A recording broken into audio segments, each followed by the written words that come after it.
Welcome to Ancient Wisdom, a sanctuary where timeless wisdom guides you into deep, restful sleep. Let the wisdom of the ages quiet your mind, ease your worries, and carry you gently into the night. If you're here to relax, reflect, and drift into peaceful slumber, you're exactly where you need to be. Before you get too cozy, take a moment to like this video and subscribe to the channel. It really helps me bring more soothing content your way. Also, I'd love to know, where are you tuning in from, and what time is it for you right now? Share in the comments below. Now, settle in, get comfortable, and let the wisdom of the ages guide you into deep, restful sleep. Imagine a life where you're no longer working just to make ends meet, but instead building real, lasting wealth. Wealth that brings you freedom, fulfillment, and impact. These aren't just any money rules. These are the strategies that took me from struggling paycheck to paycheck to questioning the very meaning of money. But here's the twist. Most people think building wealth is just about making more money. Yet nothing could be further from the truth. In fact, following conventional advice almost held me back. I learned the hard way that true wealth requires a mindset shift, a set of rules that goes against what most people believe. I'm talking about principles that not only grow your bank account, but free you from financial stress and open doors to opportunities you never imagined. If you're tired of just getting by and want to discover the unconventional rules that could transform your financial future, keep watching. So, what's different about these 20 rules? Unlike typical money tips, each of these strategies has been tested in real-life challenges, from saving during lean times to making high-stakes investments. I'll break down each rule in a way that's simple, relatable, and powerful. So by the end, you'll have a roadmap to wealth that doesn't just promise financial gain, but also gives you the peace of mind and purpose that come with true financial freedom. Ready to see the first step? Let's dive in. 1. Avoid lifestyle creep. One of the hardest things to avoid once you start making decent money is the urge to upgrade your lifestyle. I remember early in my career when I got my first big paycheck, the temptation to buy a nicer car or move into a swankier apartment was overwhelming. After all, I had worked hard to get here, so why not reward myself, right? But I quickly realized that this thinking was a trap. I'd heard it called lifestyle creep before, and now it made sense. My spending would just keep growing with every raise or promotion if I wasn't careful. At first, it felt restrictive to hold back.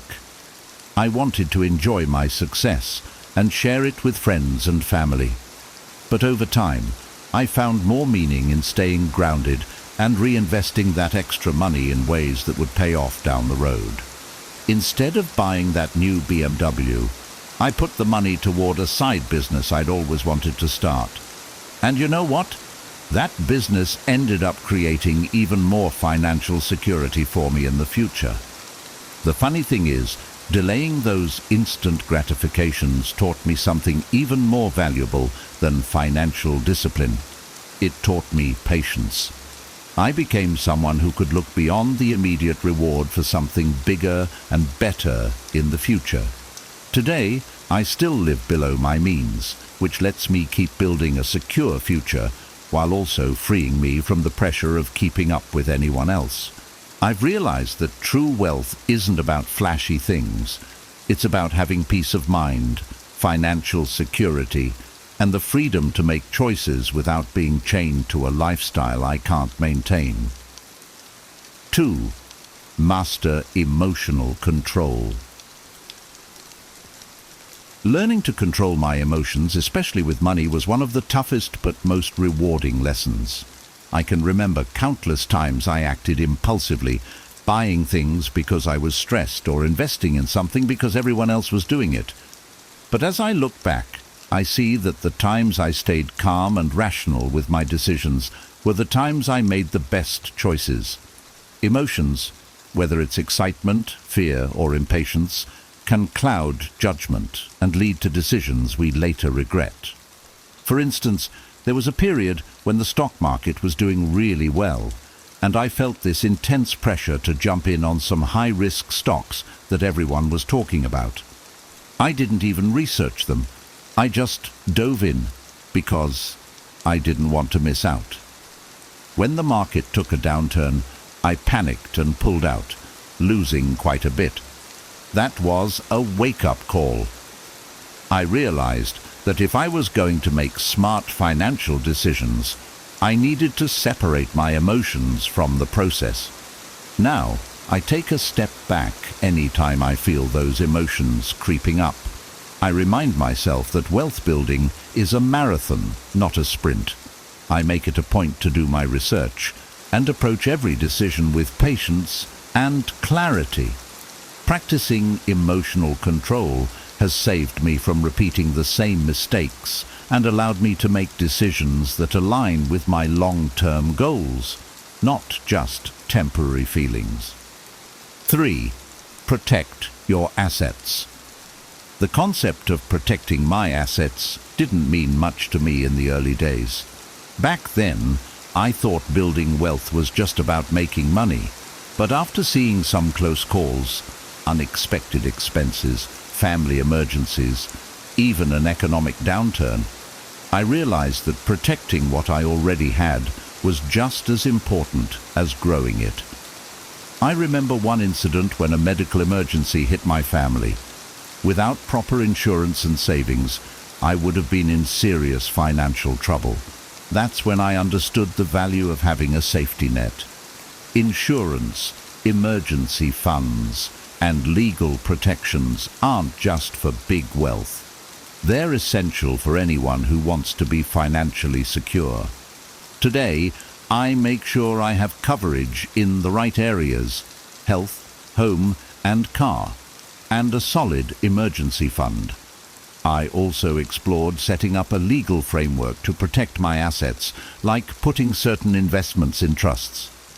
These steps help me feel secure and prepared for life's curveballs.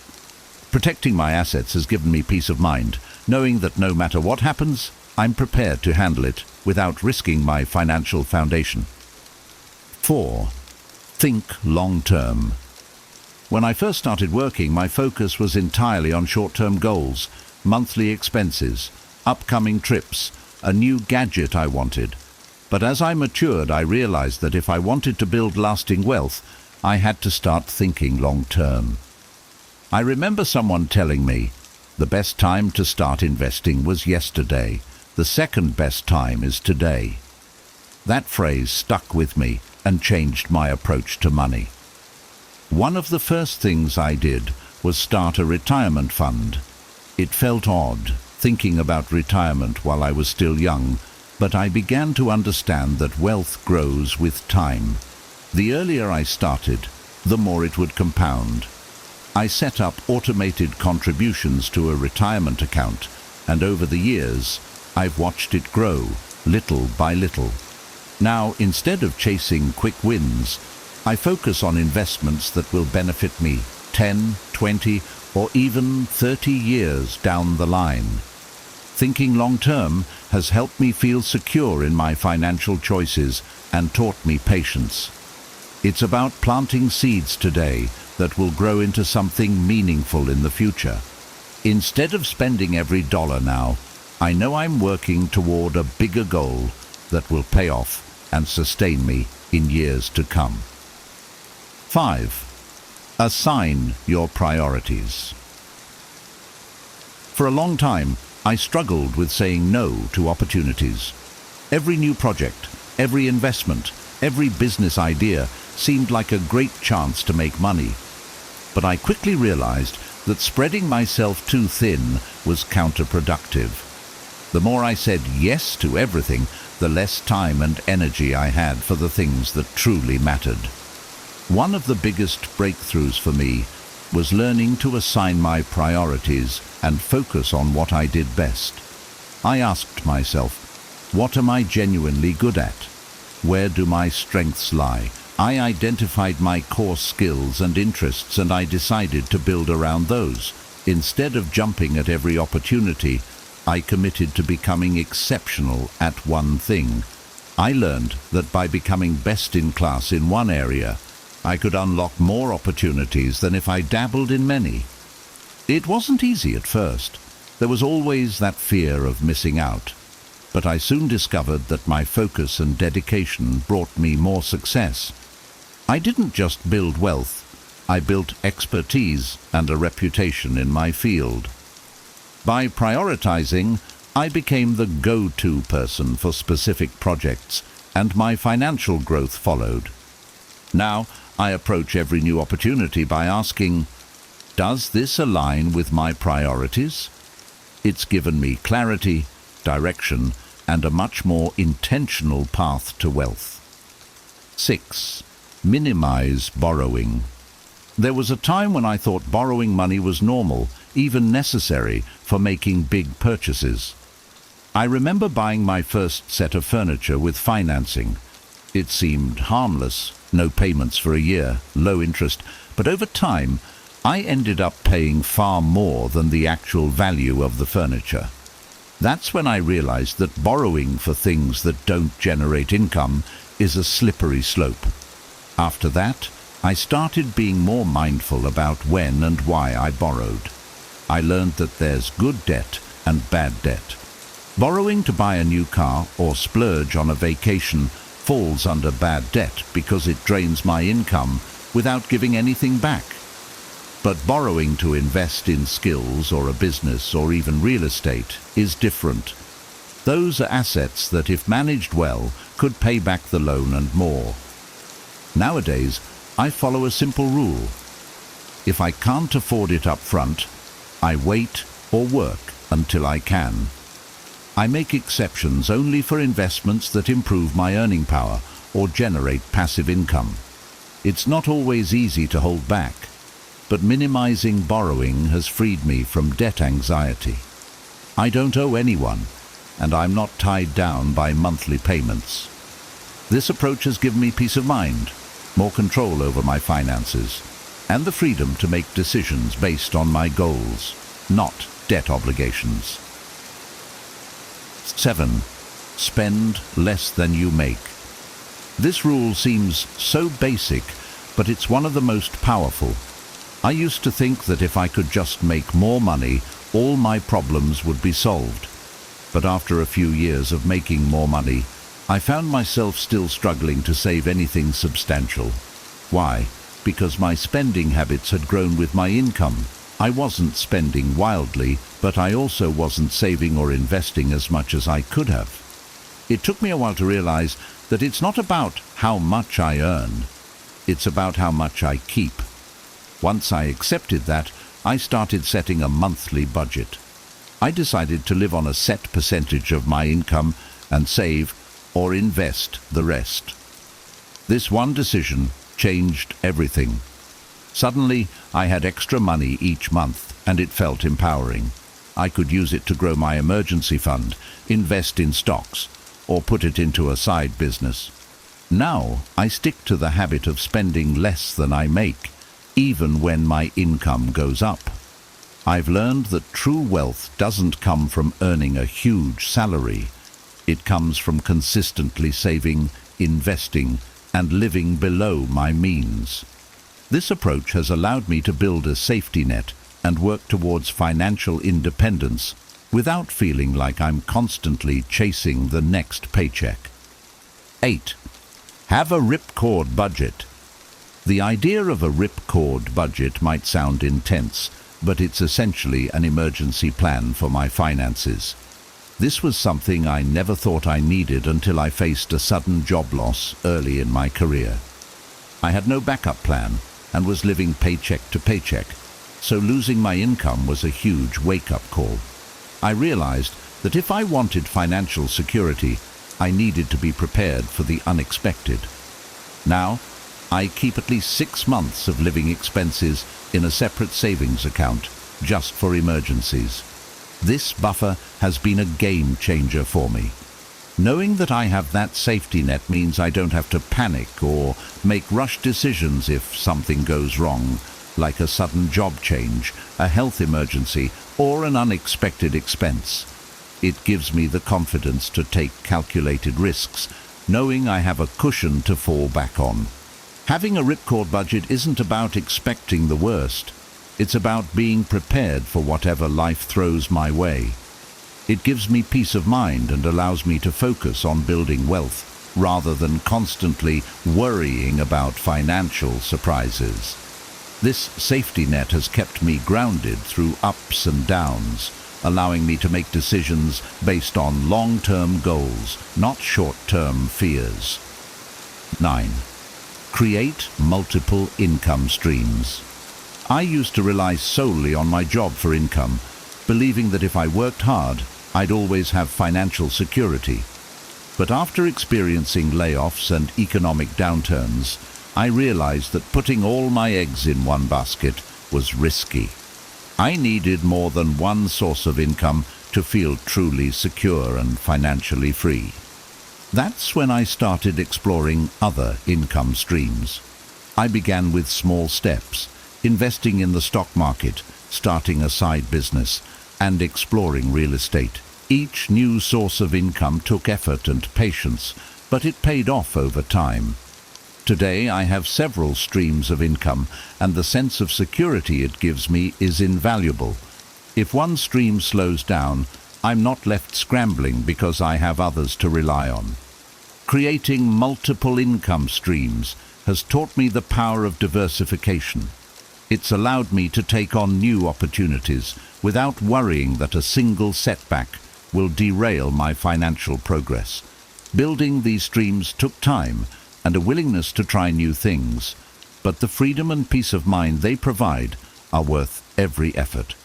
I no longer feel like my financial security hinges on one paycheck, and that's an empowering feeling. 10. Build a personal P&L. For a long time, I thought a profit and loss P&L statement was just for businesses, but then a friend who was financially savvy suggested I apply the same concept to my personal finances. At first it sounded like overkill, but the more I thought about it, the more it made sense. If I wanted to grow my wealth, I needed to have a clear understanding of what was coming in, what was going out, and what I was left with. So, I sat down and started tracking my income and expenses, just like a business would. I categorized my spending, set monthly goals, and calculated my profit, savings, at the end of each month. This process gave me a whole new level of clarity about my finances. I could see where I was overspending and where I could cut back. I also started setting specific savings and investment targets, which helped me stay accountable. Now, managing my finances with a personal P&L has become second nature. It's empowering to see my profits grow and to know exactly where I stand financially. This practice has helped me make better financial decisions, stay on top of my goals, and build a stronger foundation for wealth. Treating my finances like a business has been one of the most effective strategies for building long-term financial security. 11. Leverage compounding. When I first learned about the power of compounding, it felt almost magical. I'd always known that saving money was important, but it wasn't until I understood how compound interest works that I realized how powerful it could be. The idea that my money could grow exponentially just by being invested over time changed my whole approach to wealth building. I remember opening my first retirement account and starting with small, regular contributions. At first, the growth was slow, and I barely noticed a difference. But as the years went by, I started to see the compounding effect. My interest was earning interest, and that interest was growing on itself. Suddenly, what seemed like a modest investment was turning into something much larger. Now, I prioritize investing early and consistently. I contribute to my retirement account, my brokerage accounts, and other investments with a long-term perspective. I've learned that the earlier I start, the more time my money has to grow. Compounding has taught me patience and discipline. It's about playing the long game and letting time work in my favor.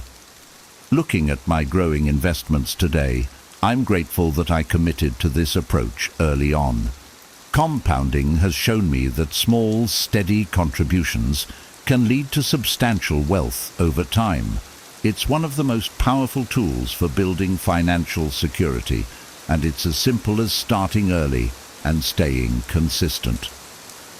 12. Define your why. For a while I thought building wealth was just about making more money, but as I worked harder and achieved more, I found myself wondering why I was doing it all. What was the point if I wasn't clear on what I wanted out of life? That's when I realized I needed a why, a purpose behind my goals that would drive me and keep me focused. I took time to reflect on what mattered most to me. I realized that my ultimate goal wasn't just financial freedom, but the freedom to spend time with family, pursue passions, and help others. My why became about creating a life where I didn't have to worry about money, so I could focus on the things that truly mattered to me. Knowing this changed everything. It wasn't just about accumulating wealth. It was about what that wealth would allow me to do. Today, whenever I feel unmotivated or frustrated, I go back to my why. It reminds me why I started this journey in the first place. Having a clear purpose has made every step more meaningful, and it helps me make financial decisions that align with my true goals. Defining my why has transformed wealth building from a task into a passion, because now every dollar I save or invest brings me closer to a life that fulfills me. 13. Money is a tool, not the goal. For years I made the mistake of thinking that money itself was the goal. I believed that if I just had enough money, I'd be happy and fulfilled. But after reaching a certain financial milestone, I found myself wondering, what's next? I had the money, but I still felt like something was missing. That's when I learned that money is a tool, not the goal. Money, I realized, is a means to an end. It can buy freedom, security, and the ability to pursue passions, but it doesn't define happiness or fulfillment. This shift in mindset changed how I approached my finances. Instead of obsessing over how much I had, I started focusing on what I could do with it. Could it allow me to spend more time with loved ones? Could it fund a project I'm passionate about? Could it give me peace of mind? Now, I see money as a resource to design the life I want. This perspective has made wealth building more rewarding because I'm not just accumulating money for the sake of it. I'm using it to create value in my life and in the lives of others. Understanding that money is a tool has freed me from financial stress and helped me focus on what truly matters. 14. Network is your net worth. Early in my career, I underestimated the power of a strong network. I thought that success was just about hard work and skills, but over time, I realized that the people I surrounded myself with were just as important. One of my mentors once told me, "You're the average of the 5 people you spend the most time with." And it struck a chord. I realized that if I wanted to grow, I needed to be around people who were also striving for success. Building a strong network has been transformative. I've met people who not only inspire me, but also challenge me to be better. My network has opened doors to opportunities I never would have found on my own, from new business ventures to investment tips to personal growth.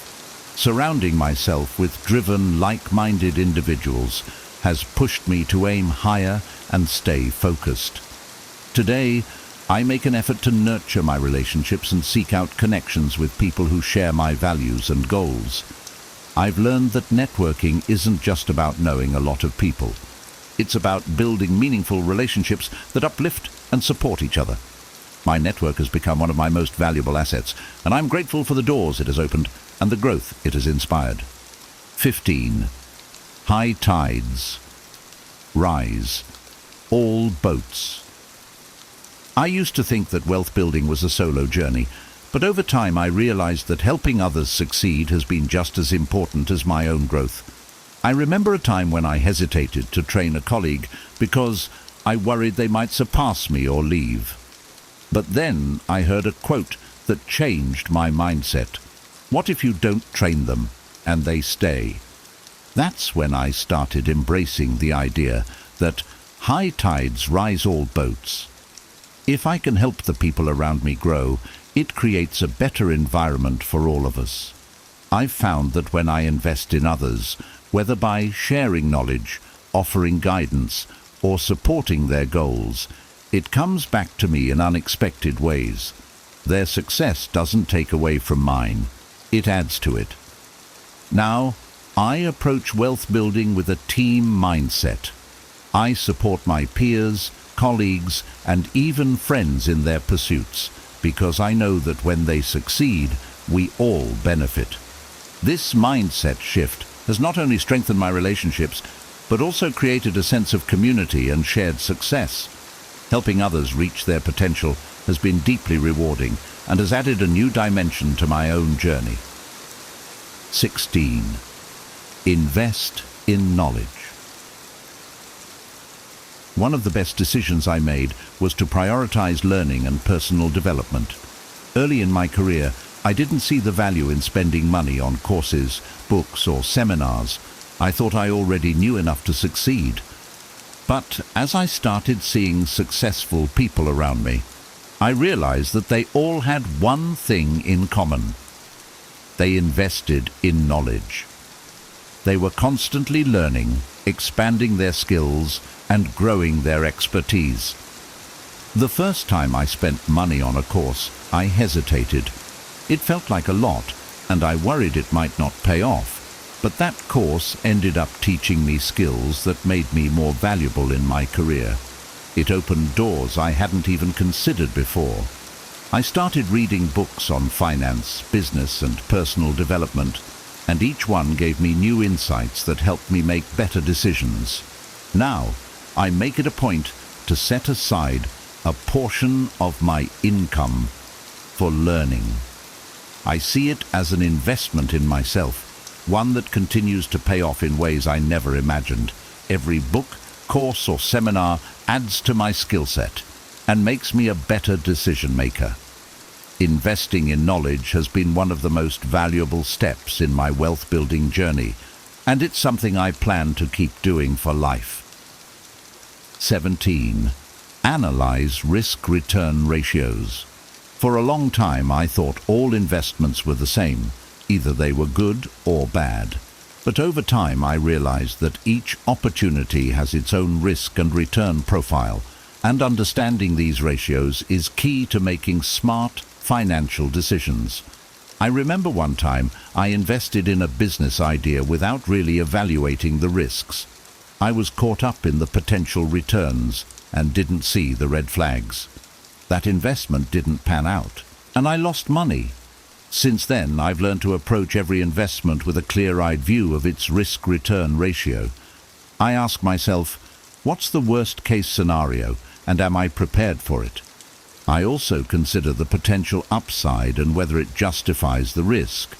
Some investments, like stocks, offer high returns but come with higher risk, while others, like real estate, might offer moderate returns with lower risk. I've found that balancing these is key to building wealth without unnecessary stress. Now, I take time to analyze each investment carefully. I place my opportunities on a mental grid of high risk, high return to low risk, low return, and I choose based on my goals and tolerance. Understanding risk-return ratios has made me more strategic and helped me avoid impulsive decisions. It's given me the confidence to grow my wealth without taking on risks I'm not comfortable with. 18. Don't fear money. For a long time I had mixed feelings about money. I grew up hearing things like, money is the root of all evil, or rich people are greedy. These beliefs made me hesitant to pursue wealth, even though I wanted financial security. I found myself self-sabotaging, passing up opportunities, or feeling guilty whenever I earned more. It took me a while to realize that my relationship with money needed a serious shift. I started reading about money mindset, and one idea resonated with me. Money itself is neutral. It's how we use it that matters. That simple realization changed everything for me. I began to see money as a tool for good, a way to provide for my family, help others, and achieve my dreams. I stopped fearing money and started inviting it into my life with a positive mindset. Now, I see wealth as something that can amplify my values and purpose. I focus on creating a healthy, abundant relationship with money, free from guilt or negative beliefs. This shift has allowed me to grow my wealth without the mental blocks I used to have. Embracing money with a positive mindset has been a game changer, and I'm grateful every day for the freedom and opportunities it brings. 19. Pay yourself first. For years, I lived by the pay everyone else first mentality. Bills, obligations, even favors for friends, all of it came before my own financial needs. The problem was, by the time I got around to myself, there was rarely anything left. It felt like I was working hard, but getting nowhere financially. Then, I read about the concept of paying yourself first, and it clicked. I decided to make a simple change. Every time I got paid, I'd put a percentage into savings or investments before anything else. At first, it felt strange, like I was breaking some unspoken rule. But over time, it became a habit. By putting myself first, I started building a small but growing safety net. I began to feel more secure, knowing I was making progress toward my financial goals, no matter what else was going on. Now, paying myself first is a non-negotiable part of my budget. It's one of the most empowering habits I've developed, and it's helped me build real wealth. I no longer feel like I'm just working to make ends meet. I'm working to create a better future for myself. This habit has taught me the importance of prioritizing my own financial well-being and has given me the confidence to continue building my wealth. 20. Give to get. I used to think that giving away money was counterproductive to building wealth. After all, shouldn't I be saving and investing every penny to reach my goals faster? But over the years, I've realized that giving can actually be a powerful tool in wealth building. I remember the first time I donated a significant amount to a cause I cared about. It wasn't a huge amount, but it felt impactful, and the gratitude I received made me feel like I was part of something bigger. Since then, I've made giving a regular part of my financial plan. Whether it's supporting charities, helping out a friend in need, or even giving my time to volunteer, I've found that giving enriches my life in ways that go beyond money. It brings a sense of purpose and connection, and it reminds me of why I'm building wealth in the first place, to make a positive impact. Interestingly, the more I give, the more opportunities seem to come my way. I don't know if it's karma, good energy, or just the power of generosity, but giving has opened doors and brought incredible people into my life. I've learned that wealth isn't just about what I accumulate, it's about what I contribute. Giving to get has become one of my most fulfilling principles, and it's one I plan to keep practicing as I continue my journey. Now that you've heard the 20 rules that transformed my financial life, it's your turn to put them into action. Remember, building wealth isn't about quick wins. It's about consistent, smart decisions that lead to long-term freedom. I hope these rules not only inspire you, but also give you practical steps to start creating the financial future you want. If you found value in this video, please give it a thumbs up. It really helps the channel reach more people. Don't forget to subscribe for more insights and strategies on building wealth, finding purpose, and living a fulfilling life. And, of course, I'd love to hear from you. Drop a comment below with your thoughts, questions, or the rule that resonated with you the most. Let's start a conversation and help each other grow. Thank you for watching, and I'll see you in the next video.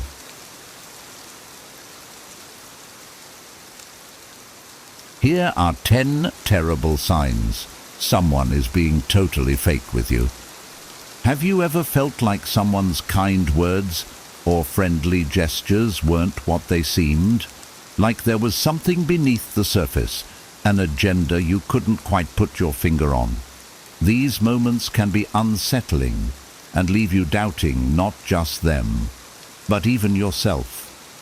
Imagine confiding in a friend during your darkest hour, only to find out they were nowhere to be found when you needed them most. Or realizing someone who seems genuinely interested in your success is secretly envious and undermining you behind your back. These subtle betrayals can erode trust and emotional stability, pulling you into a spiral of doubt and frustration. But what if you could spot the signs of insincerity before they cause damage? In this video, we'll uncover 10 glaring signs someone is being totally fake with you, signs that are often hidden in plain sight. More importantly, we'll explore how you can apply Stoic wisdom to protect your peace of mind and navigate these tricky relationships with strength and clarity. Whether it's a friend, a colleague, or even a family member, you'll learn how to see through their mask, regain control, and maintain your inner calm. Stick around, because these lessons might just transform the way you approach every relationship in your life. 1. They're never there when you need them. I remember a time when I truly believed that a particular friend would always have my back. We had shared so many good times, and I thought those moments built a bond strong enough to weather any storm. But then life threw a curveball. I was facing immense pressure at work, feeling utterly exhausted and emotionally drained. I needed someone to talk to, someone who could listen and just be there. Naturally, I turned to this friend.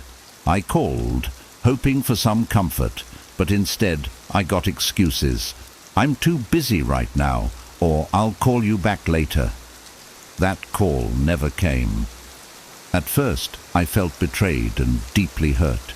It was like a mirror reflecting back all the times I had rushed to their side, ready to support them without hesitation. I thought to myself, how could someone who claims to care about me vanish when I need them the most? Slowly, the realization dawned on me. This relationship wasn't as mutual as I'd believed. My giving nature was being taken for granted, and their absence during my struggles revealed the imbalance. That's when I turned to Stoic wisdom for guidance. Marcus Aurelius teaches us to not place our hopes in things beyond our control. This includes the actions and choices of others. It hit me. I was putting too much emotional weight on someone else's presence, when in truth, the only constant I could rely on was myself. Instead of dwelling on the hurt, I chose to see this as a valuable lesson. People who aren't there for you during tough times are not necessarily malicious. They might just lack the capacity or willingness to meet you on the same emotional plane. But it's not my job to change them. My responsibility lies in protecting my peace and adjusting my expectations. Now, I approach friendships with more clarity. I don't shut people out entirely, but I do maintain a healthy distance with those who've shown me their limits. I cherish the friends who show up when it matters, but I no longer feel crushed when others don't. Stoicism has taught me that my inner strength is my best defense against disappointment. Instead of leaning too heavily on others, I've learned to stand tall on my own, appreciating those who walk beside me without expecting them to carry my burdens. This mindset shift didn't happen overnight, and it hasn't been easy. There are still moments when I feel the sting of unmet expectations, but when those feelings arise, I remind myself of Epictetus's words. It's not what happens to you, but how you react to it that matters. These words give me the strength to navigate relationships with a calm heart and a steady mind. By recognizing that not everyone is meant to stay during life's storms, I've made room for more meaningful connections. The relationships I value most now are the ones built on mutual respect, trust, and presence, especially when it counts. 2. They never reach out first. For the longest time, I was the kind of person who believed in making the effort to keep relationships alive. If someone mattered to me, I didn't hesitate to call, send a message, or plan a meetup. But over time, I noticed a pattern. I was always the one initiating. Whether it was a simple, "How are you doing?" or planning a coffee date, the effort was always coming from my side. It made me wonder, if I stopped reaching out, would they even notice my absence? One day, I decided to test it. I stopped calling, texting, or arranging plans with a particular friend I thought was close to me. Days turned into weeks, and weeks into months. To my surprise, and if I'm honest, my disappointment, I didn't hear from them. Not a single message or call. At first, it hurt. I kept thinking, was I that insignificant to them? Did our friendship mean so little? But then I realized this wasn't about my worth. It was about their priorities. This is where Stoic wisdom came to my rescue. Epictetus teaches us that we shouldn't expect others to act in ways that align with our desires. Instead, we should focus on our own actions and what we can control. I had been clinging to the expectation that my effort would be reciprocated, but that expectation was setting me up for disappointment. It was a harsh truth to face, but it was also liberating.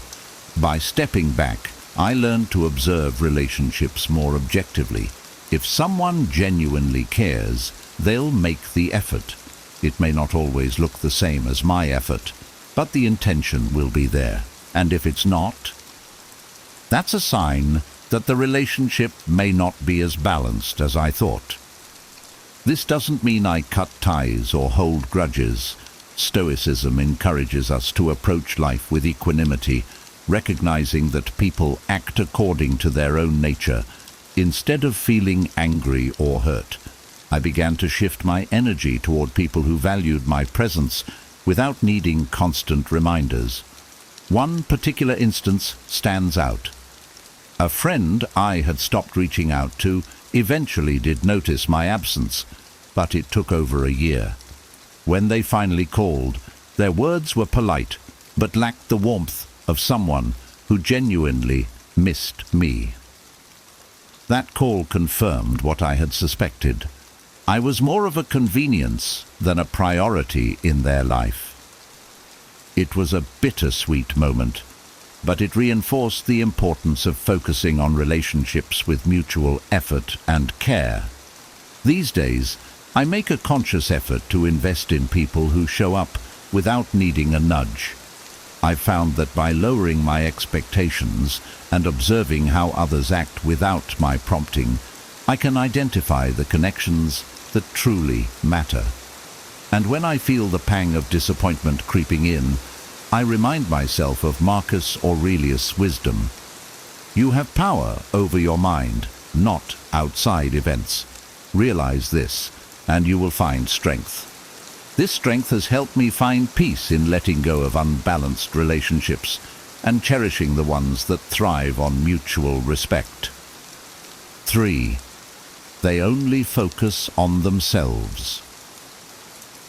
Have you ever been in a conversation where you felt invisible? Where no matter how much you tried to share about your life, the discussion always circled back to the other person? I've experienced this more times than I'd like to admit. There was a friend of mine who seemed incapable of talking about anything other than their own life. Their stories were endless, about their job, their vacations, their problems. And every time I tried to interject, to share something about myself, it was like my words were lost in the noise. At first, I told myself they were just going through a rough time and needed someone to listen. But the pattern continued. Even when I brought up something meaningful to me, a struggle, a success, or even just a funny anecdote, they'd barely acknowledge it before redirecting the focus back to themselves. It felt draining, like I was merely an audience to their one-person show. This left me questioning the friendship. Was this person truly my friend, or was I just someone they used for validation and attention? Stoic wisdom provided me with clarity. Marcus Aurelius reminds us to live in harmony with nature, ours and others. People who dominate conversations and dismiss others' needs are often acting out of their own insecurities. Recognizing this, I stopped taking their behavior personally. Instead of feeling hurt or resentful, I used this realization to reevaluate the relationship. Epictetus teaches us that we should not expect others to be what we want them to be. We can only decide how we respond to their actions. I chose to set boundaries and stop overextending myself in this friendship. I started to shift my energy toward people who valued mutual sharing, where both of us felt heard and supported. Over time, I found a balance. I still interact with this friend, but I no longer expect deep, meaningful reciprocity. I save my vulnerable moments and important conversations for people who truly listen and care. The most transformative part of this process was the self-awareness I gained. I began to ask myself, am I showing up for others in the way I wish they'd show up for me? That introspection allowed me to improve not only my relationships, but also the way I connect with others. The truth is, we can't control how others behave, but we can control who we allow into our inner circle. By applying Stoic principles, I've learned to embrace relationships where listening and sharing are mutual acts of care. For those who can't meet me halfway, I've learned to let go with grace. As Seneca says, associate with people who are likely to improve you. This simple advice has helped me focus on nurturing connections that leave me feeling fulfilled and seen, rather than drained and disregarded. 4. They forget what you share. I'll never forget the time I excitedly shared a big milestone with a friend. I had just enrolled in a course I'd been dreaming about for years, and over coffee, I poured my heart out, talking about my goals and what this meant for me. My friend smiled and nodded as I spoke, and I walked away from that conversation feeling like they genuinely cared. But the next time we met, it was as if that conversation had never happened. They didn't ask about the course, didn't follow up on my progress, and when I brought it up, I got a blank look. It hit me hard. How could something so important to me be so forgettable to someone I considered close? At first, I felt undervalued. I thought, if they truly cared about me, they'd remember. But Stoic philosophy helped me see this situation differently. Epictetus teaches us not to place our happiness in the actions of others. Their forgetfulness wasn't a reflection of my worth. It was a reflection of where I stood in their life. This realization shifted my perspective from one of hurt to one of clarity. I began to notice a pattern. The people who truly cared didn't just listen, they remembered. They'd bring up things I'd mentioned weeks ago, even small details, like a trip I was planning or a book I wanted to read. Their attentiveness showed me that I mattered to them, not just in the moment, but in an ongoing way. On the other hand, those who forgot my stories, goals, or struggles often had their own priorities that overshadowed any real interest in me. I don't hold it against them. It's not my place to demand someone's attention. But I've learned to adjust my expectations accordingly. Stoicism teaches us to approach such situations with equanimity, understanding that not everyone will value us in the way we hope. Since then, I've become more intentional about whom I open up to. I save my vulnerable moments for people who listen with their hearts, not just their ears. And for those who don't, I've learned to let go of the need for validation. As Marcus Aurelius advises, the best revenge is not to be like your enemy.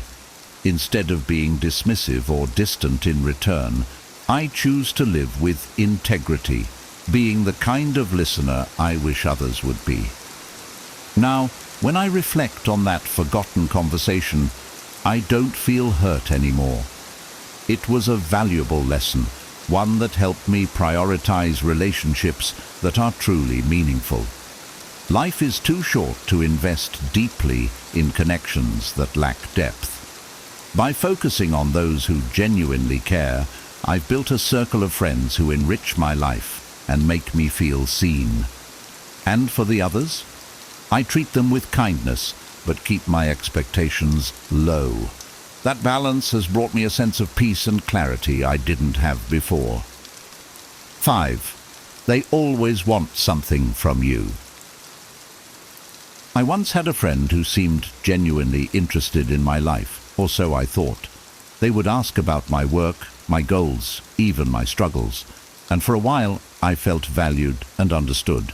But over time, I started noticing a pattern. Their interest wasn't rooted in care or curiosity. It was transactional.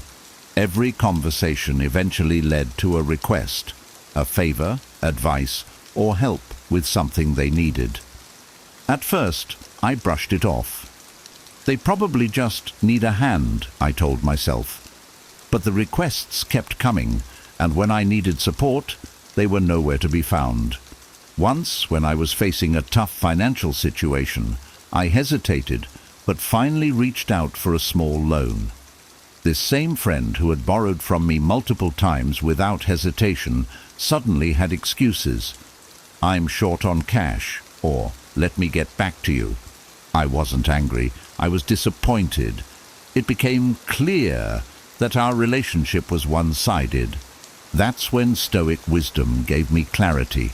Marcus Aurelius teaches us to understand others' motives without anger or judgment.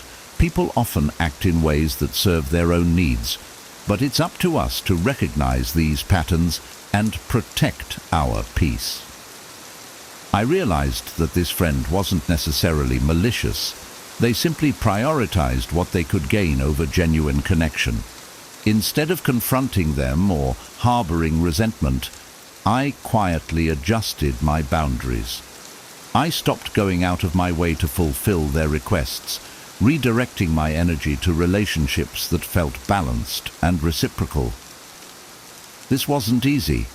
I cared about this friend and wanted to believe they could change.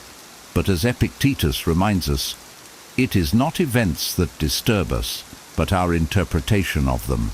Their actions were a reflection of who they were, not a reflection of my worth. Over time, I began to value the freedom that came with setting boundaries. I no longer felt drained or exploited because I stopped overextending myself. And when I did give, it was out of genuine care, not obligation or hope for reciprocation. Stoicism taught me the power of selective giving, to offer help to those who truly appreciate it and return it when they can. This shift in perspective has transformed the way I approach relationships. I no longer feel bitter about the friends who only take. I simply see them for who they are. As Seneca advises, withdraw into yourself as much as you can. Associate with those who make you a better person. Instead of cutting ties completely, I keep such individuals at a respectful distance, engaging with them only when it feels right for me. Now, I focus on relationships built on mutual respect and support. When someone genuinely needs help, I offer it freely, knowing it comes from a place of strength, not expectation. And for those who are only in it for themselves, I let them be, preserving my peace and energy for those who truly matter. This approach has brought more balance and fulfillment into my life. 6. They talk behind your back. I'll never forget the sinking feeling I got when I found out a close colleague had been speaking negatively about me behind my back. At first I dismissed the rumors, thinking they must have misunderstood. But as the subtle comments and awkward interactions piled up, I realized the truth. This was someone I trusted, someone I had confided in during stressful times, yet they had chosen to use my vulnerabilities as fodder for gossip. The betrayal stung. My initial reaction was anger and a strong urge to confront them. How could they do this to me, I thought. But before acting impulsively, I turned to Stoic teachings. Marcus Aurelius writes, "You have power over your mind, not outside events. Realize this, and you will find strength." Their actions were beyond my control, but how I responded was entirely up to me. Instead of confronting them in anger, I chose to distance myself calmly. I reminded myself that their words didn't define me. They reflected their own insecurities and need for validation. Epictetus teaches us that we should only concern ourselves with things within our sphere of control. What they said about me, or how others perceived me because of it, wasn't my responsibility.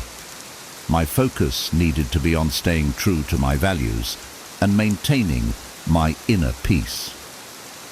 To protect myself emotionally, I began limiting the personal information I shared with this person and others like them. I realized that not everyone deserves to hear your struggles or your triumphs. Stoicism emphasizes prudence, being careful about whom we allow into our inner circle. The most profound lesson came from Marcus Aurelius. When someone wrongs you, ask yourself what made them do it. Once you understand their motives, you'll feel compassion rather than anger. While I didn't excuse their behavior, I recognized it likely stemmed from their own fears, jealousy, or desire to fit in. This understanding softened my resentment and allowed me to move forward without bitterness. Now, when I hear gossip or sense betrayal, I respond differently. Instead of letting it consume me, I see it as noise, irrelevant to my sense of self-worth. Stoicism has taught me to focus on what truly matters: my own actions, values, and integrity. By refusing to let others' negativity dictate my emotions, I've found a sense of strength and resilience that gossip can't touch. In the end, I realized that betrayal can also be a gift. It reveals who truly belongs in your life and who doesn't. It taught me to cultivate relationships with those who uplift and respect me, while letting go of those who don't. Now, I walk through life with a clearer understanding of who I can trust and an unwavering commitment to my peace of mind. Stoicism has helped me see that no matter what someone says about me, their words don't change my character. Only my reaction to them has that power. 7. They act differently with different people. There was a time when I deeply admired a friend for their charisma. They could effortlessly adapt to any social situation, blending in with different groups of people. At first, I thought it was a sign of their social intelligence. But the more I observed, the more I noticed inconsistencies in their behavior. With me, they were warm and supportive, but in the presence of more influential or successful people, they became someone else entirely, more attentive, more engaged, and far less genuine toward me. It felt unsettling. I started to wonder, is this person truly my friend, or am I just convenient for them in certain settings? The final straw came during a group dinner when I needed their support in a discussion, but they sided with others to gain favor, leaving me feeling betrayed. It was then I realized their behavior wasn't about building relationships, it was about self-interest. In moments like these, Stoic wisdom provides clarity. Marcus Aurelius reminds us, waste no more time arguing about what a good person should be. Be one. Instead of dwelling on their actions, I turned inward and reflected on my own values. Did I want to surround myself with people who shifted their loyalty and integrity based on who was watching? Or did I want to cultivate relationships with those who were steady, authentic, and consistent? I began to understand that people who act differently with different groups often lack a strong internal compass. They are driven by external validation, seeking to impress others rather than living in harmony with their true nature. While I couldn't change this person, I could decide how much space they occupied in my life. Epictetus teaches us to observe without judgment and act without attachment. I didn't cut ties with this friend entirely, but I adjusted my expectations. I stopped looking to them for support or loyalty, and instead kept our interactions light and surface level. This allowed me to maintain peace without feeling hurt by their actions. At the same time, I started paying closer attention to the people who treated me consistently, regardless of who was around. These were the friends who valued me for who I was, not for what I could offer or who I could connect them to. I made a conscious effort to invest more time and energy into these relationships, which brought me a sense of fulfillment and security. Now, when I encounter people who shift their behavior to suit their audience, I don't take it personally. I see it as a reflection of their insecurities, not my worth. As Seneca advises, associate with those who will make a better man of you. By choosing to focus on genuine relationships and keeping my distance from those who lack authenticity, I've found a sense of calm and clarity in my social interactions. Their inconsistency no longer affects me, because I've built my inner circle on trust, respect, and unwavering sincerity. 8. They use flattery instead of genuine praise. I used to have a colleague who would always compliment me, sometimes excessively. "You're so amazing at this," or "I don't know how you do it. You're incredible," they'd say at every opportunity.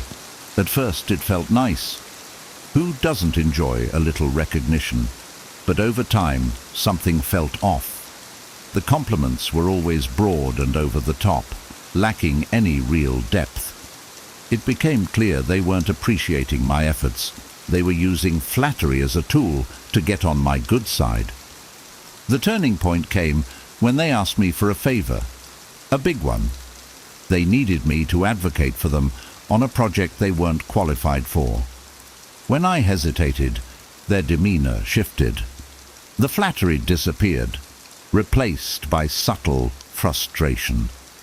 That's when I realized their kind words weren't genuine. They were transactional. Stoic wisdom helped me process this experience. Epictetus advises us to consider things as they are, not as we wish them to be. Their excessive praise wasn't a reflection of my talents, but of their own motives. Once I saw it for what it was, I could stop feeling conflicted about their behavior and focus on protecting my boundaries. Flattery, unlike genuine praise, often seeks to manipulate. Real compliments are thoughtful and specific. They come without strings attached. Once I understood this, I became more attuned to the difference. I started to notice how people who genuinely valued me would compliment my work or character with sincerity, while those who didn't were vague and opportunistic. Instead of feeling hurt or resentful, I chose to see flattery as a lesson. Marcus Aurelius reminds us, "If it is not right, do not do it. If it is not true, do not say it." I began to apply this principle in my own interactions, offering honest praise only when I truly meant it. This helped me build stronger, more authentic relationships. I also learned to set boundaries with flatterers. I didn't cut them off entirely, but I became cautious about their motives. I stopped feeling obligated to fulfill their requests just because they had showered me with compliments. Instead, I focused on maintaining integrity and making decisions based on my values, not external validation. These days, I value sincerity over empty words. I've learned to appreciate the rare people who take the time to notice the little things, specific efforts, thoughtful actions, or moments of kindness. Their praise is genuine and heartfelt, and it builds trust instead of eroding it. By approaching relationships with clarity and caution, I've cultivated a circle of people who uplift me with honesty rather than manipulate me with flattery, and for those who use words as tools for their own gain. I let them talk, but I keep my peace, knowing their words are only as meaningful as the actions that follow. 9. They avoid responsibility for their actions. I once had a friend who seemed perfect on the surface, charming, fun, and always ready with a joke to lighten the mood. But when things went wrong, the cracks started to show. Whenever they made a mistake or caused an issue, they had a knack for shifting the blame. Whether it was blaming circumstances, other people, or even me, they'd always find a way to avoid taking responsibility. One instance stands out vividly. We had planned a group project together, and their portion of the work wasn't completed on time. When I gently brought it up, hoping to find a solution, they deflected. "Well, if you had reminded me earlier, this wouldn't have happened." I was stunned. Instead of acknowledging their role, they turned the problem back on me. It left me feeling frustrated and undervalued. At first, I internalized their behavior. Maybe I should have reminded them, I thought. But after reflecting, I realized the issue wasn't my oversight. It was their unwillingness to own up to their actions. That's when Stoic philosophy provided the clarity I needed. Marcus Aurelius advises, "Be tolerant with others and strict with yourself." This helped me see that I could hold myself accountable for my actions without letting others' lack of responsibility weigh on me. I stopped trying to make excuses for them and instead focused on what I could control, how I chose to respond. I began setting boundaries and made it clear that I couldn't shoulder the blame for things outside my influence. Over time, I also learned to recognize the signs of someone unwilling to take responsibility, patterns of deflection, excuses, and an inability to admit fault. Epictetus reminds us that we cannot control others' behavior, only our response to it. Armed with this understanding, I no longer felt the need to argue or defend myself when this friend shifted blame. Instead, I calmly pointed out the facts and let them sit with their own accountability, or lack thereof. Their reactions no longer triggered anger or frustration in me because I had shifted my focus to maintaining my peace. This experience taught me the importance of surrounding myself with people who value growth and accountability. Mistakes are human, but how we handle them reveals our character. I now gravitate toward those who admit when they're wrong and work to make things right, as they inspire me to do the same. For those who avoid responsibility, I've learned not to expect change unless they're willing to reflect and grow. Instead, I limit their influence in my life. Seneca wisely reminds us, "Associate with those who will make a better man of you." By holding myself to high standards while tolerating others' limitations without resentment, I've found a sense of calm and clarity in my relationships. In the end, I've embraced the Stoic principle of focusing on what I can control, my actions, my values, and my peace of mind. That shift has freed me from the emotional burden of others' irresponsibility and allowed me to invest in relationships where accountability is mutual. 10. They're unwilling to celebrate your success. I'll never forget the time I shared a personal victory with someone I considered a close friend. I'd worked tirelessly on a project, pouring my energy and focus into it, and when it finally paid off, I couldn't wait to share the news. But instead of excitement or congratulations, I was met with indifference. They quickly changed the subject, as if my success didn't matter, or worse, as if it bothered them. At first, I tried to rationalize it. Maybe they were having a bad day, I thought. But the pattern repeated itself. Anytime I achieved something meaningful, their responses were lukewarm at best, or dismissive at worst. I started to notice that they were quick to talk about their own accomplishments, but unwilling to acknowledge mine. It hurt more than I expected. I began to question, why can't they be happy for me? That's when I turned to Stoicism for guidance. Seneca reminds us that we suffer more often in imagination than in reality. Their reaction didn't diminish my success. It only revealed something about them.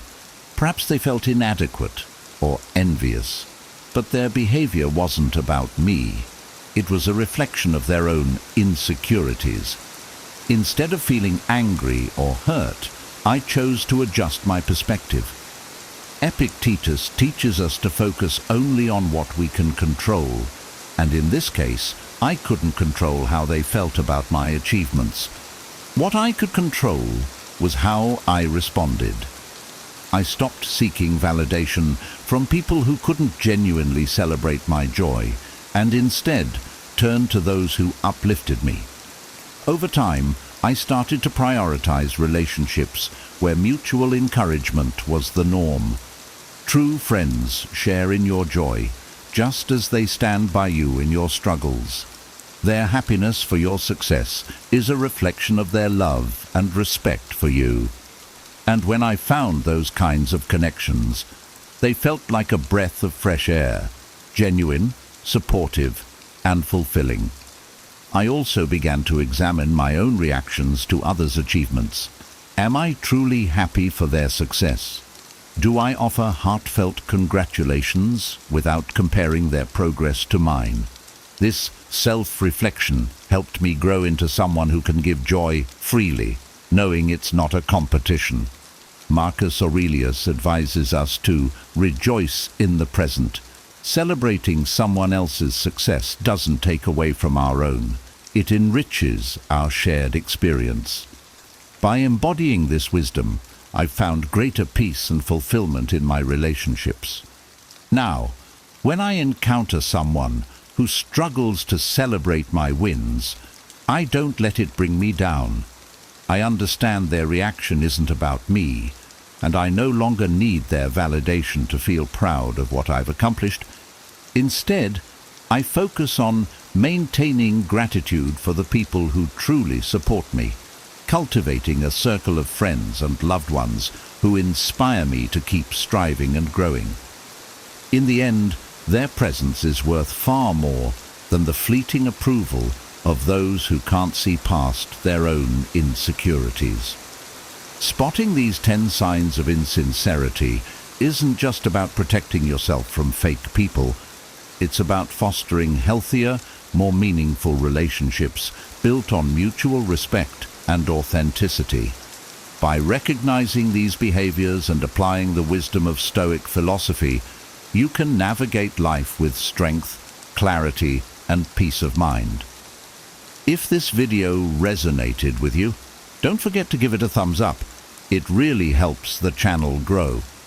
Also, make sure to hit that subscribe button and turn on the notification bell so you never miss a new video packed with insights to empower your life. Most importantly, I'd love to hear from you. Which of these signs stood out to you the most? Have you encountered any of these in your relationships?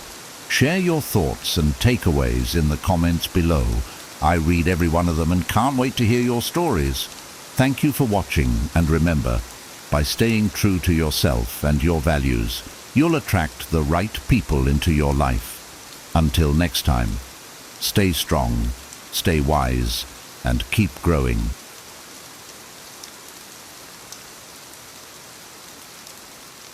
Here are 12 habits that will make you silently magnetic, the kind of person others are naturally drawn to without even knowing why. Imagine walking into a room and commanding attention, not because you're loud, flashy, or over the top, but because your energy speaks volumes. These habits aren't about tricks or manipulation. They're rooted in timeless wisdom, principles used by the Stoics to cultivate strength, integrity, and influence. But here's the twist. Most people think attraction is about what you say or how you look. It's not. It's about who you are when no one's watching.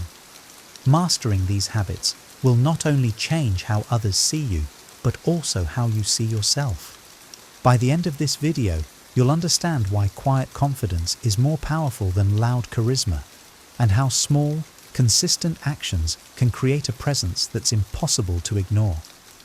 Ready to unlock the power of silent attraction? Let's dive in. 1. Master emotional control. Imagine this.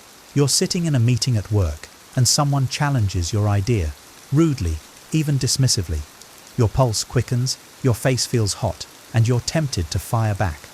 But instead, you pause, take a breath, and respond calmly, even thoughtfully. That's mastery over emotional control, and it's a skill that changes everything. The Stoics taught us that our emotions, while natural, should never control us. Marcus Aurelius said, "You have power over your mind, not outside events. Realize this, and you will find strength." The world is full of provocations, some intentional, others accidental, but how we respond is entirely up to us. When you master emotional control, you become a pillar of stability in a chaotic world. People are naturally drawn to those who don't flinch in the face of adversity, who can weather storms without becoming a storm themselves.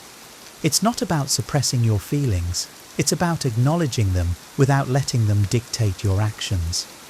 Think about someone you admire for their composure. They radiate an unshakable confidence, don't they? That's because emotional control signals strength. It shows you're grounded, self-assured, and dependable. And in a world starved for stability, those qualities make you magnetic. Mastering yourself is step 1 to mastering life. 2. Listen with intent. Picture this. You're having a conversation, and the other person isn't just waiting for their turn to talk.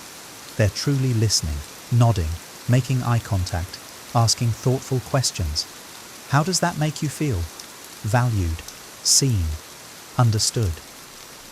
Now imagine being that person for someone else. The Stoics, especially Epictetus, emphasized the importance of listening. He said, "We have 2 ears and 1 mouth so that we can listen twice as much as we speak." Listening with intent is not just a skill, it's a gift. It's how you tell others, without words, that they matter. When you truly listen, people feel an unspoken connection with you. They open up, trust grows and relationships deepen. And here's the thing, it's rare. Most people are too consumed with their own thoughts to really hear someone else. By doing the opposite, you silently set yourself apart. Start small. In your next conversation, put down your phone. Look the person in the eye. Resist the urge to interrupt. It's not just about understanding their words, it's about hearing their heart. Over time, this habit not only strengthens your relationships, but also makes you a person others naturally gravitate toward. 3. Be consistent in your values. Imagine a friend who always keeps their word. When they promise to show up, they do. When they commit to something, they follow through. Doesn't that kind of reliability make them stand out in a world where flakiness is the norm? The Stoics believe that living consistently with your values is the essence of a good life. Seneca wrote, "It is not the man who has too little, but the man who craves more, that is poor." In other words, integrity comes from within, not from external circumstances. It's about staying true to your principles, no matter the cost. When you're consistent in your values, people trust you. They know where you stand and what you stand for. You become a person of substance, someone who doesn't sway with the wind of public opinion or convenience. And trust, once earned, is a powerful form of silent attraction. Take stock of your values. Are you living in alignment with them? If not, adjust your actions. Consistency doesn't require perfection. It requires commitment. Over time, this habit not only builds your character, but also draws others to you in ways you can't force or fake. 4. Speak less, act more. Think about the people you admire most.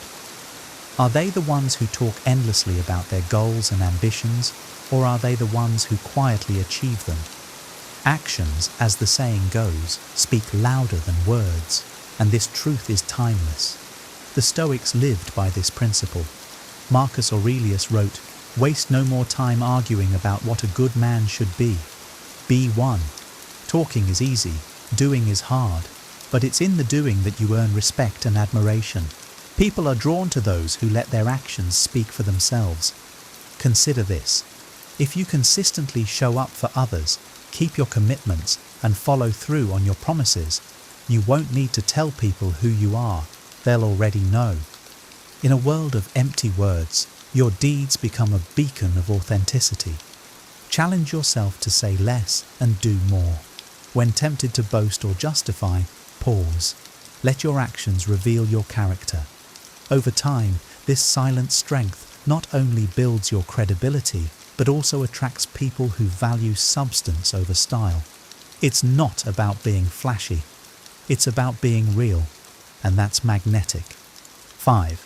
Exude gratitude. Imagine you're walking down the street and a stranger holds the door open for you. Instead of rushing past, you pause, smile and say, "Thank you." That small moment of gratitude not only lifts your mood, but also leaves a positive impression on the other person. Now imagine living every day with that mindset. The Stoics emphasized gratitude as a cornerstone of a fulfilling life. Seneca wrote, "It is not happiness that makes us grateful, but gratefulness that makes us happy." Gratitude shifts your focus from what's lacking to what's abundant, and this shift has a profound effect, not just on you, but on everyone around you. When you practice gratitude, it shows in your demeanor. You radiate warmth, appreciation, and contentment. People are naturally drawn to that energy because it feels good to be around someone who recognizes the beauty in life, even in the small things. Start by acknowledging the little blessings. Write them down, say them out loud, or simply reflect on them during quiet moments. Over time, this habit rewires your mind to see opportunities instead of obstacles. And as you exude gratitude, you'll find that others are silently drawn to your uplifting presence. 6. Maintain your composure. Picture this. You're stuck in traffic and cars are honking all around you. Some drivers are yelling out their windows, while others are banging their steering wheels. But there you sit, calm, unbothered, perhaps even humming along to your favorite song. That's composure in action. The Stoics believed that composure is the hallmark of true strength. Marcus Aurelius advised, "You have power over your mind, not outside events. Realize this, and you will find strength." The world will test you with challenges, delays, and irritations, but your reaction is entirely within your control.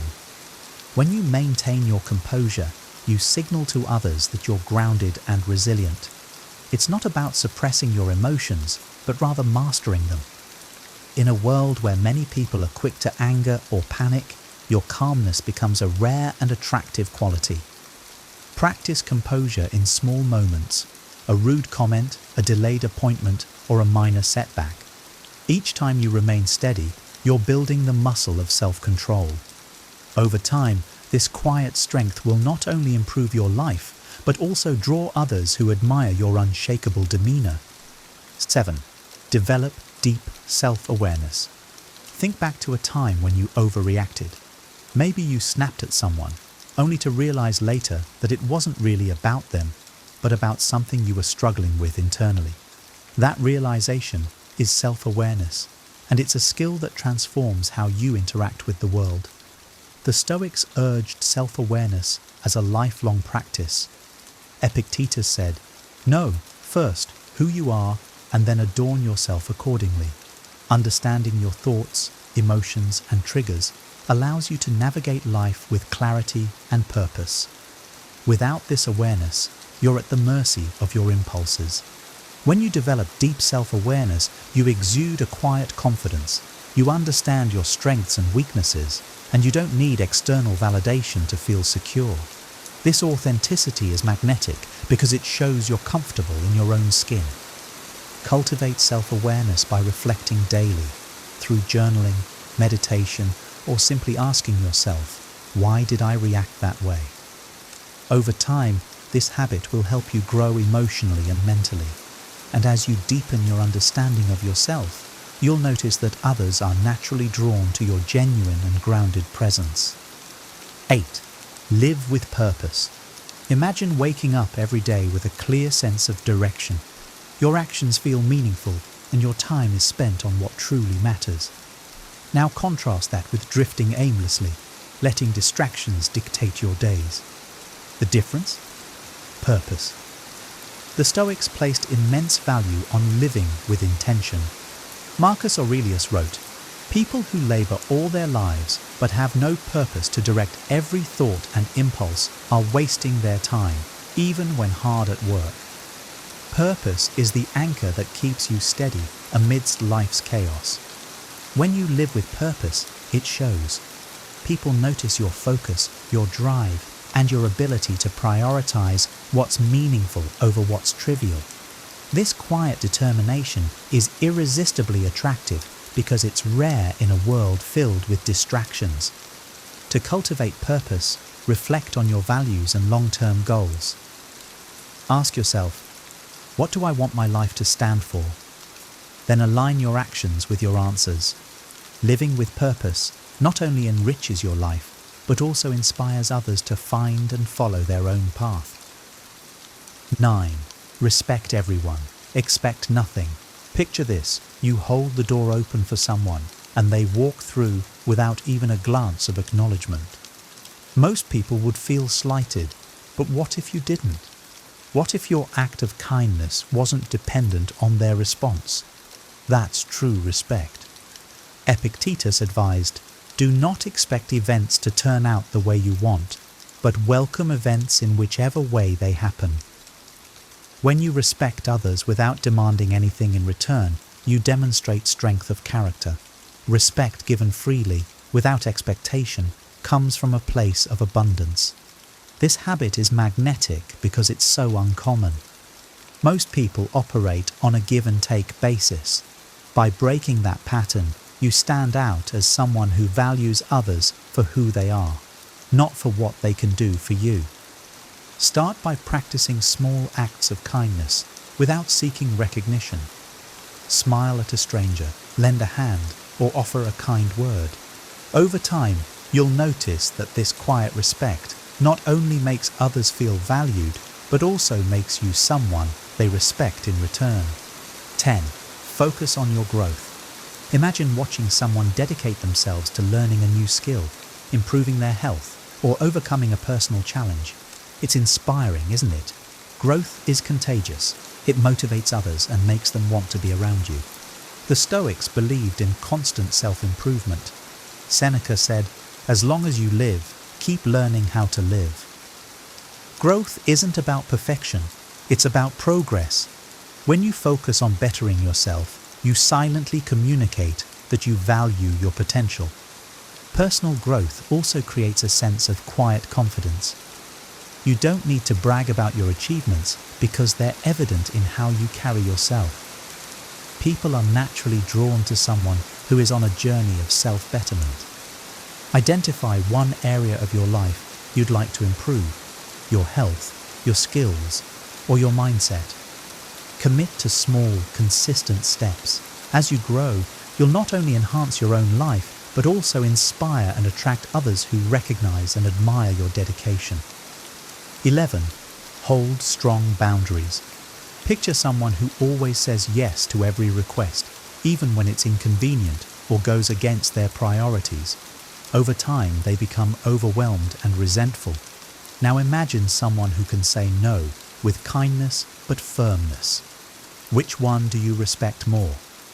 The Stoics understood the value of boundaries. Marcus Aurelius advised, "Be tolerant with others and strict with yourself." Boundaries are not walls, they're guidelines that protect your time, energy, and values. When you set and enforce them, you show others that you respect yourself. Holding strong boundaries makes you magnetic because it communicates self-worth. People are drawn to those who know their limits and prioritize what truly matters. It's not about being rigid, it's about being intentional. Practice saying no when something doesn't align with your priorities. Do it respectfully, but confidently. Over time, you'll notice that others respect you more, and you'll have more energy to invest in what's truly important. 12. Radiate calm confidence. Think of someone who enters a room without rushing, without fidgeting, and without needing to be the center of attention. They're not loud, but their presence is felt. That's calm confidence, and it's one of the most attractive qualities you can cultivate. The Stoics believed that true confidence comes from within. Epictetus taught, "He who is not a slave to external circumstances is truly free." When your sense of self isn't dependent on others' opinions or external achievements, you exude an unshakable calm. This kind of confidence isn't about arrogance or bravado. It's about being secure in who you are. People are drawn to this because it creates a sense of safety and trust. To radiate calm confidence, start by grounding yourself in your values and achievements. Practice mindfulness to stay present and composed.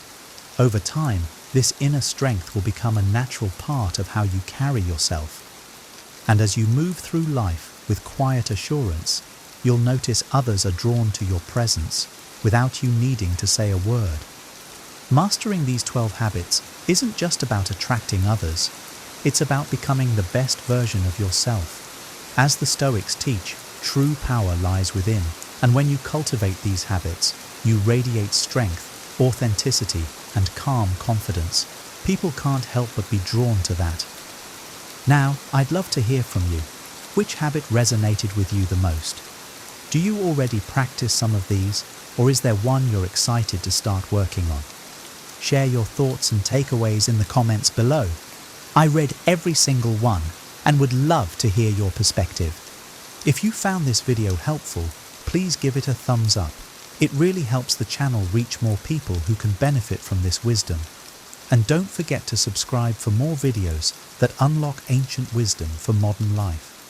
Share this video with someone who might need a little inspiration today. Thank you for watching, and remember, greatness is built in silence, one habit at a time. See you in the next video. Have you ever felt overwhelmed by your emotions, like you're on a constant roller coaster with no way to get off? What if I told you that an ancient philosophy holds the secrets to mastering your emotions and achieving a happier, more balanced life? Welcome to our journey into the fascinating world of Stoicism. In this video, we'll explore the top 5 Stoic rules for controlling your emotions, transforming your reactions, and navigating life's challenges with grace and wisdom. These time-tested techniques, practiced by ancient philosophers like Marcus Aurelius and Seneca, can empower you to become the master of your emotional landscape. So grab a pen and paper, because you'll definitely want to take notes on these life-changing insights. Let's dive in. 1. Pause and breathe. The simple yet transformative practice of pausing and breathing holds immense significance as a tool for emotional control and mindful response. Imagine you're in a heated argument with a co-worker and you feel your anger rising. Instead of reacting impulsively, Stoicism encourages you to take a deliberate pause, close your eyes, and take a deep breath. This brief moment allows you to regain composure and clarity. By introducing this pause, you create a buffer where you can reflect on the situation rationally. This practice aligns with Stoic principles by creating a space between stimulus and response, where you can engage your rational faculties rather than being driven by emotional impulses. For example, Marcus Aurelius, the famous Stoic philosopher, often practiced pausing and reflecting before responding to situations that could provoke anger or frustration. By taking a deep breath and counting to 10, you can diffuse the intensity of the moment, enabling you to respond with wisdom and poise. This practice empowers you to navigate challenges with greater control, transforming knee-jerk reactions into thoughtful responses. Embracing this Stoic technique can enhance your emotional intelligence and lead to more harmonious interactions in your daily life. 2. Practice negative visualization. Negative visualization, a powerful Stoic exercise, involves imagining potential challenges or losses to prepare emotionally for them. Picture yourself preparing for a big presentation.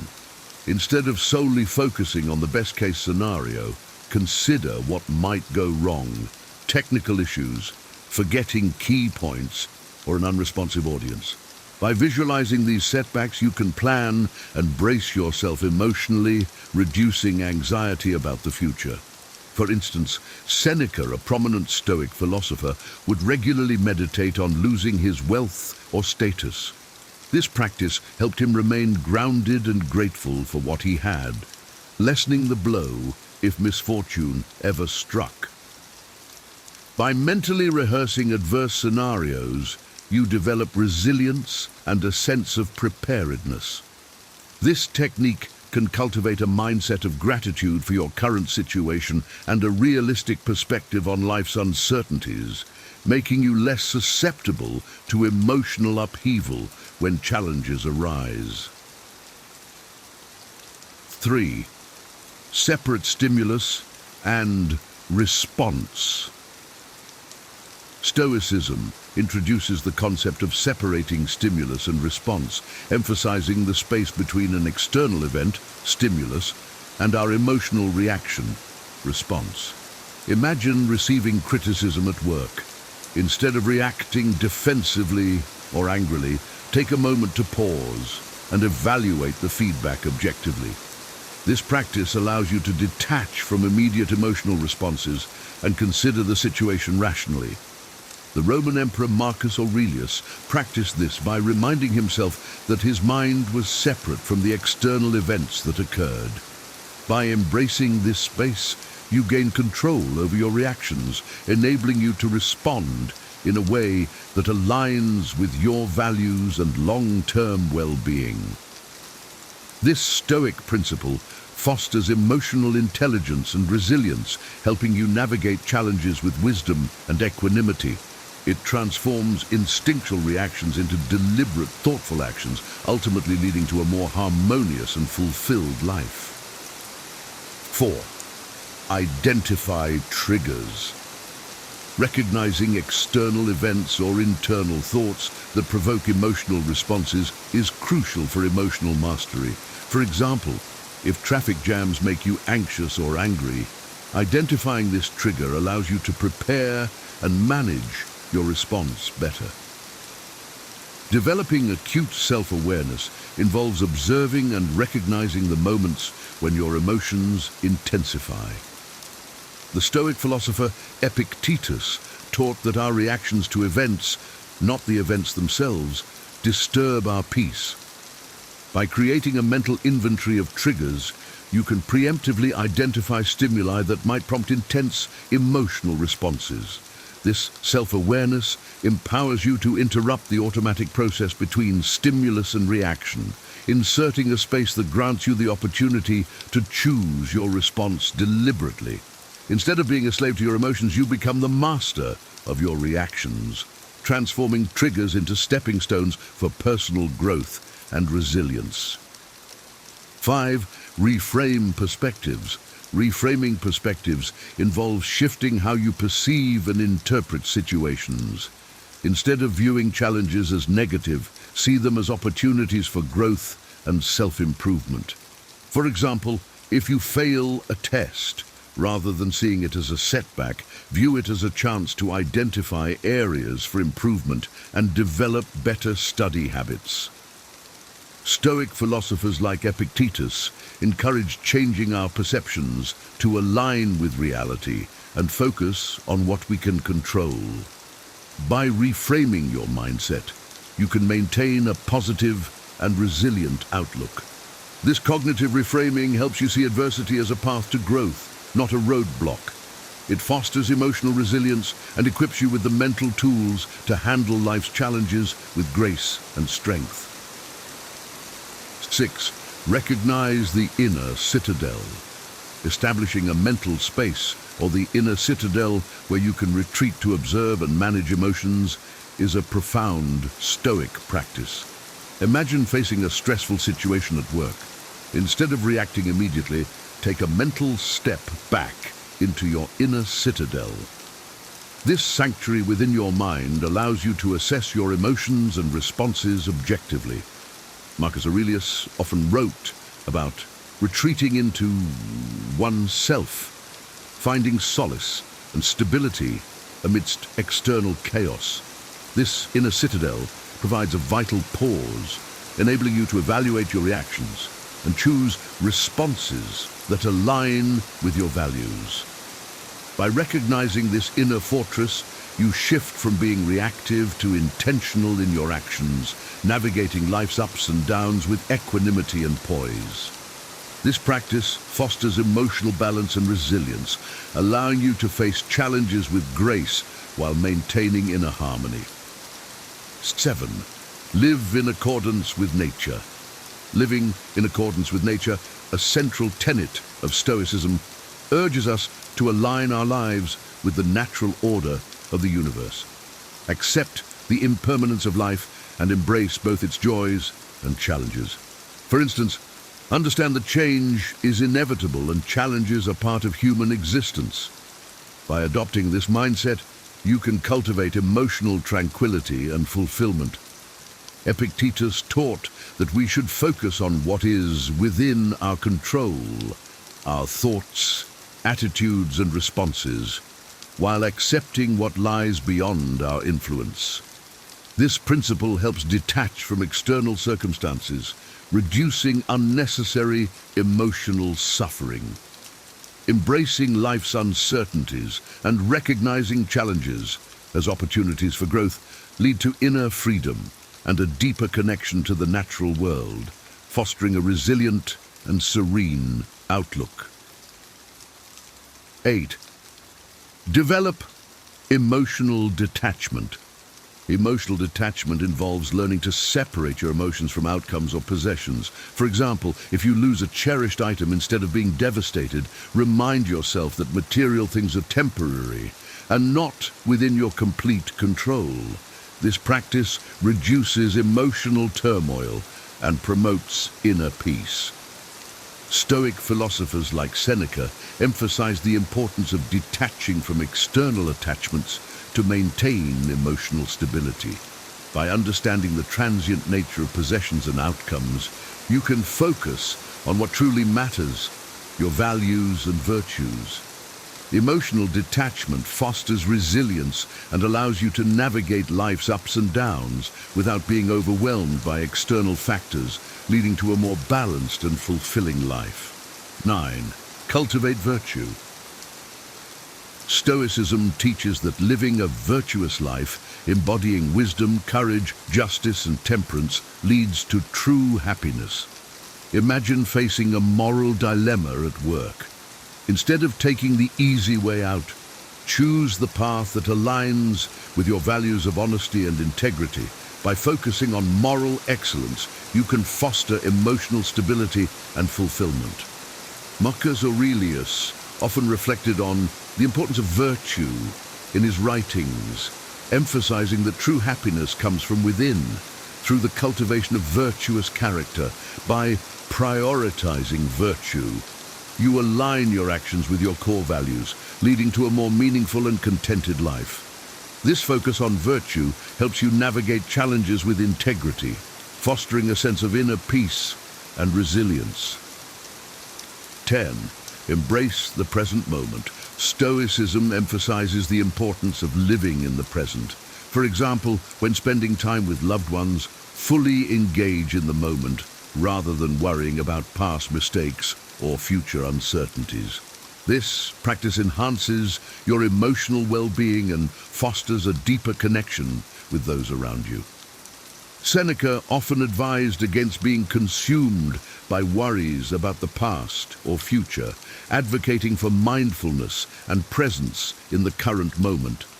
By focusing on the here and now, you can reduce unnecessary anxiety and appreciate the beauty of the present. Embracing the present moment leads to a more centered and peaceful state of mind, allowing you to experience life's joys and challenges with greater clarity and gratitude. In summary, incorporating Stoic principles into your daily life can be a transformative journey toward emotional mastery and a happier existence. By practicing techniques like pausing and breathing, recognizing your inner citadel, and embracing the present moment, you can navigate life's ups and downs with grace and resilience. Remember, the power to control your emotions lies within you. By identifying triggers, reframing perspectives, and living in accordance with nature, you can foster a mindset of acceptance and intentionality.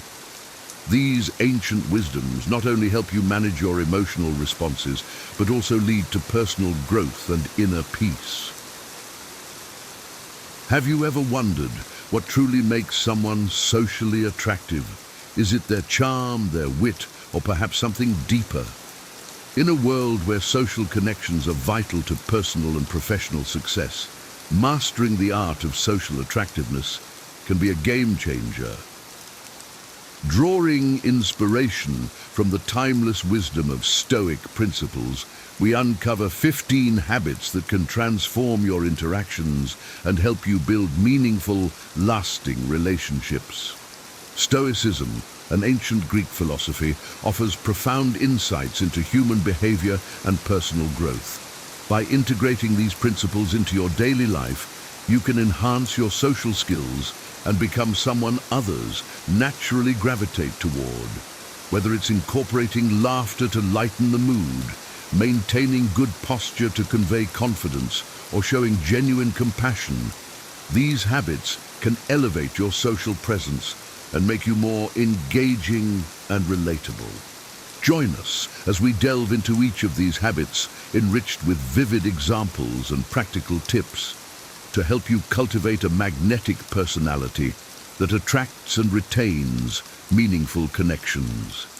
Let's embark on this journey of personal transformation and discover the power of Stoic-inspired social attractiveness. 1. Incorporate laughter.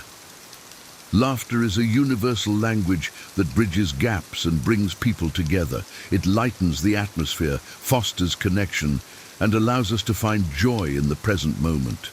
Imagine attending a gathering where the room is filled with serious conversations and tense faces. Then someone shares a light-hearted joke and the room erupts in laughter. Instantly the mood shifts from somber to joyful and people feel more relaxed and open. Using humor in your interactions can make you more approachable and enjoyable to be around. For instance, when meeting someone new, a clever, appropriate joke or a funny anecdote can break the ice and create an immediate bond. Think of a first date scenario where both parties are nervous and unsure. A shared laugh over a humorous story about a past awkward moment can ease the tension and pave the way for more meaningful conversation. However, it's crucial to use humor mindfully. Not everyone has the same sense of humor, and what might be funny to one person could be offensive to another. For example, at a workplace meeting, a well-timed, harmless joke about the quirks of office life can enhance camaraderie. But a joke that touches on sensitive topics can quickly backfire, causing discomfort and possibly damaging relationships. Moreover, laughter can be a powerful tool in stressful situations. Consider a family facing a difficult challenge, such as moving to a new city. Amidst the chaos of packing and goodbyes, sharing funny moments, like the time they tried to assemble furniture without instructions, can provide relief and strengthen their bond. Incorporating laughter into your daily life requires a balance of spontaneity and sensitivity. By using humor to connect with others, you not only enhance your social attractiveness, but also contribute to a more positive and joyful environment. Remember, laughter is a gift that can lighten even the heaviest of days and bring warmth to the coldest of hearts. 2. Maintain good posture. Good posture is a silent communicator of confidence and self-respect. When you stand tall with your shoulders back and head held high, you project an image of assurance and reliability. Picture a speaker at a conference. The one with a straight posture, open stance, and direct eye contact commands attention and respect, whereas a slouched speaker might struggle to keep the audience engaged. Maintaining good posture isn't just about aesthetics, it also influences how you feel.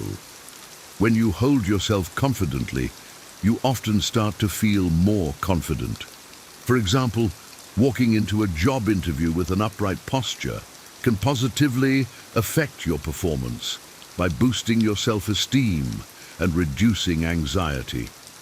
Conversely, slouching can convey insecurity and disinterest, potentially diminishing the interviewer's perception of your capabilities. Practicing good posture also impacts your physical health. For instance, consistently sitting or standing with poor posture can lead to back and neck pain.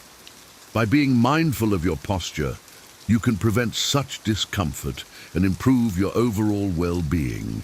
Simple daily habits like adjusting your workstation to maintain an ergonomic alignment or practicing yoga to strengthen your core can significantly enhance your posture over time. In social settings, good posture can make you more approachable and engaging. Imagine attending a networking event. A person standing confidently with an open posture is more likely to attract conversation partners than someone hunched over their phone. By maintaining good posture, you send non-verbal cues that you are open to interaction and ready to engage. Incorporating good posture into your daily life is a powerful way to enhance your presence and make a positive impression on others. It reflects your inner confidence and respect for yourself, which in turn earns the respect and admiration of those around you. 3. Foster curiosity. Curiosity is a key ingredient in building meaningful connections. When you show genuine interest in others by asking thoughtful questions and actively listening to their responses, you create a bond that goes beyond superficial interactions. For example, instead of the typical, "How are you?" consider asking, "What's been the highlight of your week?" This question invites the person to share something meaningful and can lead to deeper conversations. Consider a scenario at a dinner party. While others might stick to small talk, you engage with someone by expressing curiosity about their latest project or a recent trip. This not only shows that you value their experiences, but also makes the interaction more memorable. People naturally feel more appreciated and connected when they sense that someone is genuinely interested in their lives. Fostering curiosity also means being an active listener. Instead of thinking about what you will say next, focus on what the other person is saying. For instance, if a friend is talking about a challenging situation at work, listen attentively and ask follow-up questions like, "How did you handle that?" or "What did you learn from the experience?" This approach shows empathy and encourages the person to open up more. Moreover, curiosity can broaden your own perspectives. Engaging with people from different backgrounds and cultures enriches your understanding of the world. Imagine meeting someone from a different country at a conference. By asking about their cultural traditions and daily life, you not only make a new friend, but also gain insights that can challenge and expand your own worldview. Curiosity fosters connections that are both deep and enriching. By showing genuine interest in others, you not only make them feel valued, but also create opportunities for learning and personal growth. This habit of engaging curiously makes you more socially attractive and builds lasting relationships. 4. Show compassion. Compassion is a powerful force in building strong relationships. It involves understanding and sharing the feelings of others, offering genuine support and empathy. For example, when a friend is going through a tough time, simply being there to listen and offer a comforting presence can make a significant difference. Saying, "I'm here for you, and I understand how hard this must be," validates their emotions and strengthens your bond. Consider the impact of compassion in a workplace setting. Imagine a colleague struggling with a heavy workload. Offering to help with a project or even just taking a moment to acknowledge their stress can foster a supportive work environment. This act of kindness not only eases their burden, but also builds a foundation of trust and mutual respect. Compassion extends beyond close relationships to everyday interactions. Think about a time when a stranger was kind to you, such as helping you carry groceries or offering a smile when you were feeling down. These small acts of compassion can have a profound impact, reminding us of our shared humanity and creating a ripple effect of kindness. However, showing compassion also means taking care of yourself. It's essential to set boundaries and ensure you are not depleting your own resources. For instance, if a friend constantly leans on you for support, it's okay to express your own needs and suggest they seek additional help. Compassion is most effective when it comes from a place of balance and self-care. Incorporating compassion into your daily life not only enhances your social attractiveness, but also contributes to a more empathetic and connected world. By understanding and sharing the feelings of others, you build deeper, more meaningful relationships and create an environment where everyone feels valued and supported. 5. Cultivate a touch of mystery. Cultivating a touch of mystery involves sharing selectively and allowing your depth to unfold naturally. This approach invites others to engage more deeply, sparking curiosity and interest. Imagine meeting someone who shares their entire life story in the first conversation versus someone who reveals their experiences gradually.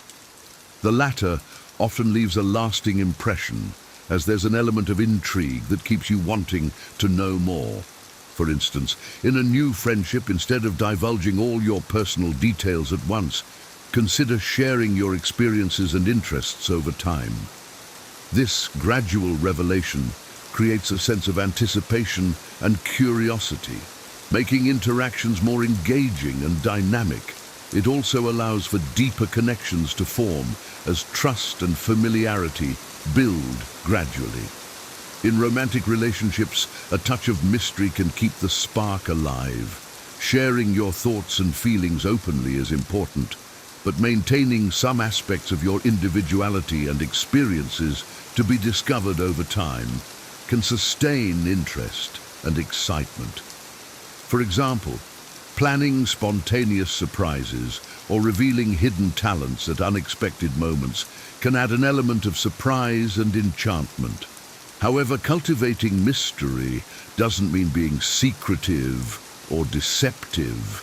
It's about finding a balance between openness and intrigue, being genuine and authentic in your interactions while leaving room for discovery makes you more captivating. Think of it as reading a book where each chapter reveals a bit more about the characters, keeping you engaged and eager to learn what happens next. This principle can also apply to professional settings. In a job interview, highlighting your skills and experiences without laying out your entire career history can pique the interviewer's interest. Sharing relevant achievements while hinting at your potential can create a compelling narrative that leaves them wanting to know more. By cultivating a touch of mystery, you enhance your social interactions with an element of intrigue. This approach not only makes you more attractive and engaging, but also fosters deeper and more meaningful connections. 6. Exercise patience. Patience is a virtue that greatly enhances social interactions. It involves allowing conversations to flow naturally without rushing or interrupting, showing respect and consideration for others. Imagine being in a group discussion where one person dominates the conversation, cutting others off mid-sentence. This behavior can stifle communication and create frustration. Conversely, a patient listener who waits their turn and gives others space to express their thoughts fosters a more inclusive and respectful dialogue. Consider the scenario of a family dinner. A child excitedly shares their day at school, and a patient parent listens attentively without interrupting. This patience not only encourages the child to express themselves freely, but also strengthens the parent-child bond.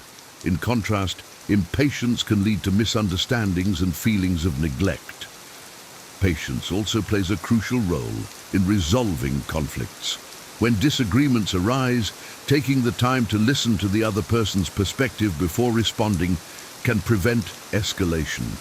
For instance, in a workplace dispute, patiently hearing out a colleague's concerns and responding thoughtfully can lead to a more constructive resolution. This approach shows that you value their input and are committed to finding a mutually beneficial solution. Moreover, practicing patience in daily interactions can enhance your own well-being. It reduces stress and fosters a sense of calm and control. For example, waiting in a long line can be frustrating, but using that time to practice mindfulness or engage in a pleasant conversation with a fellow queue member can transform the experience into a positive one. Patience is a powerful tool that can improve your relationships and social interactions.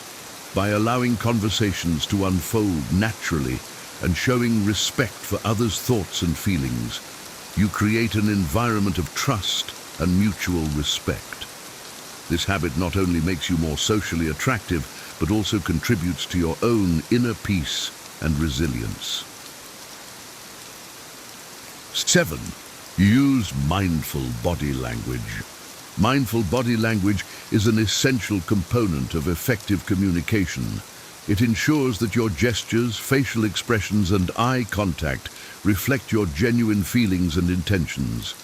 Imagine attending a presentation where the speaker maintains eye contact, uses open gestures, and smiles genuinely.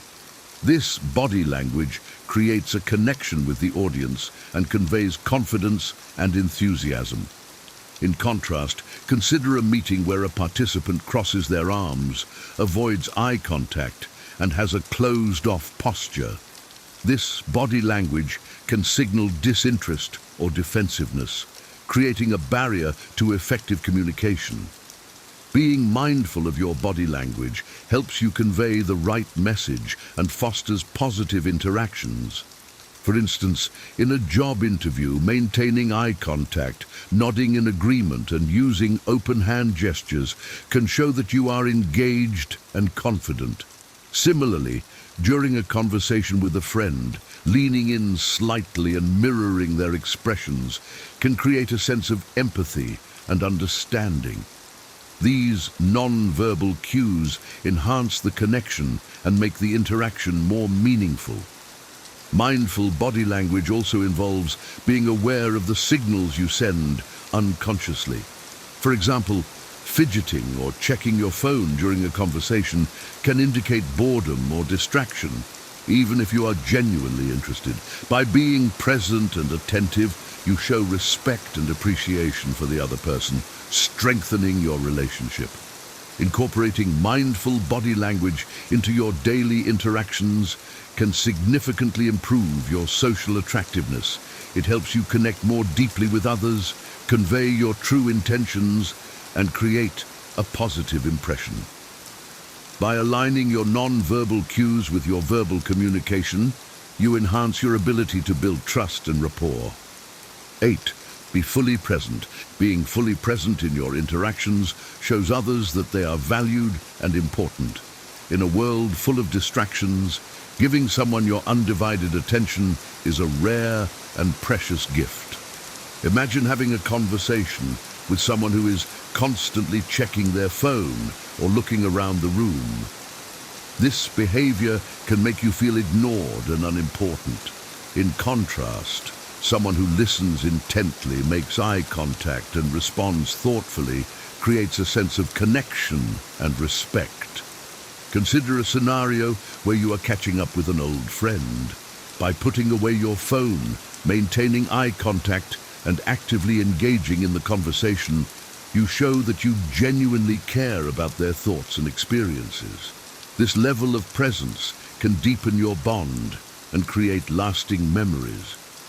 Being fully present also means being mindful of your own thoughts and feelings during interactions. For instance, if you find your mind wandering during a meeting, gently bring your focus back to the speaker.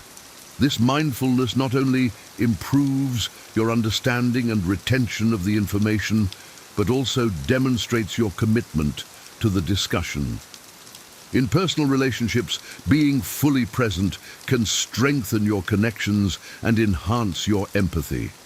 Imagine a partner sharing their worries with you. By listening attentively and responding with empathy, you validate their feelings and provide emotional support. This presence fosters trust and intimacy, making your relationship more resilient. Practicing presence requires conscious effort, especially in today's fast-paced world. Setting aside dedicated time for meaningful interactions, practicing mindfulness, and minimizing distractions can help you cultivate this habit. Being fully present enriches your social interactions, making you more attractive and trustworthy to others. 9. Develop cultural wisdom. Developing cultural wisdom involves understanding and appreciating different cultures to broaden your perspectives and connect with others. In today's globalized world, cultural awareness is essential for building meaningful relationships and fostering inclusivity. Imagine working on an international team where each member brings unique cultural insights. By appreciating and respecting these differences, you can collaborate more effectively and create a harmonious work environment. Consider the impact of cultural wisdom in social settings. When attending a cultural event, showing genuine interest in the traditions and practices can make you more engaging and respectful. For example, asking about the significance of a cultural festival or trying traditional foods with an open mind demonstrates your appreciation for diversity. Cultural wisdom also enhances your ability to connect with people from different backgrounds. Imagine traveling to a foreign country. Understanding and respecting local customs, such as greeting practices or dress codes, can help you navigate social interactions smoothly and build positive relationships. This awareness shows that you value and respect the local culture, making you a more attractive and considerate visitor. Moreover, developing cultural wisdom enriches your own life. It broadens your horizons and challenges your perspectives, fostering personal growth and empathy. For instance, learning about different religious practices or social norms can deepen your understanding of the world and reduce prejudices. Incorporating cultural wisdom into your daily life involves continuous learning and open-mindedness. Reading about different cultures, engaging in cultural exchanges, and reflecting on your own biases can help you develop this valuable trait. By embracing cultural wisdom, you enhance your social interactions and contribute to a more inclusive and empathetic world. 10. Embrace authenticity. Embracing authenticity means being true to yourself, standing firm in your beliefs, and finding comfort in your own skin. Authenticity attracts genuine connections and fosters trust and respect. Imagine meeting someone who is unapologetically themselves, sharing their passions and vulnerabilities openly. This authenticity creates a sense of sincerity and makes interactions more meaningful. Consider the impact of authenticity in friendships. When you are authentic, you attract like-minded individuals who appreciate you for who you are. For example, sharing your true interests and opinions can lead to deeper and more fulfilling relationships. Conversely, trying to fit in by pretending to be someone you're not can create superficial connections and feelings of emptiness. Authenticity also means accepting your flaws and imperfections. Imagine a leader who acknowledges their mistakes and shows vulnerability. This behavior not only earns the respect of their team, but also creates a culture of openness and trust. By being authentic, you inspire others to do the same, fostering a supportive and genuine environment. In personal growth, embracing authenticity involves self-reflection and acceptance. It requires understanding your values, strengths, and weaknesses, and living in alignment with them. For instance, pursuing a career that aligns with your passions and values, even if it's unconventional, can lead to greater satisfaction and fulfillment. Being authentic in your interactions can significantly enhance your social attractiveness. It creates a sense of trust and reliability, making others feel comfortable and valued. By embracing your true self and living authentically, you build deeper connections and lead a more fulfilling life. 11. Practice mesmerizing manners. Practicing mesmerizing manners involves engaging with others through genuine empathy, kindness, and respect. Good manners create a welcoming and positive environment, making interactions pleasant and memorable. Imagine dining at a restaurant where the staff is courteous, attentive, and respectful. This experience leaves a lasting positive impression and makes you more likely to return. Consider the impact of manners in everyday interactions. Simple acts of kindness, such as holding the door open, saying please and thank you, or offering a smile, can brighten someone's day and create a sense of warmth and connection. For example, complimenting a colleague on their hard work or helping a neighbor carry groceries shows that you care and value their presence. Mesmerizing manners also involve being mindful of others' needs and feelings. In a conversation, listening attentively, not interrupting, and showing appreciation for the other person's perspective demonstrate respect and empathy. For instance, in a heated discussion, responding calmly and respectfully rather than reacting impulsively can diffuse tension and foster mutual understanding.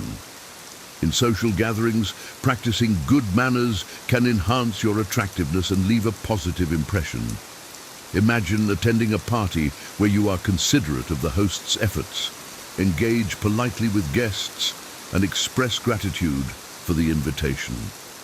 This behavior not only makes you a delightful guest, but also builds your reputation as a respectful and kind individual.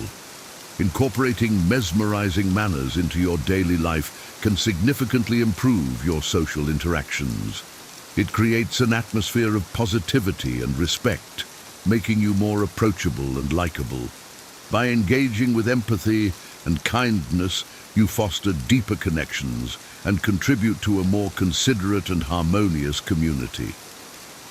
12. Choose a signature scent. Choosing a signature scent involves selecting a fragrance that aligns with your personality and values, leaving a lasting impression. A signature scent can become a subtle yet powerful part of your personal brand.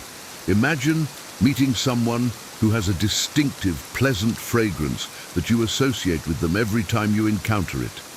This scent creates a sensory memory, making your interactions more memorable and unique. Consider the impact of a signature scent in professional settings. Wearing a subtle, elegant fragrance that complements your professional demeanor can enhance your presence and leave a positive impression on colleagues and clients. For example, a fresh, clean scent can convey a sense of professionalism and confidence, making you more approachable and memorable in meetings. In personal relationships, a signature scent can add an element of intimacy and familiarity. Imagine a partner who always wears a specific perfume or cologne. Over time, this scent becomes associated with them, evoking fond memories and feelings whenever you encounter it. Choosing a scent that reflects your personality and preferences can enhance your connection with others. Selecting a signature scent involves finding a fragrance that resonates with you and reflects your identity. It could be inspired by your favorite places, memories, or even your personal values. For instance, a nature lover might choose a fragrance with earthy, woody notes, while someone who values elegance and sophistication might opt for a classic, floral scent. Incorporating a signature scent into your daily routine can enhance your social attractiveness and leave a lasting impression. It adds a unique, personal touch to your presence, making interactions more memorable and enjoyable. By choosing a fragrance that reflects your personality, you create a sensory connection that resonates with others and enhances your overall appeal. 13. Live by virtues. Living by virtues involves following Stoic principles like wisdom, courage, justice, and temperance. These virtues not only enhance your character, but also attract others who admire and aspire to these values. Imagine someone who consistently demonstrates integrity, fairness, and self-control. This person naturally earns respect and admiration, making them more attractive and influential. Consider the impact of living by virtues in your daily interactions. Demonstrating wisdom by making thoughtful decisions and offering sound advice can make you a trusted confidant. For example, a friend who seeks your guidance in difficult situations values your wisdom and respects your judgment. Similarly, showing courage by standing up for what is right, even in challenging circumstances, inspires others and fosters a sense of admiration. Justice, another key Stoic virtue, involves treating others fairly and with respect. Imagine a leader who ensures everyone on their team is treated equitably and acknowledges their contributions.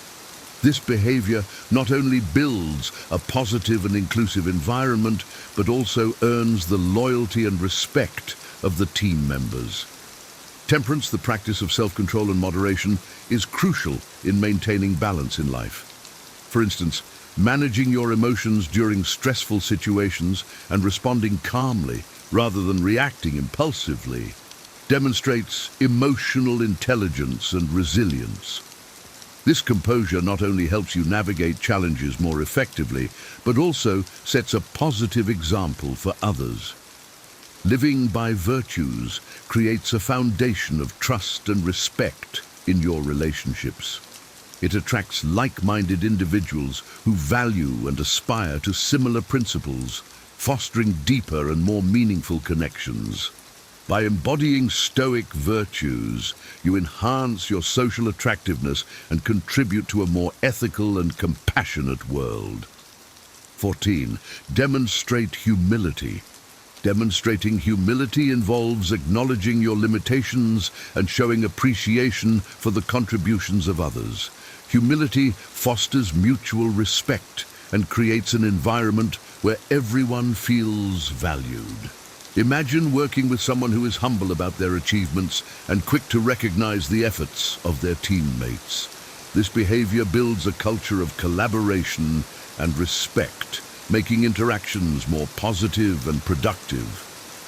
Consider the impact of humility in leadership. A humble leader who admits their mistakes and seeks feedback from their team earns greater respect and loyalty. For example, a manager who credits their team for a project's success, rather than taking all the glory, fosters a sense of shared achievement and trust. This humility encourages open communication and continuous improvement within the team. In personal relationships, humility strengthens bonds and promotes understanding. Imagine a friend who always acknowledges their own faults and appreciates your support. This humility not only makes them more relatable, but also deepens your connection by fostering an environment of honesty and mutual respect. Humility also means being open to learning from others. Consider attending a workshop where you openly admit your lack of knowledge on a topic and actively seek insights from the facilitator and fellow participants. This openness not only enhances your learning experience, but also builds a network of supportive and knowledgeable individuals. Incorporating humility into your daily interactions can significantly improve your relationships. It creates a sense of equality and respect, making others feel valued and appreciated. By demonstrating humility, you enhance your social attractiveness and contribute to a more respectful and supportive community. 15. Practice self-care. Practicing self-care involves prioritizing your physical, mental, and emotional well-being to build resilience and better support others. Self-care is essential for maintaining a healthy and balanced life, enabling you to show up fully in your relationships and responsibilities. Imagine a friend who regularly engages in activities that rejuvenate and energize them, such as exercising, meditating, or pursuing hobbies. This practice not only enhances their well-being, but also makes them more present and supportive in their interactions. Consider the impact of self-care in professional settings. A colleague who takes regular breaks, manages their stress effectively, and maintains a healthy work-life balance is likely to be more productive and positive. For example, someone who practices self-care by setting boundaries and taking time off to recharge can prevent burnout and maintain their enthusiasm and effectiveness at work. In personal relationships, self-care enables you to be more patient, empathetic, and supportive. Imagine a parent who takes time for self-care activities, such as reading, exercising, or socializing with friends. This practice helps them manage stress and maintain their energy, allowing them to be more present and engaged with their children. Self-care also involves recognizing and addressing your emotional needs. For instance, seeking therapy or counseling when needed, practicing mindfulness, and engaging in activities that bring you joy and fulfillment contribute to your emotional well-being. This practice not only enhances your own quality of life, but also makes you more resilient and capable of supporting others. Incorporating self-care into your daily routine can significantly enhance your social attractiveness and overall well-being. By prioritizing your health and happiness, you build resilience and create a positive impact on your interactions and relationships. Practicing self-care enables you to be your best self and contribute positively to the lives of those around you. In conclusion, these 15 socially attractive habits, inspired by Stoic principles, offer a holistic approach to enhancing your interactions and relationships.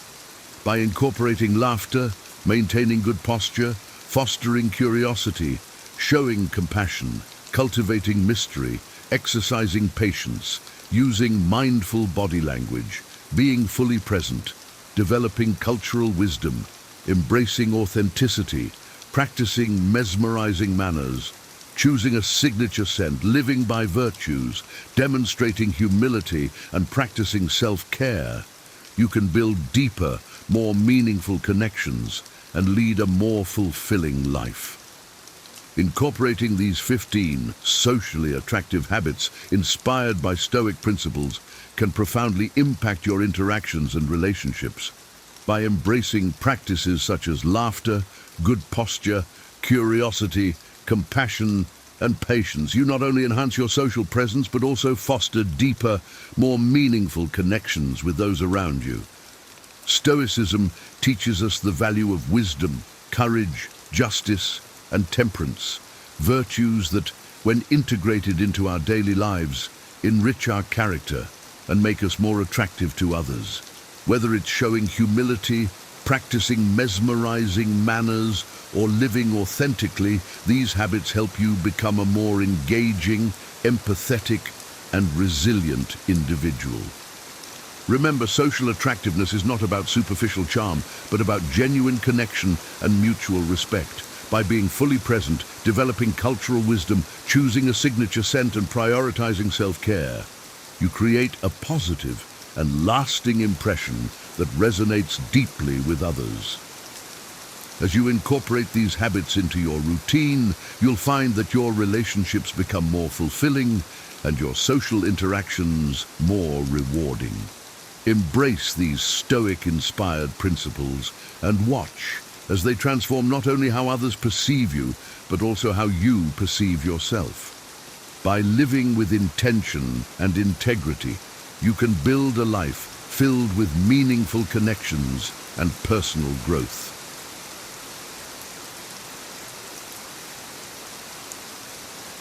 Have you ever wondered why some men effortlessly attract women, while others, despite their best efforts, struggle to get even a second glance?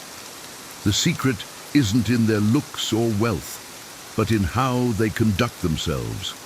In this video, we'll delve into the art and dark psychology of ignoring women, a strategy rooted in Stoic principles and emotional intelligence. By mastering these 11 key traits, you'll not only stand out from the crowd, but also command respect and admiration from the women you meet. Get ready to transform your dating life and relationships by understanding what truly makes a high-value man. Let's dive in. Section 1. Independence. High-value men are comfortable being alone and use their solitude for introspection and personal growth. They understand that their self-worth is not tied to their relationship status and do not need a woman to validate their existence. This confidence and completeness are incredibly attractive because it demonstrates a deep sense of self-reliance and assurance. Consider John, a successful entrepreneur. Despite his busy schedule, John always makes time for himself. He enjoys solo activities like hiking, reading, and traveling. These moments alone are not just about leisure. They are opportunities for John to reflect on his goals, assess his progress, and plan for the future. This practice of solitude has not only made John more self-aware, but has also significantly boosted his confidence. When John meets women, he doesn't come across as needy or desperate for their attention. Instead, his calm and composed demeanor signals that he is comfortable in his own skin. Women find this trait magnetic because it's rare to encounter someone who is so self-assured. John's independence makes him stand out because he does not seek validation from others. He projects an aura of completeness and confidence that many women find irresistible. For instance, during a party, John might be seen casually engaging in conversations without hovering around anyone in particular. He listens more than he talks, showing genuine interest in others without feeling the need to impress. This behavior contrasts sharply with men who constantly seek attention and validation, making John appear more intriguing and desirable. Moreover, John's independence means he is selective about his relationships. He looks for partners who complement his life, not complete it. This selectiveness ensures that his relationships are based on mutual respect and shared values, rather than a need for validation. Women appreciate this because it means John values quality over quantity in his interactions. In summary, independence is a hallmark of high-value men. By being comfortable alone and using solitude for personal growth, they project confidence and self-assurance that is deeply attractive to women.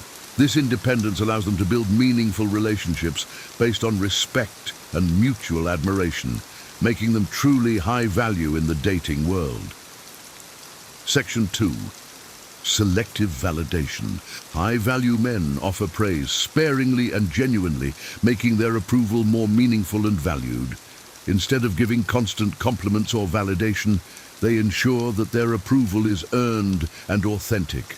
This approach makes their validation significantly more impactful and desirable. Take Alex, for example, who is known for his discerning nature. When Alex interacts with women, he doesn't bombard them with flattery. Instead, he observes and takes note of qualities that genuinely impress him. One evening at a social gathering, he meets Sarah, a woman who is passionate about environmental conservation. Rather than complimenting her appearance, Alex engages in a conversation about her work and expresses sincere admiration for her dedication and knowledge in the field.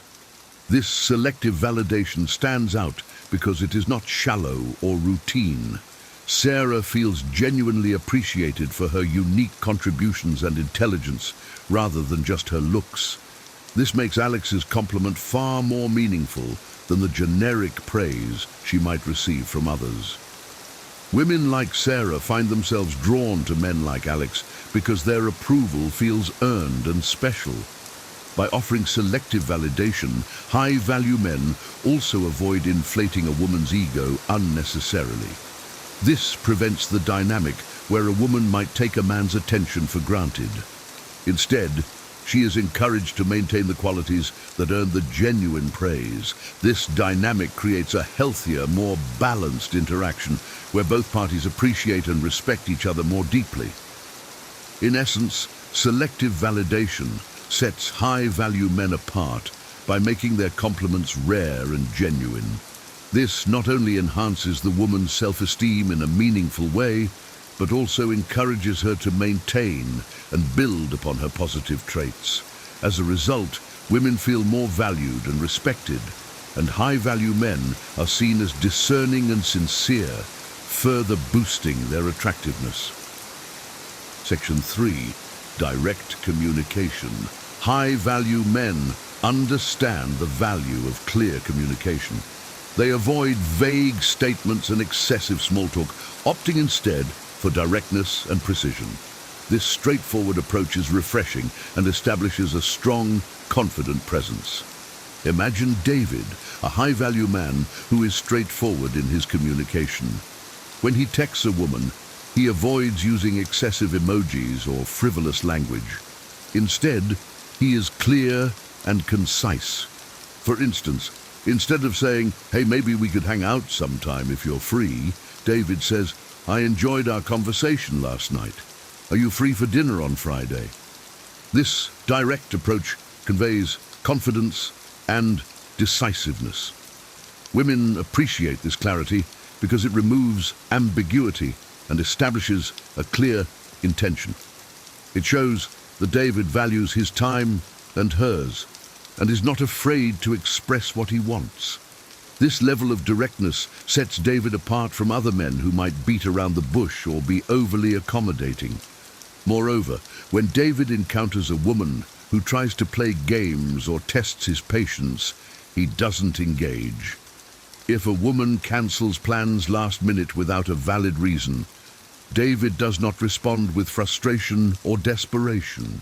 Instead, he might say, "I understand things come up. Let's reschedule when you're certain about your availability."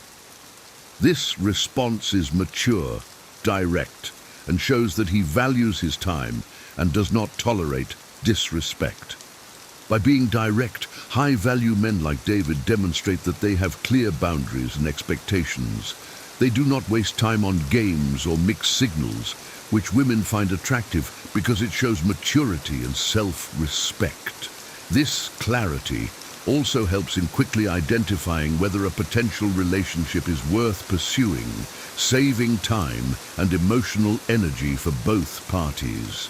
In summary, direct communication is a hallmark of high-value men. By being clear, concise, and straightforward, they project confidence and decisiveness. This approach not only enhances their attractiveness, but also fosters healthier, more respectful interactions with women. Section 4. Purpose. High-value men are driven by their goals and ambitions.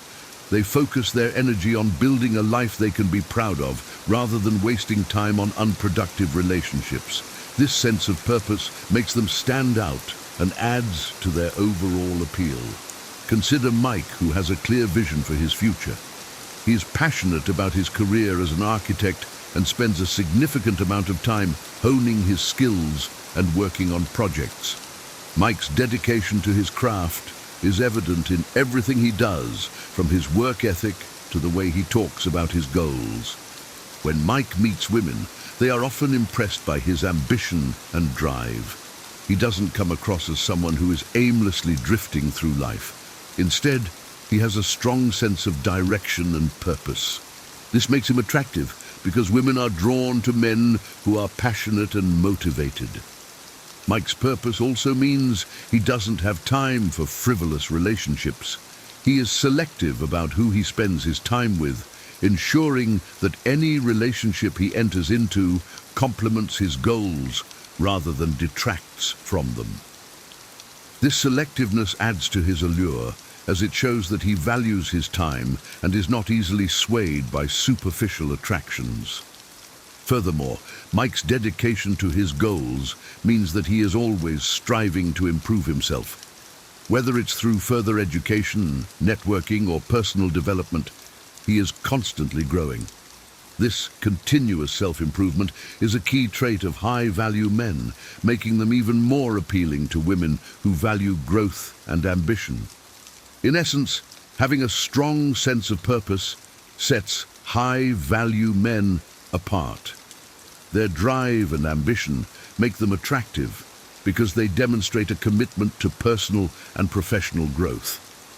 This focus on their goals not only enhances their own lives, but also makes them more desirable partners who bring stability and inspiration to their relationships. Section 5. Fearless mindset. High-value men see themselves as equals to women and maintain composure, which enhances their attractiveness. They understand their worth and are confident in their allure, which allows them to remain composed and relaxed around women. Take Tom, for example, who has a fearless mindset. He does not view women as unattainable or superior beings, but as equals. This perspective allows him to interact with women without anxiety or desperation. When Tom meets someone new, he engages in conversation naturally, without trying too hard to impress. This fearless mindset makes Tom irresistibly attractive because it exudes confidence and self-assurance. Women are drawn to men who are comfortable in their own skin and do not place them on a pedestal. For instance, during a social event, Tom might approach a woman and start a genuine conversation about mutual interests without overthinking his words or actions. This natural confidence sets him apart from men who become anxious or overly eager around attractive women. Tom's charisma stems from a deep-rooted belief in himself. He visualizes himself at the apex of his life, exuding strength and confidence. This self-assurance is evident in the way he carries himself and interacts with others. Women find this trait magnetic because it signals that Tom is not easily swayed by external opinions or pressures. Moreover, Tom's fearless mindset means that he doesn't seek validation from others. He knows his worth and does not rely on others to boost his self-esteem. This independence is attractive because it shows that he is self-sufficient and confident. Women are more likely to be drawn to men who are secure in themselves and do not need constant reassurance. In summary, a fearless mindset is a key trait of high-value men. By viewing women as equals and maintaining composure, they project confidence and self-assurance. This fearless approach makes them more attractive and allows them to build genuine, respectful relationships. Section 6. Attention. High-value men do not give free attention, making women seek their validation. By withholding constant attention, they stand out from other men who are eager to please and gain women's approval. Consider Daniel, who is strategic with his attention. Unlike many men who bombard women with likes, comments, and messages on social media, Daniel is more reserved. When he meets a woman he is interested in, he makes an initial connection but does not shower her with constant attention. Instead, he gives her space and lets her wonder about his intentions. This approach leaves women intrigued and wanting more. For example, when Daniel meets Emily at a party, he has a great conversation with her, but does not immediately follow up with a barrage of texts. Instead, he waits a few days before reaching out, allowing Emily to think about their interaction and anticipate his next move. This creates a sense of mystery and excitement, making Daniel more appealing. Daniel's restraint with attention also prevents him from being taken for granted. Women often receive excessive attention from multiple men, which can inflate their egos and make them less appreciative of genuine interest. By not giving free attention, Daniel sets himself apart and makes his validation more valuable. Moreover, Daniel's approach shows that he has a busy and fulfilling life. He is not always available because he has other priorities and commitments. This signals to women that he is a high-value man with a purpose, and they must earn his attention rather than receive it freely. This dynamic shifts the balance of power and makes women more eager to gain his approval. In essence, by controlling the amount of attention they give, high-value men create a sense of intrigue and value. Women are more likely to seek their validation and appreciate their interest, making these men more attractive and desirable. Section 7. Emotional control. High-value men master their emotions and avoid being overly reactive, conveying strength and reliability. They understand that emotional stability is key to maintaining respect and attraction in relationships. Imagine Mark, a man who has developed a high level of emotional control. When faced with a challenging situation, such as a disagreement with his partner, Mark remains calm and composed. He listens carefully, processes his thoughts and responds thoughtfully rather than reacting impulsively. This emotional stability makes Mark a rock in his relationships. For instance, if his partner Lisa becomes upset over a misunderstanding, Mark doesn't immediately react with anger or defensiveness. Instead, he stays calm, asks questions to understand her perspective, and addresses the issue rationally. This approach not only resolves conflicts more effectively, but also demonstrates Mark's maturity and reliability. Mark's emotional control extends to his everyday interactions. He doesn't let minor annoyances or setbacks disrupt his composure.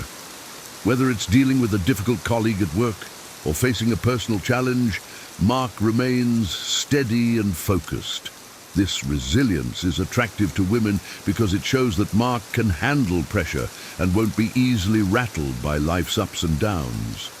Furthermore, Mark's ability to manage his emotions makes him a dependable partner. Women feel secure knowing that they can rely on him in both good times and bad. This dependability enhances his attractiveness because it signals strength and stability, qualities that are highly valued in long-term relationships. In summary, emotional control is a crucial trait of high-value men. By mastering their emotions and avoiding impulsive reactions, they convey strength and reliability. This stability not only enhances their attractiveness but also fosters healthier, more respectful relationships. Section 8. Not rewarding bad behavior. High-value men understand the importance of not rewarding bad behavior. They avoid engaging in trivial disagreements and maintain a stoic demeanor, ensuring respect and setting clear boundaries. Consider Sam, who has a firm stance on not rewarding bad behavior. When Sam notices that his partner Rachel is engaging in irrational arguments or disrespectful behavior, he does not react with frustration or emotional outbursts. Instead, he distances himself and waits for Rachel to acknowledge her mistake. For instance, if Rachel consistently criticizes Sam over minor issues, he chooses not to engage in heated arguments. Instead, he calmly states his perspective and then gives her space to reflect on her actions.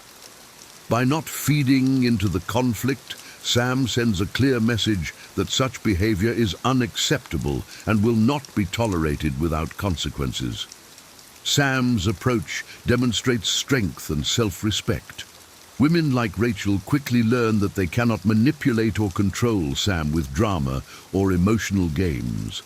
This behavior sets a tone of mutual respect in the relationship, as Rachel understands that Sam values himself and expects the same from her. Moreover, by not rewarding bad behavior, Sam avoids unnecessary stress and maintains his peace of mind. He focuses on positive interactions and ensures that his relationships are built on respect and understanding. This strategy not only enhances his attractiveness, but also creates a healthier dynamic where both partners are encouraged to communicate and resolve issues maturely. In essence, not rewarding bad behavior is a key trait of high-value men. By maintaining a stoic demeanor and setting clear boundaries, they ensure respect and avoid unnecessary conflicts. This approach fosters healthier relationships and makes them more attractive to women who value maturity and self-respect. Section 9. Boldness. High-value men take risks and confidently approach women, avoiding passive behavior. They understand that fortune favors the brave and that taking initiative is key to success in both dating and life. Consider Jake, who embodies boldness in his interactions. When Jake is interested in a woman, he doesn't hesitate to make the first move. At a networking event, he notices a woman named Laura who catches his eye. Instead of waiting for a perfect moment or overthinking his approach, Jake confidently walks up to her, introduces himself, and starts a conversation. This bold approach immediately sets Jake apart from men who are too timid or passive. Laura appreciates his confidence and finds his directness refreshing. Even if Jake faces rejection, he views it as a learning experience rather than a failure. This willingness to take risks and embrace potential failure makes Jake more resilient and attractive. Jake's boldness extends beyond his interactions with women. In his professional life, he's proactive and takes the initiative to seize opportunities. Whether it's pitching a new idea at work or pursuing a challenging project, Jake is not afraid to step out of his comfort zone. This attitude of boldness and initiative translates into his personal life, making him a dynamic and interesting individual. Furthermore, Jake's boldness means he doesn't settle for mediocrity. He strives for excellence in everything he does, from his career to his personal growth. This drive for success and improvement makes him a high-value man who stands out in any crowd. In summary, boldness is a defining trait of high-value men. By taking risks and confidently approaching women, they set themselves apart from passive individuals. This initiative and willingness to embrace challenges make them more attractive and successful in both their personal and professional lives. Section 10. Valuing time. High-value men prioritize their commitments and do not easily alter plans for women, making their time seem more valuable. They understand that time is a precious resource and manage it wisely to achieve their goals. Consider Tom, who has a busy and fulfilling life. Tom is dedicated to his career as a software developer and spends his evenings working on personal projects or engaging in hobbies like cycling and photography. When he meets a woman he likes, Tom makes it clear that his time is valuable. For example, when planning a date, Tom doesn't say, "I'm free anytime you are." Instead, he suggests a specific day and time that fits into his schedule, such as, "I'm available on Saturday evening. Would you like to join me for dinner then?" This approach signals that Tom has a life filled with meaningful activities and that he is not willing to drop everything at a moment's notice. Women find this attitude intriguing because it shows that Tom values his own time and expects others to do the same. It creates a sense of anticipation and makes his availability more precious. Additionally, by not being overly accommodating, Tom ensures that his interactions are more balanced and respectful. Moreover, Tom's focus on valuing time means he avoids wasting it on unproductive relationships or activities. He is selective about who he spends his time with and ensures that his relationships add value to his life. This selectiveness not only enhances his personal growth, but also makes him more attractive to women who appreciate a man with a clear sense of purpose and direction. In essence, valuing time is a crucial trait of high-value men. By managing their time wisely and prioritizing their commitments, they project a sense of self-worth and purpose. This attitude makes their time seem more valuable and ensures that their relationships are built on mutual respect and appreciation. Section 11. Personal boundaries. High-value men establish and maintain clear personal boundaries, demonstrating self-respect and demanding the same from others. They understand that setting boundaries is essential for healthy relationships and self-preservation. Consider Andrew, who is firm about his personal boundaries. Andrew knows what he values and what he will not tolerate in his relationships. When he starts dating someone new, he communicates these boundaries clearly and respectfully. For instance, he might say, "I value honesty and mutual respect in a relationship. I don't engage in relationships where there is dishonesty or manipulation." By setting these boundaries early on, Andrew establishes a foundation of respect and clarity. Women appreciate this straightforwardness because it removes ambiguity and sets clear expectations. If a woman crosses these boundaries, Andrew addresses it calmly but firmly. For example, if his partner cancels plans last minute without a valid reason, Andrew might say, "I understand things come up, but I value reliability. Let's make sure we respect each other's time moving forward." Andrew's firm stance on personal boundaries also means he's not afraid to walk away from toxic or unhealthy relationships. This self-respect signals to women that he values himself highly and will not settle for less. It also encourages them to respect him and his boundaries more deeply. Moreover, Andrew's boundaries extend to his personal time and space. He ensures that he has time for his own interests, friends, and self-care. This balance is crucial for his well-being and personal growth, making him a well-rounded and attractive individual. In summary, establishing and maintaining personal boundaries is a key trait of high-value men.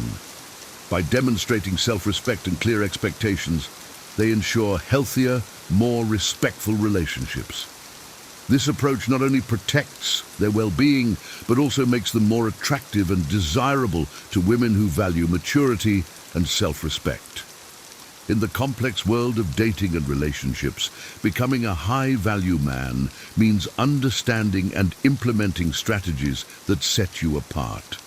By embracing independence, offering selective validation, communicating directly, and having a strong sense of purpose, you can attract women naturally and effortlessly. Mastering emotional control, not rewarding bad behavior, and maintaining personal boundaries are essential traits that ensure respect and admiration.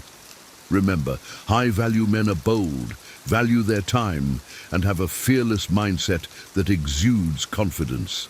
These principles, rooted in Stoicism and emotional intelligence, not only enhance your attractiveness, but also contribute to a more fulfilling and balanced life. Implement these 11 key traits and watch as your interactions transform, leading to more meaningful and respectful relationships. Share your experiences and thoughts in the comments section below, and don't forget to subscribe to our channel. Stay tuned for more insights and strategies to help you thrive in all areas of your life. Until next time, continue to grow and embrace the journey of becoming the best version of yourself. In relationships, there are certain qualities that make a lasting impact, traits that go beyond surface-level attraction and create deeper connections. As I've explored these qualities within myself, I've come to appreciate how each one contributes not only to my personal growth, but also to the strength and authenticity of my relationships. From confidence and resilience to emotional intelligence and passion, each trait shapes how I show up for my partner and allows us to build a foundation rooted in respect, trust, and inspiration. Here, I dive into 15 essential traits that I strive to embody, each bringing its own unique value and depth to the connections I form. 1. Independence. I've come to realize that independence is one of the most essential qualities I can develop, not just in my relationships, but in every part of my life. Being independent means having a life that's fulfilling and balanced, where I pursue my own passions, set my own goals, and don't make someone else the center of my existence. When I embrace independence, I'm creating a dynamic in my relationship that naturally attracts the kind of person who values strength and self-sufficiency, qualities that I want in both myself and my partner. Independence, to me, is about cultivating a life that stands on its own, where my happiness doesn't solely depend on any one person. I focus on maintaining my friendships, pursuing my hobbies, and making sure that my goals are always moving forward. For instance, I stay committed to my personal growth, which could mean learning a new skill, taking up a challenging project at work, or even taking time off to relax and reflect. When I give myself this space to evolve and improve, it not only makes me a better person, but also a more appealing partner. After all, being someone who's driven and engaged with life is attractive in its own right. Being independent doesn't mean I'm closed off or unwilling to make someone a priority. Instead, it's a way of ensuring that I don't lose myself in a relationship. I've seen too many people, and I've even done it myself, become so wrapped up in their partner that they forget who they are outside of that connection. I want to stay grounded in who I am, with a clear sense of my own worth and values. That way, I'm entering a relationship as a whole person, not someone seeking fulfillment from someone else. In practical terms, independence means that I make time for my interests, even when I'm dating someone. If I have a weekly meet-up with friends or a solo project that I'm working on, I make sure those remain priorities. This doesn't mean that I neglect my partner or refuse to make compromises. It simply means that I don't abandon what's important to me. I believe that keeping my life in balance is one of the best ways to ensure that I'm also bringing the best version of myself into my relationships. Independence also brings a level of mystery to the relationship. When I have my own goals and responsibilities, it adds depth and intrigue. I'm not always available or ready to drop everything because I have a full life. This isn't about playing hard to get, but about being genuinely engaged with my world, which in turn keeps the relationship interesting.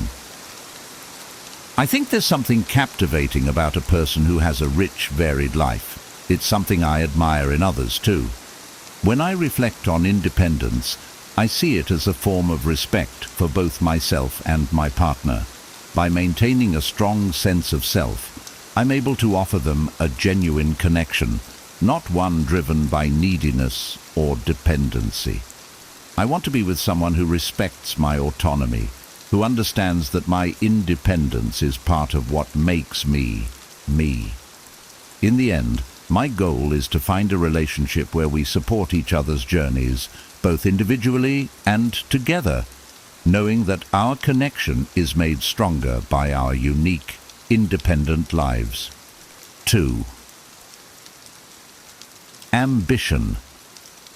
Ambition is something I believe every person should nurture in their lives. For me, ambition means having a clear sense of purpose and direction, a constant drive to improve, grow, and achieve. I don't see ambition as just the pursuit of career success or financial gain.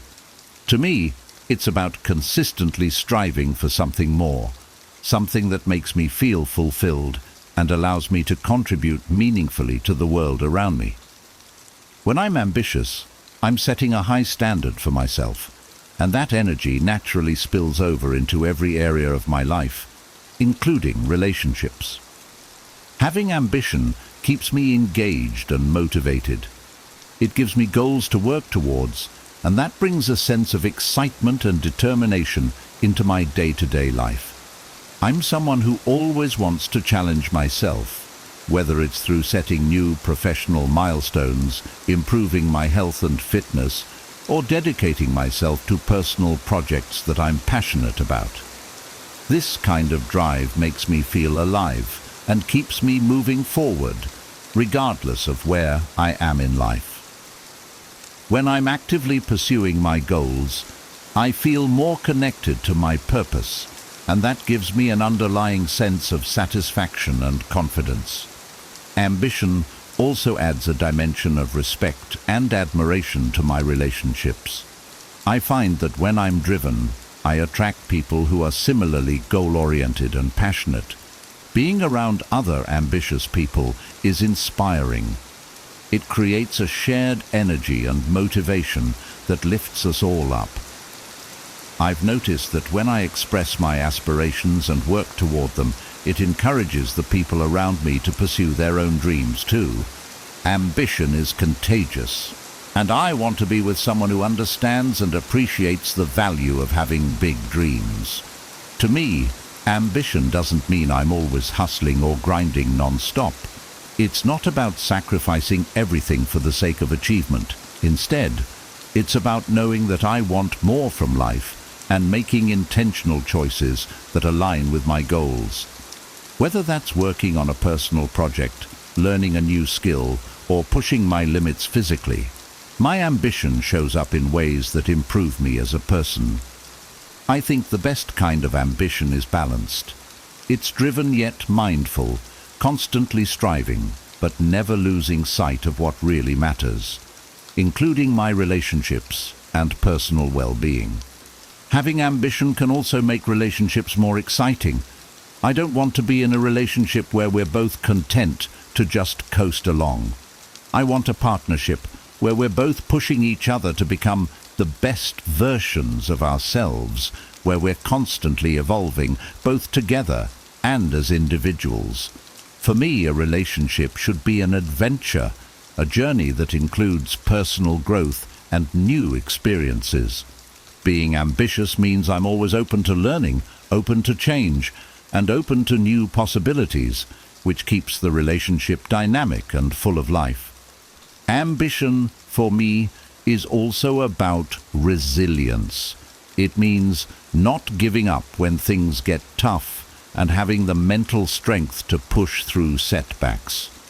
I want a partner who can see that drive in me and who can appreciate my determination to keep going, no matter the obstacles. When I'm ambitious, I'm not afraid to take risks, and I'm not easily discouraged. I find that this quality inspires confidence, both in myself and in those around me, including my partner. It shows that I'm committed to my own growth and that I'll work hard to overcome challenges in all aspects of life. Ultimately, ambition is a trait that makes me feel deeply fulfilled.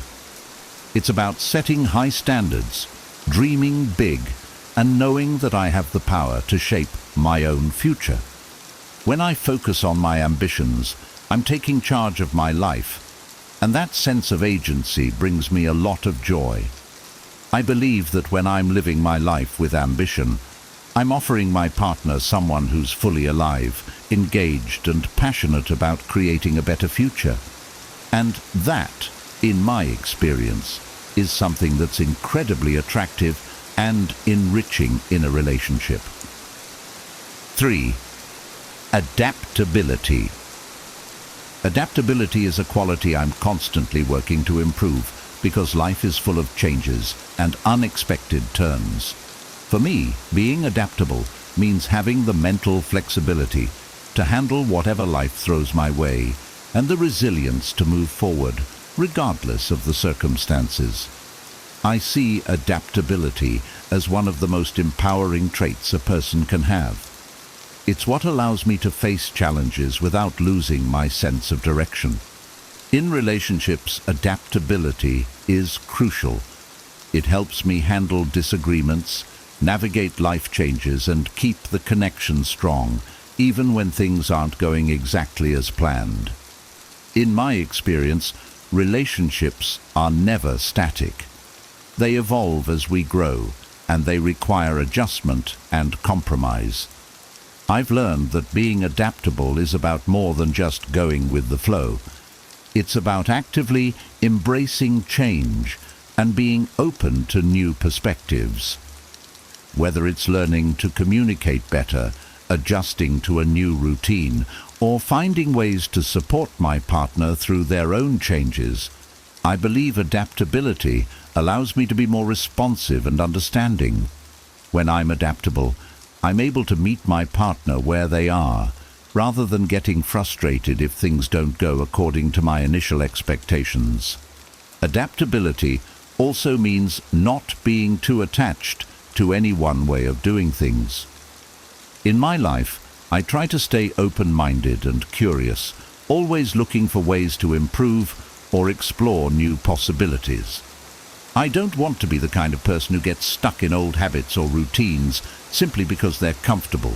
Change, while often uncomfortable, pushes me to grow and brings new energy into my life and relationships. I find that when I embrace change, it makes me more interesting and engaged, as I'm constantly learning and adapting. This trait has helped me stay grounded during life's challenges, whether it's a career change, a move, or a personal setback.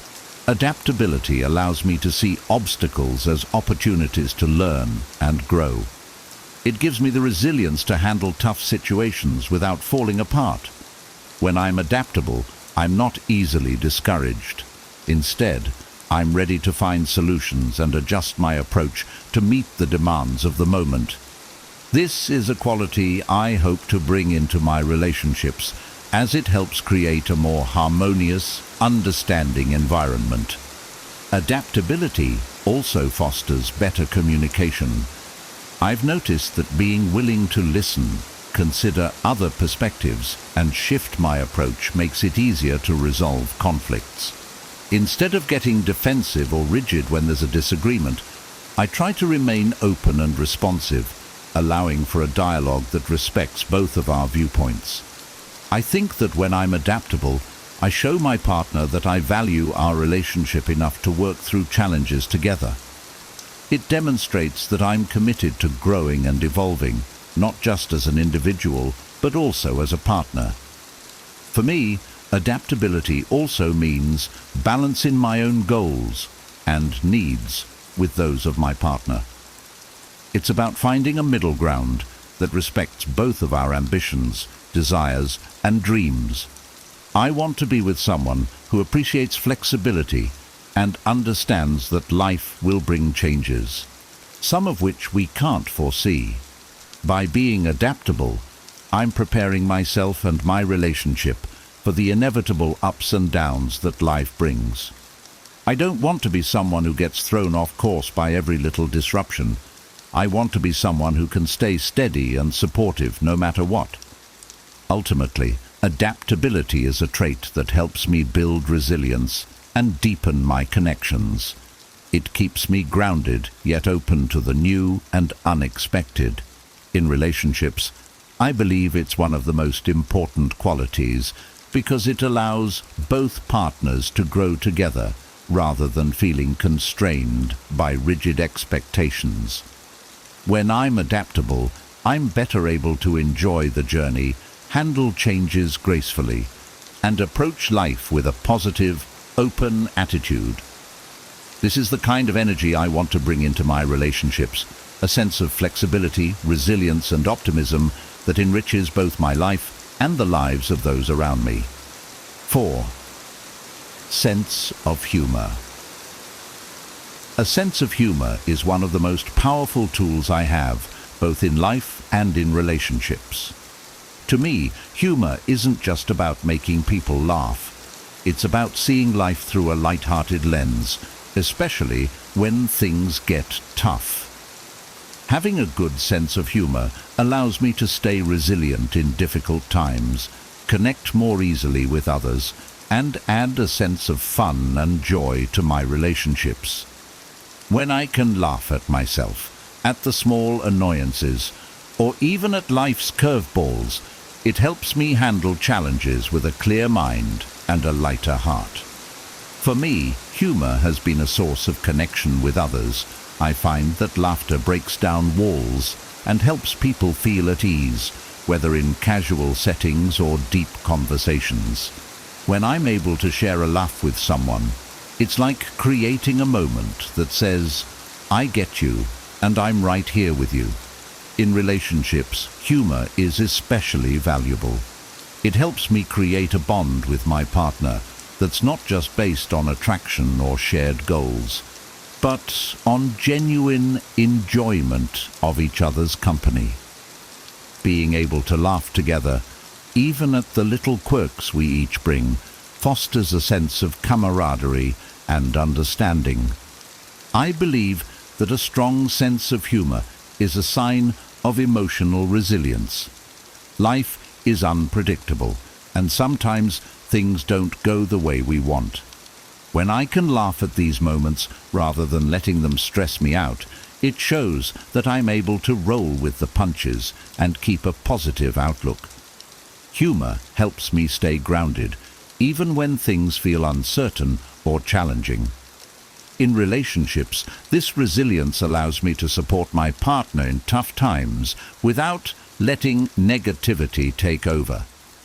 By keeping things light-hearted, I'm able to lift the mood and remind both of us that we can handle whatever comes our way. One of the biggest advantages of humor in a relationship is that it diffuses tension. Conflicts are inevitable, but humor can make it easier to navigate disagreements without letting them escalate.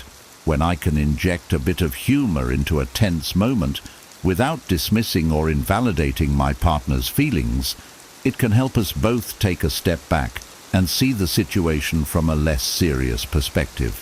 Humor allows me to address issues calmly and creates a sense of safety where neither of us feels judged or criticized. It reminds us that, ultimately, we're on the same team. A sense of humor also means that I'm not afraid to laugh at myself. Self-deprecating humor shows that I don't take myself too seriously, and it keeps me humble. When I can poke fun at my own quirks and mistakes, it signals that I'm comfortable in my own skin. I think this level of self-assurance is attractive because it shows confidence without arrogance. In a relationship, it tells my partner that I'm okay with my imperfections, and I'm not striving for an unattainable image of perfection. This honesty and comfort in my own skin helps create an environment where we can both be ourselves, flaws and all. At its core, a sense of humor is about finding joy in life. It's a reminder that not everything needs to be taken seriously, and that sometimes the best way to deal with a problem is to just laugh it off. This doesn't mean I ignore challenges or avoid important conversations. Instead, it means I approach life with an open heart, ready to find the silver lining, even when things seem bleak. I've found that when I share this perspective, it helps my partner feel more optimistic, too. It's like creating a shared mindset where we can both lean on humor to get through life's ups and downs together. In the end, humor adds depth to my relationships. It allows us to share lighter moments, relieve stress, and create memories filled with laughter. I want to be someone who can bring joy to the lives of others, who can see the funny side even in tough times, and who encourages my partner to do the same. Humor is one of the best ways to build a strong, lasting connection, and it's a quality I'm always proud to cultivate. By keeping a light-hearted outlook, I'm not just making life more enjoyable, I'm building a relationship that's rich with joy, resilience, and genuine connection. 5. Bad boy traits. The concept of bad boy traits might sound a bit cliché, but I've come to understand it as a mix of confidence, independence, and a sense of mystery. I don't think of it as being rebellious or disrespectful. Rather, it's about embodying qualities that make me intriguing, emotionally self-reliant, and a bit unpredictable. To me, the essence of these traits is about not conforming entirely to expectations and maintaining a life that's genuinely my own, even when I'm in a relationship. One of the key components of what's often referred to as bad boy traits is the ability to keep a sense of mystery. I found that being a bit reserved about my life adds a natural sense of intrigue. I don't feel the need to overshare everything about myself right away, and I value having aspects of my life that are just for me. It's not about hiding things. It's about letting my partner gradually discover who I am over time. By keeping some things to myself, I create a dynamic where there's always something new to learn about each other, which keeps the relationship fresh and engaging. Another part of this approach is maintaining emotional independence. I don't rely on a partner for my happiness or self-worth. I take responsibility for my own emotional state. When I'm in control of my emotions and not dependent on constant validation, I'm able to be a more stable and reliable partner. I believe that emotional independence allows me to be fully present in the relationship without feeling pressured to constantly seek approval. This confidence in who I am and in my own self-worth is magnetic because it signals that I'm a grounded, self-sufficient person. In my experience, this kind of emotional resilience is deeply attractive as it provides a foundation of strength and stability. The bad boy persona also includes a sense of unpredictability, which I interpret as simply being open to new experiences and willing to keep things exciting.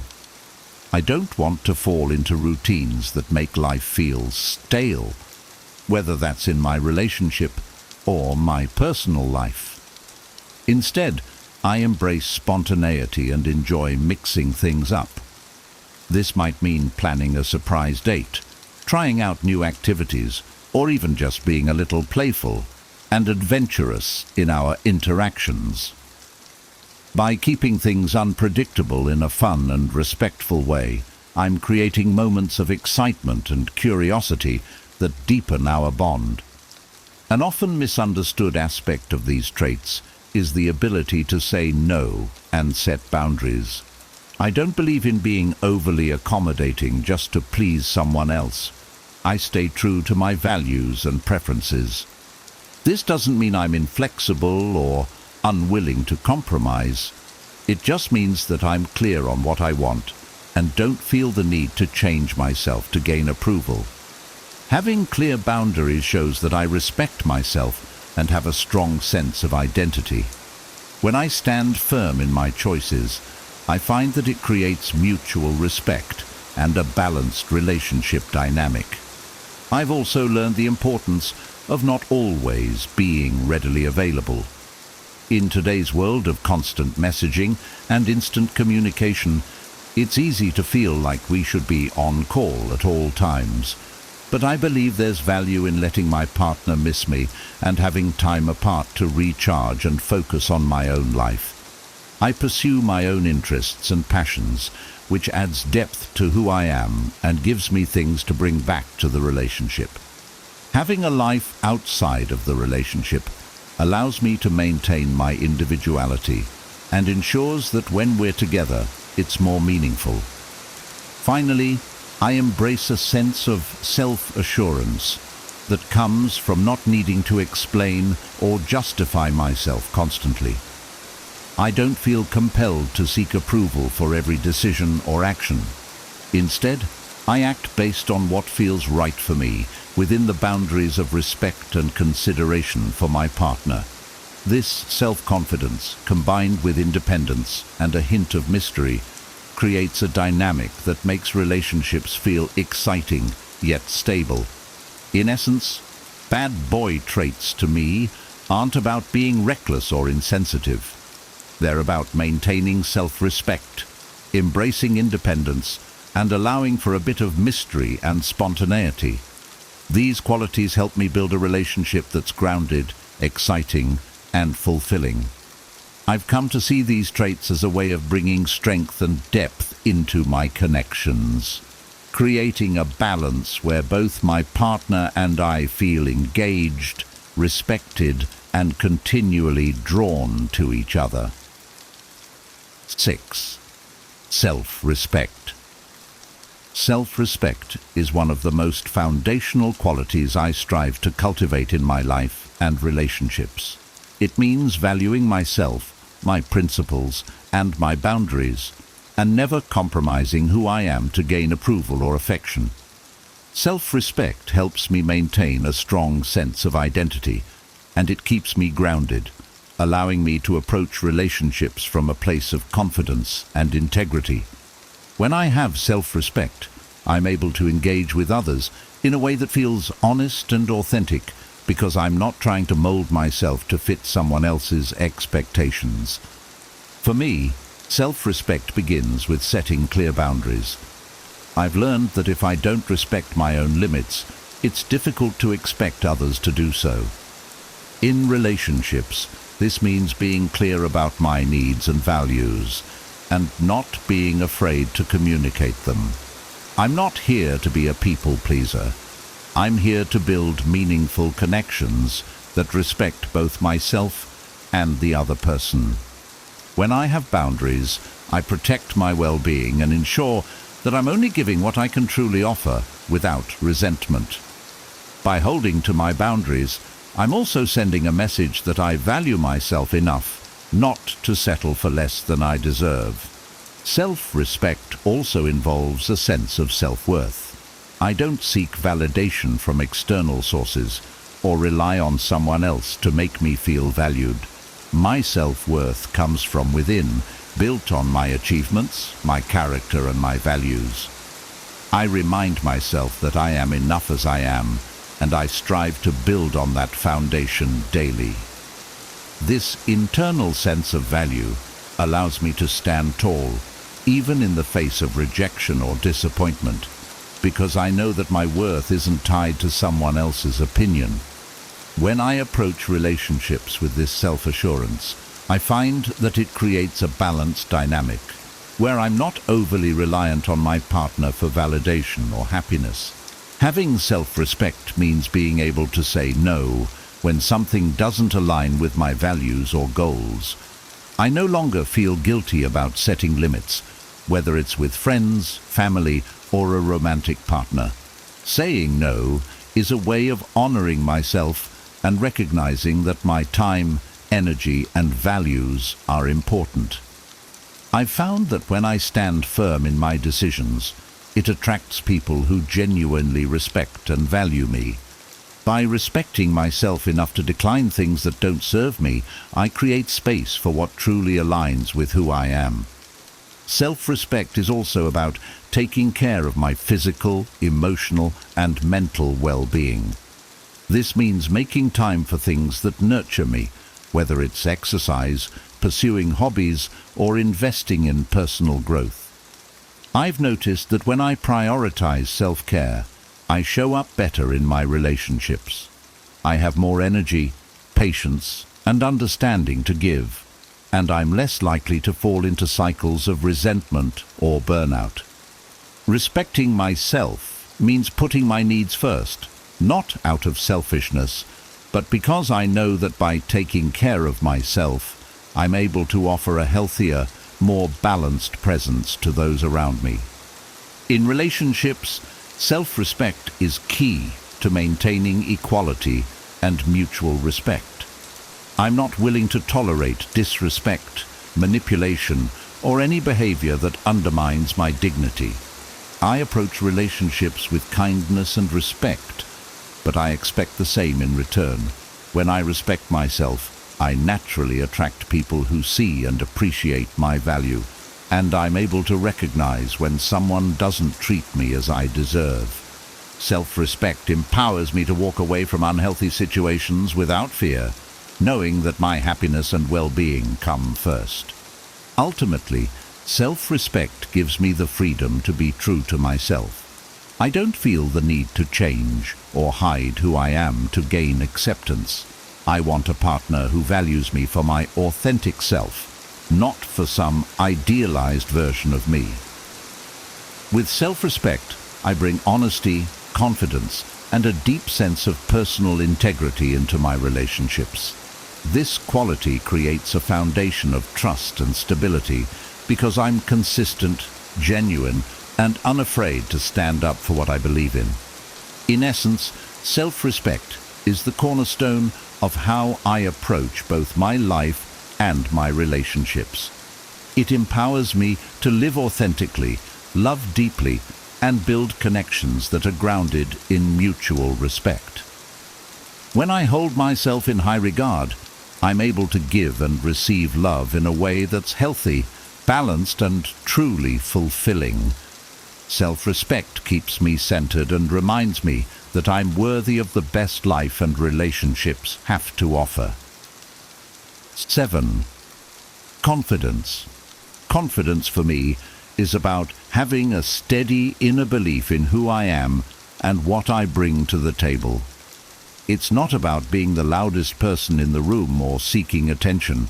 Rather, it's a quiet assurance that comes from knowing my own worth and capabilities.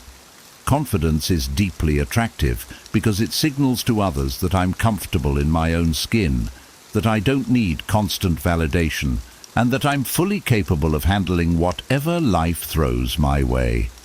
In relationships, this confidence allows me to bring my authentic self forward without fear of judgment or rejection.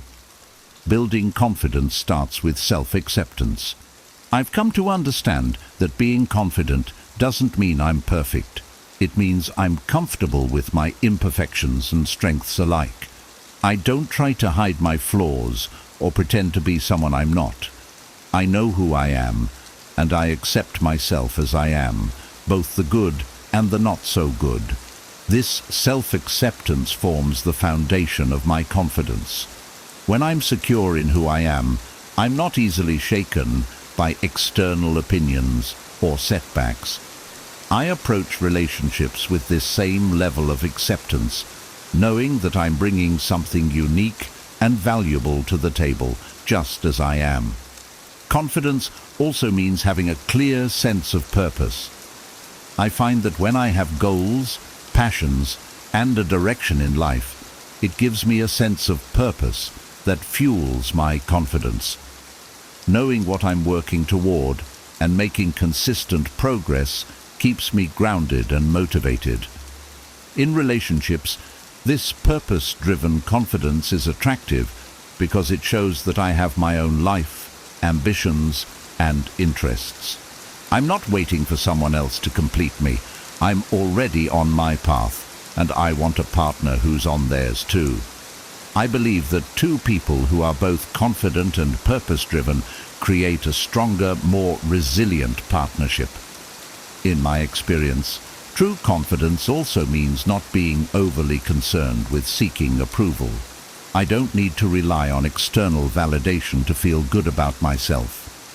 This doesn't mean I'm closed off to feedback or unwilling to grow. It just means that my self-worth isn't dependent on what others think of me.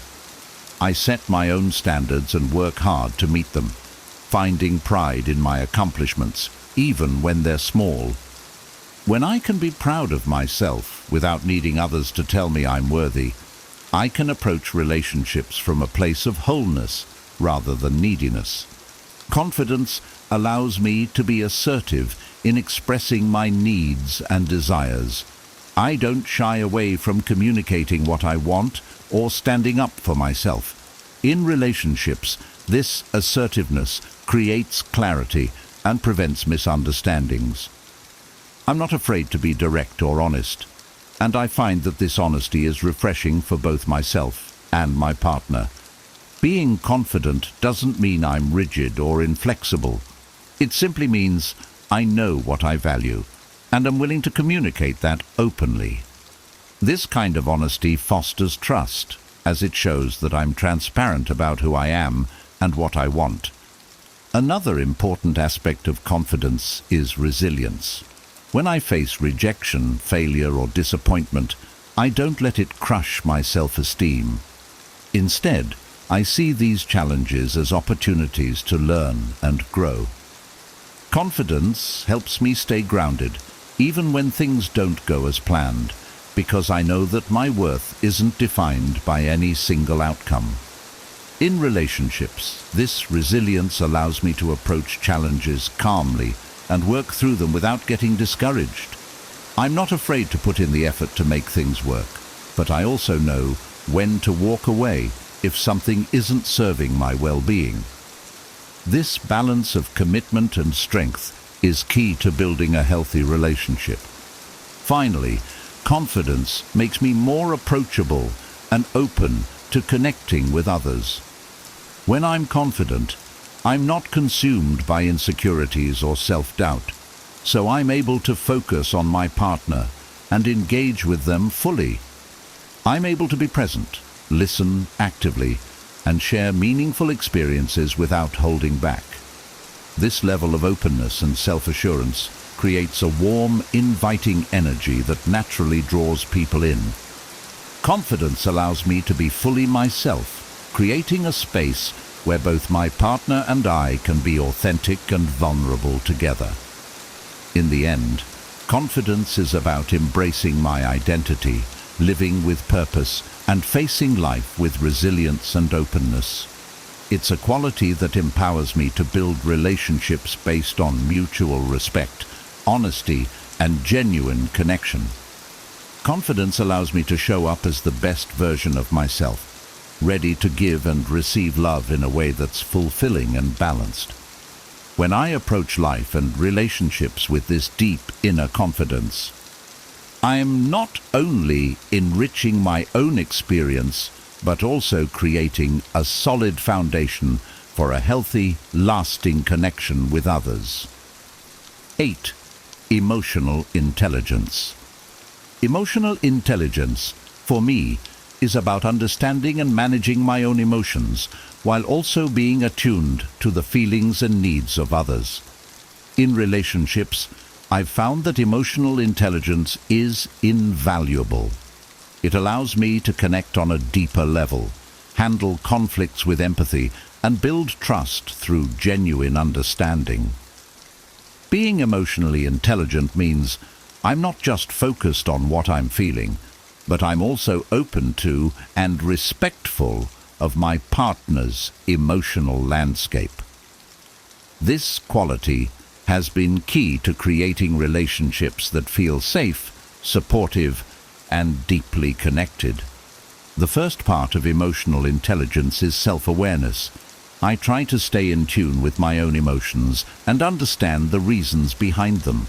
This doesn't mean I'm immune to feeling angry, sad, or frustrated.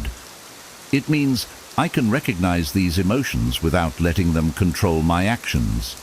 For example, if I feel myself getting upset, I pause to understand why, rather than reacting impulsively.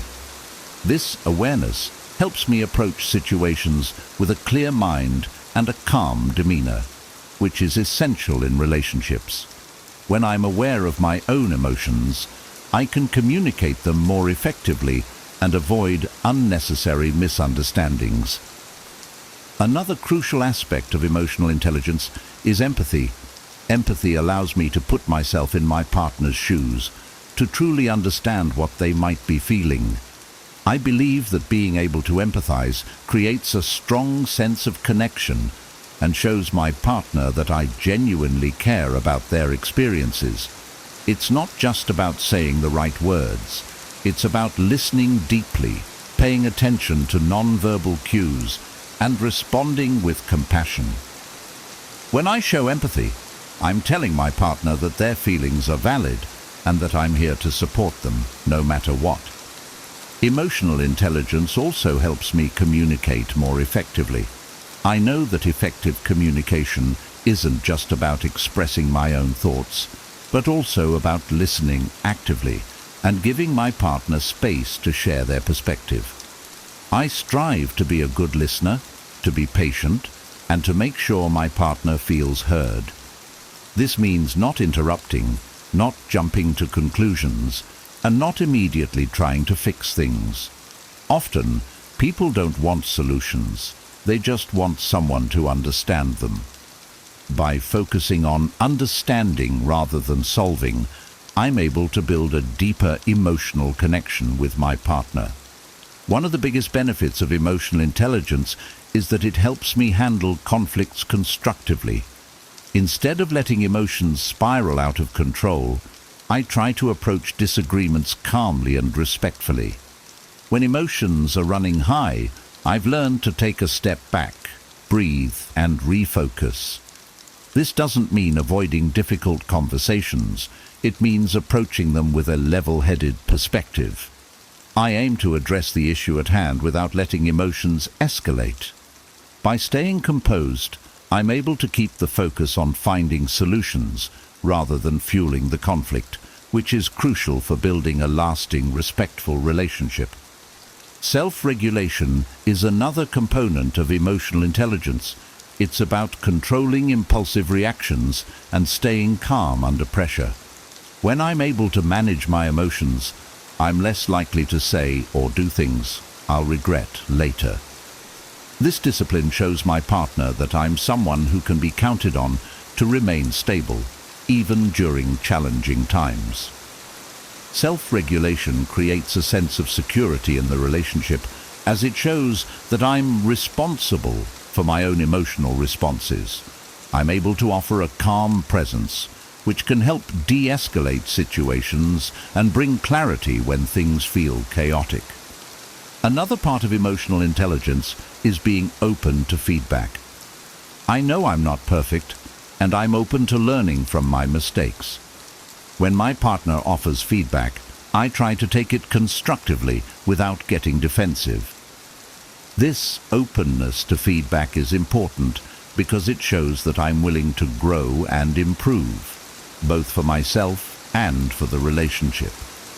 Emotional intelligence means I'm not afraid to acknowledge my flaws and work on them, creating a more positive, growth-oriented dynamic with my partner. Ultimately, emotional intelligence is about building a relationship where both partners feel valued, understood, and supported. It's about creating an environment where vulnerability is welcome, where emotions can be shared openly without fear of judgment. By practicing emotional intelligence, I aim to bring empathy, patience, and understanding into my relationships. I believe that when I approach relationships with this level of emotional maturity, I'm able to create a strong foundation built on mutual respect and trust. Emotional intelligence allows me to show up as a partner who is compassionate, communicative, and committed to growing together. It's a skill I continuously work on, knowing that it not only improves my relationships, but also enhances my ability to connect meaningfully with the world around me. Through emotional intelligence, I'm able to build relationships that are resilient, loving, and deeply fulfilling. 9. Steadfastness.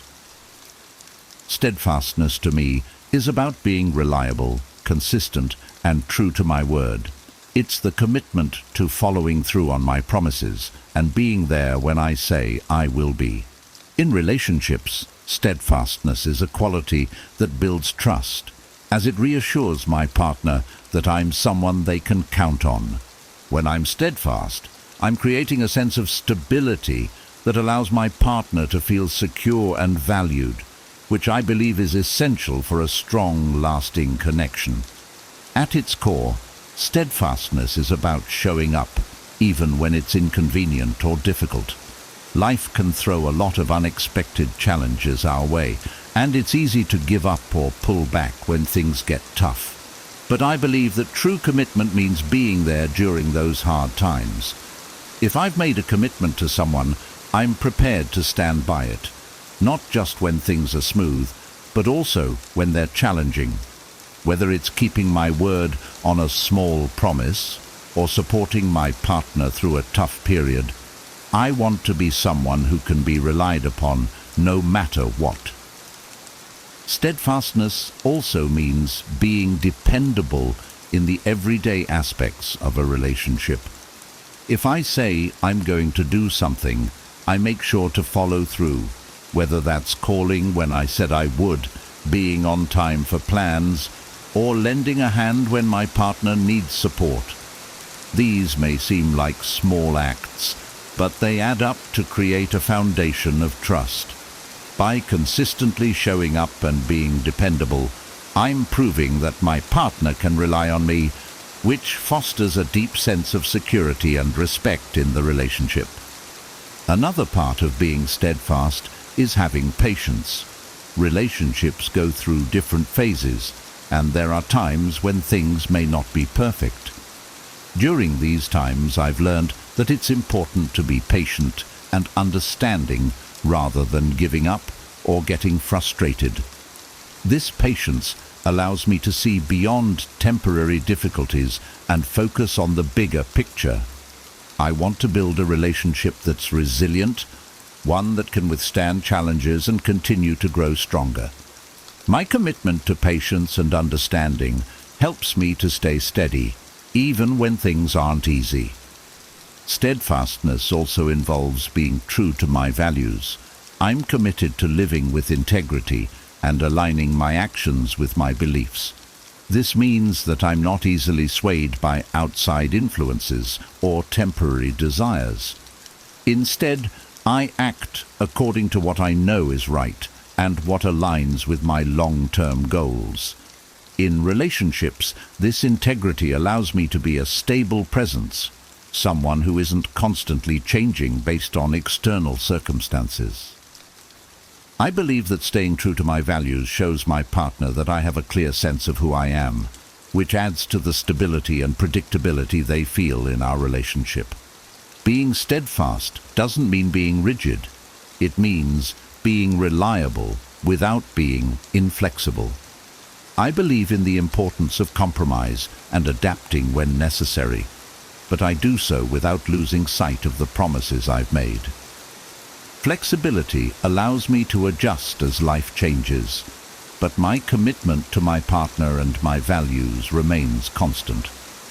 I want my partner to feel that they can rely on me, no matter what changes life brings.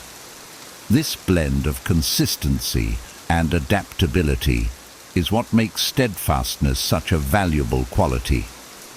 In relationships, steadfastness creates a safe space where my partner can be vulnerable without fear of judgment or abandonment. They know that I'm here to stay, even when things aren't perfect. This assurance allows us both to open up more fully and build a deeper, more authentic connection. I think one of the most powerful aspects of steadfastness is the trust it builds. When my partner knows that I'm committed to them, it allows us to focus on growth and building a shared future, rather than constantly questioning each other's commitment. Ultimately, being steadfast is about being a source of stability, strength, and support. I aim to be the kind of partner who's there through thick and thin, who follows through on commitments, and who offers a reliable foundation for the relationship. This quality brings a sense of peace and trust, allowing us both to feel secure in the knowledge that we have each other's backs, no matter what. Steadfastness is something I hold close to my heart, and I believe it's one of the most meaningful ways to show love and respect in a relationship. It reminds me that actions speak louder than words, and that true commitment isn't just about saying I'll be there. It's about proving it day after day through my actions and consistency. This quality helps me create relationships that are rooted in trust, loyalty, and a shared vision for the future, which are the true foundations of lasting love. 10. Masculinity. Masculinity, to me, is about embodying strength, resilience, and emotional stability. It's not about being aggressive or domineering. Rather, it's about having the confidence and calmness to handle life's challenges and protect and support those I care about. In relationships, I see masculinity as a way of creating a safe, supportive space where my partner feels secure and respected. True masculinity involves leading with strength and compassion, balancing assertiveness with empathy, and demonstrating reliability and integrity. One of the core elements of masculinity, as I see it, is emotional stability. Life can be unpredictable, and relationships naturally go through ups and downs. I believe it's important to remain calm and centered, especially during times of stress or conflict. This doesn't mean suppressing my emotions.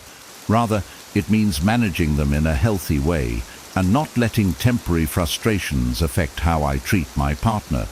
When I'm able to stay composed, I provide a grounding influence that can help us both navigate challenges more smoothly. My goal is to be a stable presence that my partner can rely on, even during turbulent times.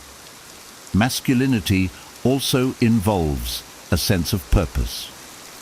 I believe that being purpose-driven not only keeps me focused, but also helps me grow into a more grounded and resilient person. Whether it's in my career, personal development, or relationships, having a clear sense of purpose allows me to make intentional choices and set meaningful goals. In relationships, this sense of purpose adds a layer of depth and direction. I'm not just drifting or reacting to life. I'm actively building a future, which makes me a more dependable partner. This clarity and focus are qualities that I think contribute to a sense of masculinity.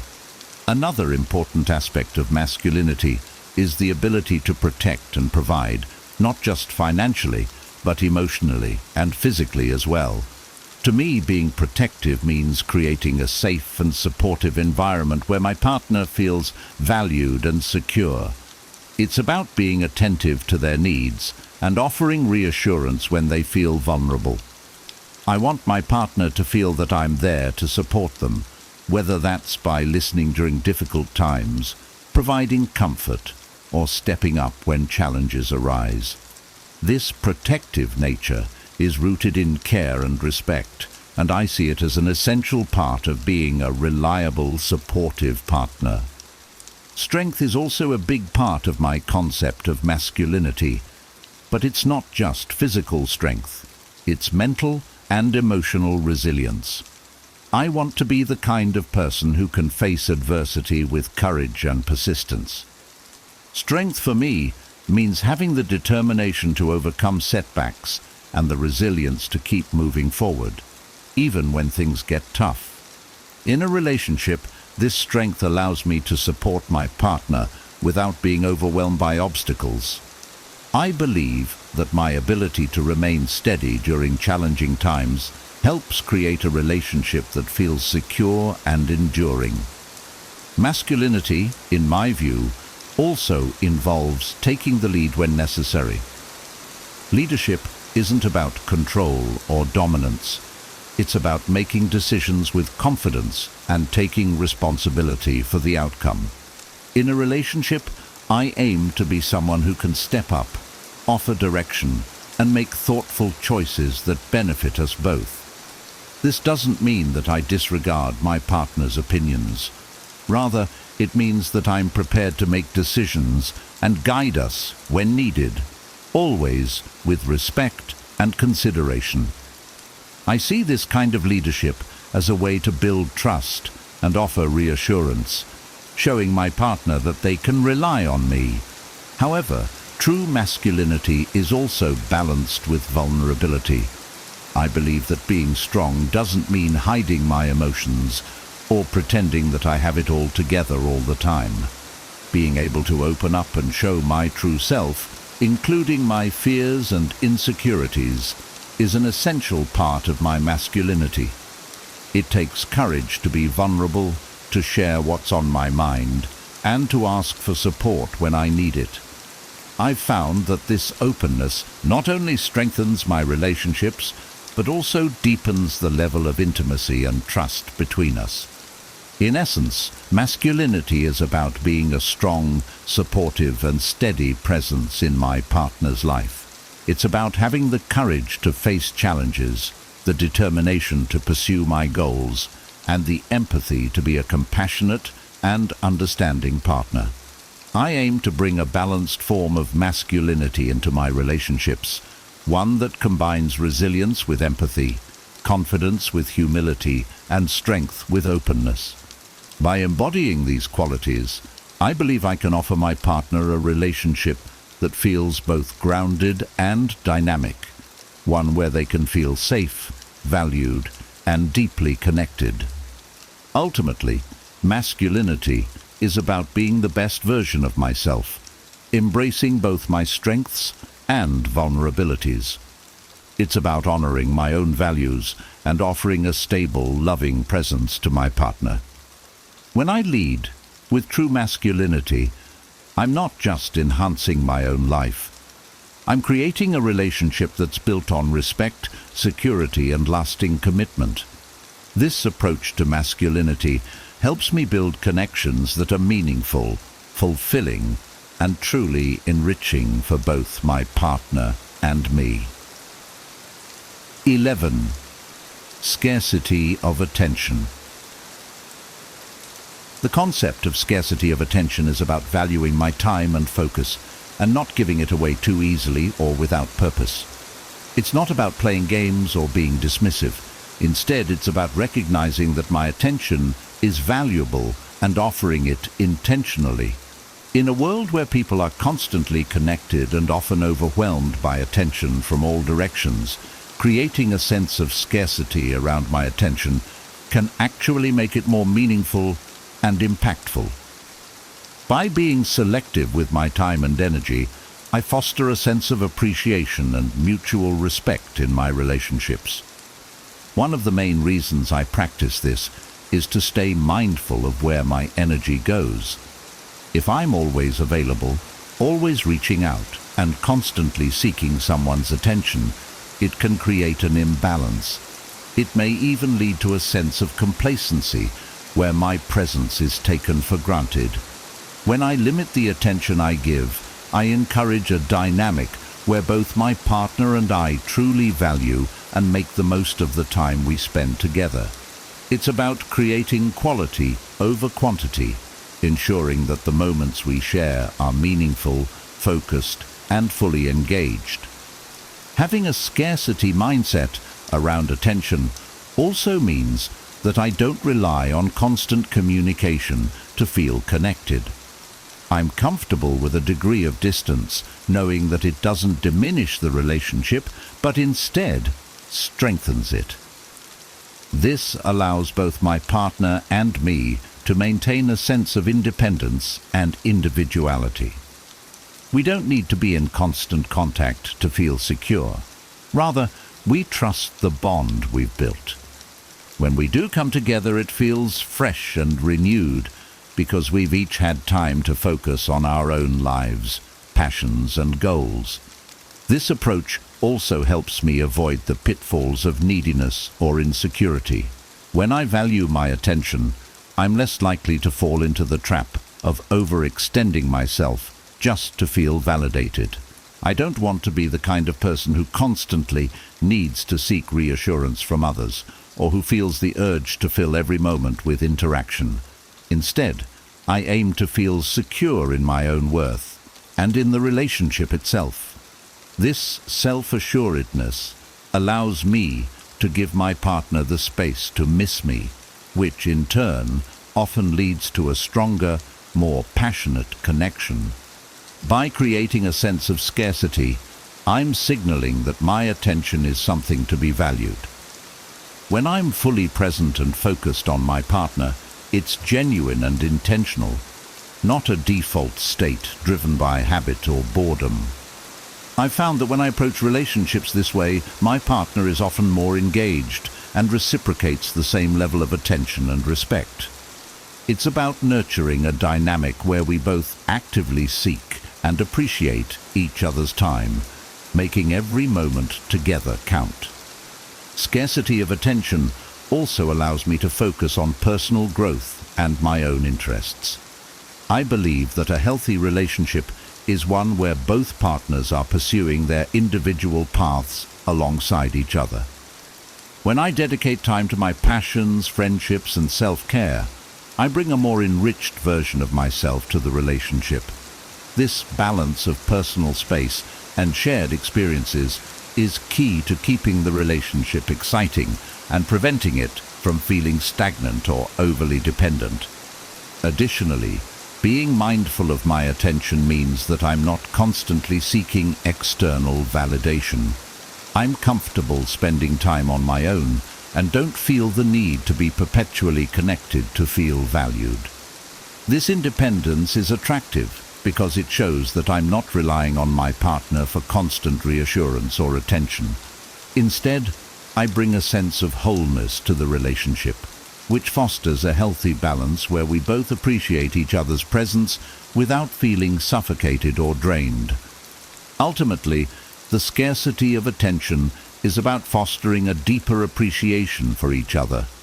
By not always being readily available, I encourage both my partner and me to cherish the time we share. It's a way to keep the relationship dynamic, as we're not taking each other's presence for granted. When I'm intentional with my attention, I'm creating a relationship where both of us feel valued, respected, and engaged, making the connection more vibrant and fulfilling. In essence, the scarcity of attention is about quality over quantity. It's about bringing a sense of intention and respect to the time I spend with my partner, ensuring that we're both present and truly engaged. This approach helps create a relationship that feels balanced and reciprocal, where each moment together is meaningful and the connection remains fresh and strong. By valuing my attention, I'm not only respecting myself, but also creating a dynamic where my partner feels truly valued and appreciated. 12. Pre-selection. Pre-selection is a concept that recognizes the social and psychological value of being desired by others, particularly in the context of attraction. It's the idea that when I am seen as valuable or desirable by others, it signals something appealing about me to potential partners. However, I approach pre-selection not as a game or strategy, but as a natural byproduct of living a life that's full, engaged, and socially active. When I surround myself with high-quality people and maintain healthy relationships, it shows that I am someone who is valued and respected by others, which in turn can make me more attractive to a partner. For me, pre-selection starts with building strong friendships and connections. I genuinely enjoy spending time with people who inspire me, challenge me, and bring out the best in me. These relationships, whether they're with friends, family, or colleagues, reflect a high level of social health and well-being. When my partner sees that I have these meaningful connections, it sends the message that I am someone who is valued by others, which can often be attractive. It's reassuring to know that the person you're with is well regarded and appreciated by those around them. Pre-selection also means being comfortable and confident around other women, even when there's no romantic intention. Having positive, respectful friendships with women not only enriches my life, but also shows that I know how to engage with and appreciate women in a non-romantic context. It demonstrates that I'm capable of meaningful, respectful interactions, which can make me more appealing as a partner. It also shows that I'm not someone who sees women purely in terms of romantic interest. Rather, I value them as individuals. This level of respect and comfort can be attractive because it shows that I understand and respect boundaries. Another aspect of pre-selection is self-respect and selective dating. I don't pursue relationships for the sake of it or lower my standards just to avoid being alone. By valuing myself and being selective about whom I invest my time and energy in, I'm showing that I respect both myself and the people I choose to be with. When I'm intentional about who I date and the connections I pursue, it signals to others that I value quality over quantity and that I'm not someone who settles easily. This discernment can be appealing because it suggests I'm someone worth earning, not someone who is readily available to everyone. Pre-selection for me also involves living a life that's interesting and full. When I am dedicated to my passions, goals, and personal growth, it naturally attracts people who share similar values. By leading a fulfilling life, I'm not only improving myself, but also becoming someone who is naturally attractive to others. This isn't about trying to impress anyone. It's about creating a life that's meaningful to me. When others see that I'm genuinely passionate and driven, it makes me more compelling as a person, which can spark curiosity and interest. I also believe that pre-selection is about respect and boundaries. When I'm in a relationship, I remain respectful of my partner and ensure that my interactions with others are appropriate. However, having friends or social interactions outside the relationship doesn't mean I am unfaithful or disloyal. Instead, It shows that I am capable of building and maintaining healthy relationships with a variety of people. This balance shows that I'm both committed to my partner and also a social individual who values connections with others. Maintaining this balance creates a healthy sense of independence and trust, which strengthens the relationship. In a relationship, pre-selection contributes to a dynamic where my partner knows they are with someone who is genuinely valued and appreciated by others. It brings a level of reassurance as my partner can see that I have a supportive social network and that I'm respected by those in my life. This doesn't mean I encourage jealousy. Rather, it's about creating a healthy social balance where I'm someone who is respected and valued by people beyond my partner. It shows that I'm a well-rounded person with strong connections, which ultimately makes the relationship more balanced and grounded. Ultimately, pre-selection is about creating a life that's rich, meaningful, and socially healthy. It's about being intentional with the people I surround myself with and building connections that reflect my values. By nurturing a full social life, respecting boundaries, and maintaining a strong sense of self-worth, I'm naturally creating an aura of value and respect.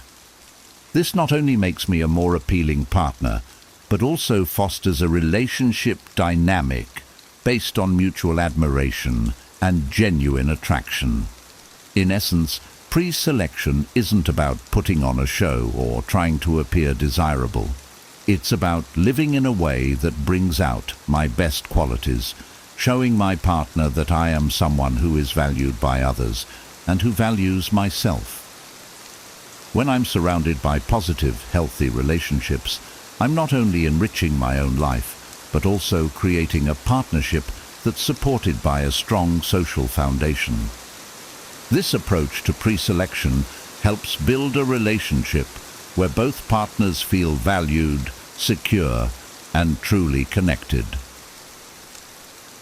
13. Authenticity. Authenticity to me is the cornerstone of a meaningful and fulfilling life. It's about embracing who I truly am, living in alignment with my values, and presenting my genuine self in all situations, especially in relationships. I've come to believe that authenticity is one of the most attractive qualities anyone can bring to a relationship. When I'm authentic, I'm not putting on an act, hiding behind a facade, or trying to impress anyone with something I'm not. Instead, I'm fully comfortable in my own skin, which allows me to connect with others on a deeper, more honest level. Being authentic starts with self-awareness. I spend time understanding my values, goals, and priorities, and I make sure my actions reflect them. It's easy to get caught up in trying to be what others expect, but I know that ultimately it's not sustainable. I want my partner to know the real me, not a version tailored to please or impress. By embracing my true self, I'm setting a foundation of honesty and trust, where my partner can feel they're getting to know the person I am, not a curated image. Authenticity also means embracing my imperfections. I've learned that being authentic isn't about being perfect. It's about being real. I don't feel the need to hide my flaws or weaknesses, nor do I pretend to have it all figured out. When I'm open about my struggles, fears, and areas where I'm still growing, it creates a space where my partner feels comfortable sharing their vulnerabilities as well. This mutual openness leads to a deeper level of intimacy and connection because we're both free to be our true selves without the pressure of meeting unrealistic standards. Living authentically also means that I'm consistent. I strive to be the same person in private that I am in public, and I don't change my values or behavior based on who I'm around. This consistency builds trust in my relationships because my partner knows that what they see is what they get. I'm not pretending to be someone I'm not, and that stability allows them to feel secure. I believe that authenticity creates a steady foundation, as there's no fear of hidden motives or sudden shifts in personality. It's a kind of reliability that goes beyond words. It's a way of living. Authenticity encourages deeper and more honest communication. When I'm being my true self, I can communicate more openly and clearly because I'm not filtering my thoughts to fit an image. I'm able to express my needs, desires, and boundaries honestly, which prevents misunderstandings and builds a stronger, healthier relationship. I believe that a relationship rooted in authenticity is one where both partners feel free to share their thoughts and feelings without judgment or fear. It's about creating an environment where we both feel heard, respected, and understood. Another aspect of authenticity is having the courage to stand by my beliefs, even if they're unpopular.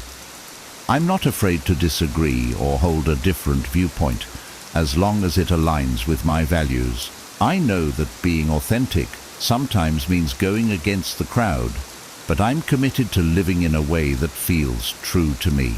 In relationships, this integrity is crucial, as it shows that I won't compromise my core values just to gain approval. It creates a level of respect between me and my partner, as we both know that we're each standing on solid ground. Being authentic also allows me to appreciate others' authenticity. I value relationships where my partner feels free to be themselves, flaws and all. I'm not looking for perfection. I'm looking for someone who is genuine, open, and self-aware. By embracing my own authenticity, I create a space where my partner can do the same. This mutual acceptance allows us both to grow and evolve together, knowing that we're appreciated for who we truly are, not for an idealized version of ourselves. Ultimately, authenticity leads to a relationship that feels freeing and fulfilling. When I'm my true self, I'm not burdened by the pressure to constantly impress or conform. I'm able to be vulnerable, honest, and open, creating a connection that feels deeply satisfying and real. I believe that when both partners bring their authentic selves to a relationship, it creates a foundation of mutual respect, trust, and genuine affection. There's a depth to the relationship that goes beyond superficial attraction, as it's rooted in true understanding and acceptance. In essence, authenticity is about honoring who I am and bringing that honesty into my relationships. It's a commitment to living with integrity and to building connections that are rich, meaningful, and based on a foundation of truth. By staying true to myself, I'm able to create relationships where both my partner and I feel valued, seen, and truly connected. Authenticity transforms relationships from a place of performance into a space of real, deep, and lasting connection. 14. Charismatic leadership. Charismatic leadership, to me, is about leading with confidence, kindness, and an infectious sense of purpose. It's not about being overbearing or controlling. Rather, it's about bringing a positive influence into my relationships and inspiring those around me through my actions. I believe that charismatic leadership involves taking initiative, being decisive when necessary, and encouraging those I care about to grow alongside me. In relationships, this quality helps me create a strong, balanced connection where both my partner and I feel motivated, supported, and respected. One of the key aspects of charismatic leadership is confidence. I aim to make decisions with clarity and assurance, particularly in situations where guidance is needed. For example, when planning dates, trips, or even daily routines, I like to take the initiative to suggest ideas and make choices that create a fulfilling experience for both of us. This doesn't mean I ignore my partner's preferences or opinions. Rather, I value and incorporate them. However, by showing confidence and a willingness to take the lead, I bring a sense of direction and excitement to the relationship, which can make us both feel more engaged and connected. Being a charismatic leader also means knowing when to listen and empower my partner. Leadership is not about taking control, but rather about creating an environment where both of us can thrive. I strive to be receptive to my partner's ideas, goals, and aspirations, supporting them wholeheartedly. I encourage my partner to pursue their dreams and interests and provide a listening ear when they need it. When I can offer support and cheer them on, it creates a partnership dynamic where we're both growing and achieving our goals, together and as individuals. Leadership in relationships is a shared journey, where both people feel uplifted by each other.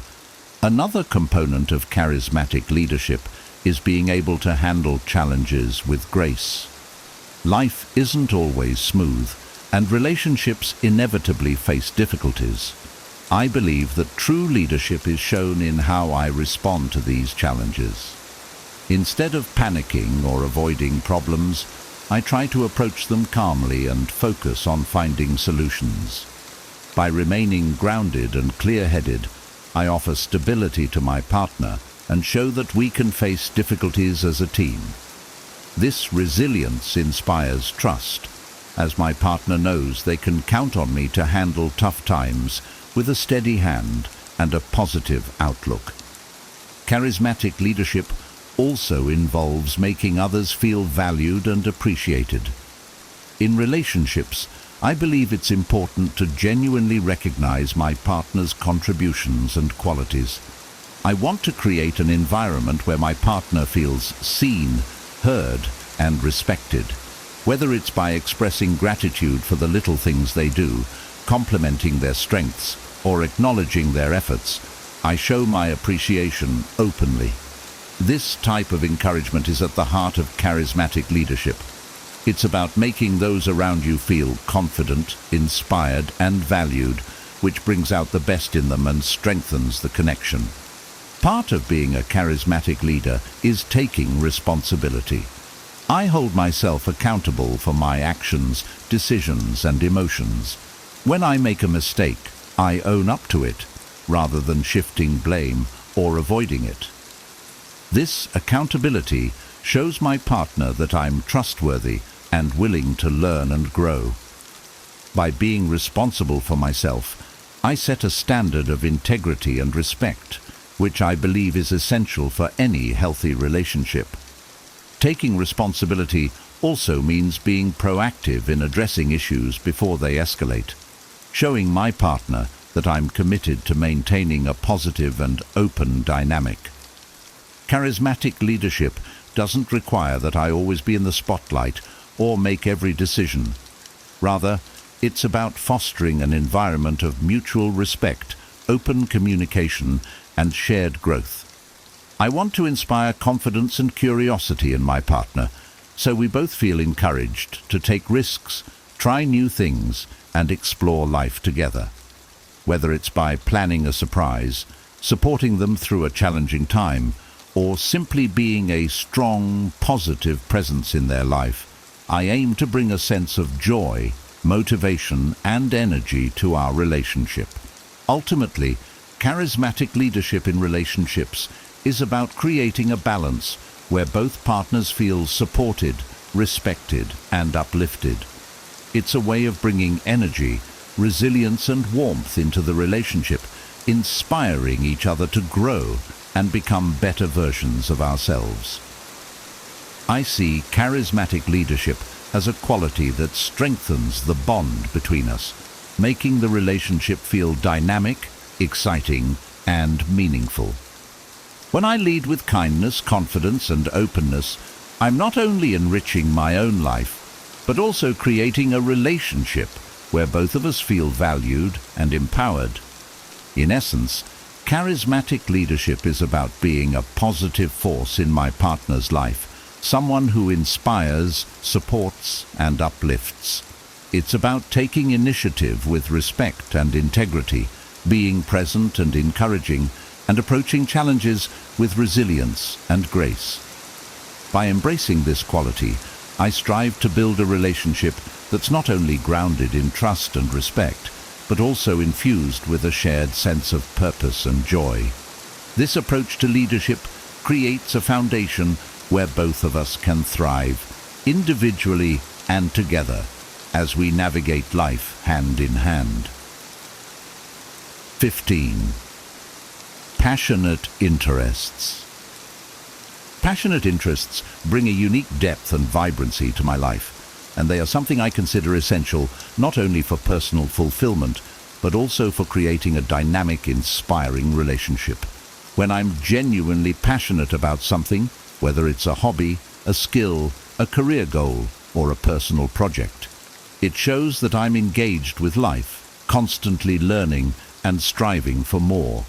This drive adds dimension to who I am, which can be incredibly attractive to a partner.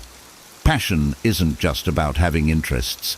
It's about the energy, enthusiasm, and commitment that I bring to the things that matter to me. For me, pursuing my passions is a way to stay grounded and fulfilled.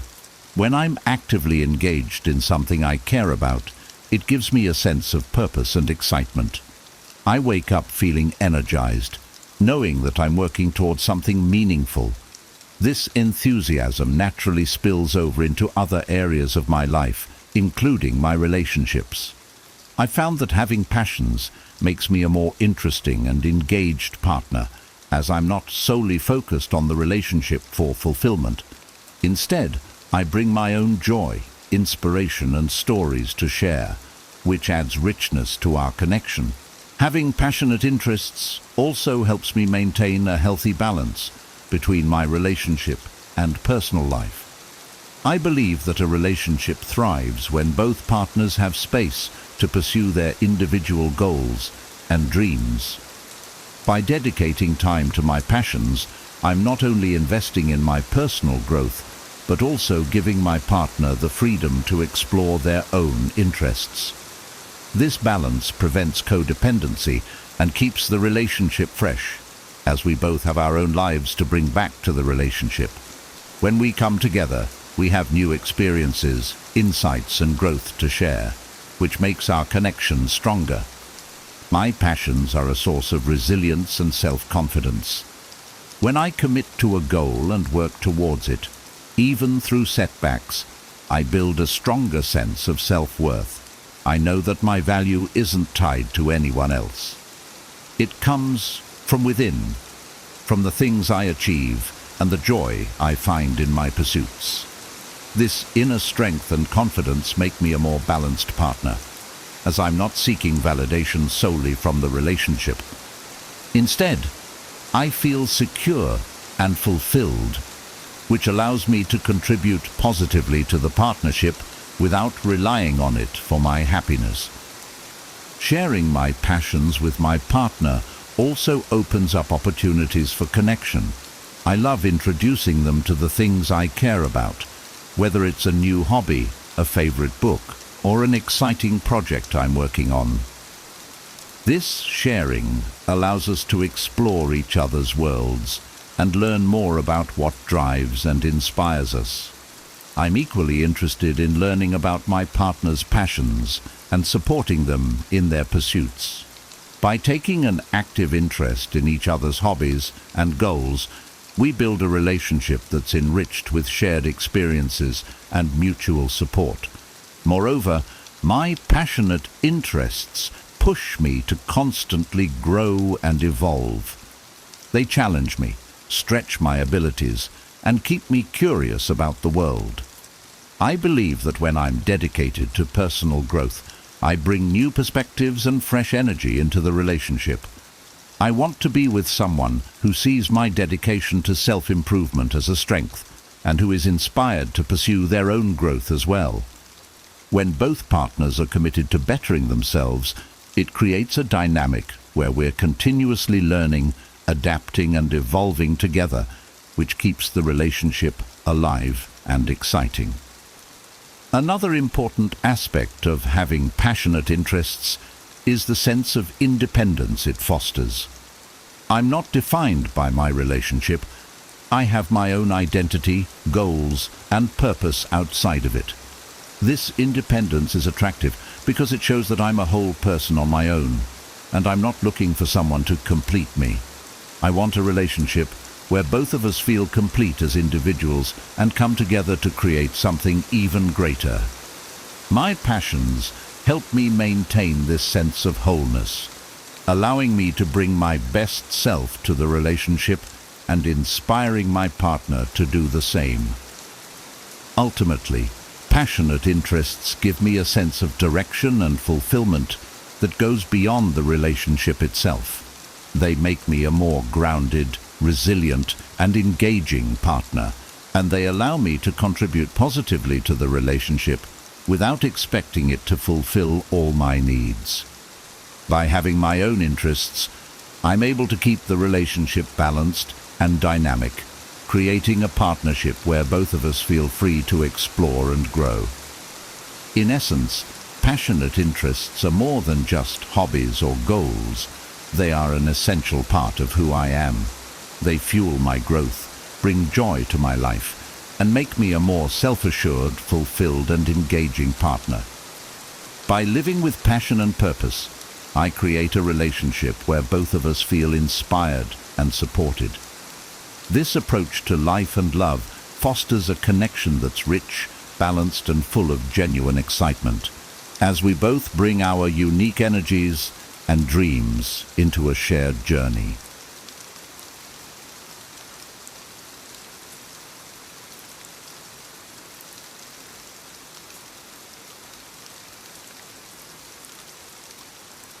Today, we are setting out to understand anger, a force that often disrupts our peace and clarity. Anger is not an enemy to be feared, but a natural response that can either consume us or be transformed into something constructive. Stoicism teaches us that our emotions, while natural, need not dictate our actions or cloud our judgment. Instead, we can learn to approach anger with wisdom, using it to uncover deeper truths about ourselves. In this session, we'll explore how to meet anger with patience, understanding, and, ultimately, self-mastery. We'll look at practical ways to transform anger into clarity and frustration into insight, allowing us to engage with life's challenges from a place of inner calm and resilience. The Stoics believed that freedom comes from within, and that a truly powerful individual is one who masters themselves, not others. As we go through these principles, I invite you to reflect on how each can guide you toward a more peaceful, fulfilling life. 1. See anger as a signal, not a solution. I've learned that anger often points us towards something deeper, like an unmet need, a boundary crossed, or even a fear lurking beneath the surface. For example, if I'm frustrated with a friend who's consistently late, my anger isn't necessarily about the wait. It's often about feeling disrespected or undervalued. Recognizing this underlying reason helps me to separate the situation from my reaction. Instead of seeing anger as a call to react immediately, I can view it as a reminder to address my needs in a constructive way. This perspective shift takes practice. When I feel anger rise, I pause and ask myself, what is this really about? This simple question can transform anger from a force that clouds judgment into a tool for self-discovery. It encourages me to dig deeper and confront the root issue. Maybe I need to set clearer boundaries, communicate better, or work on my own insecurities.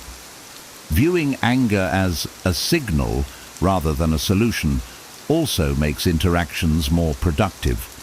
Instead of letting anger take control, I take responsibility for understanding and addressing my own needs. This practice has helped me maintain stronger, healthier relationships, because I'm not constantly reacting to surface-level frustrations.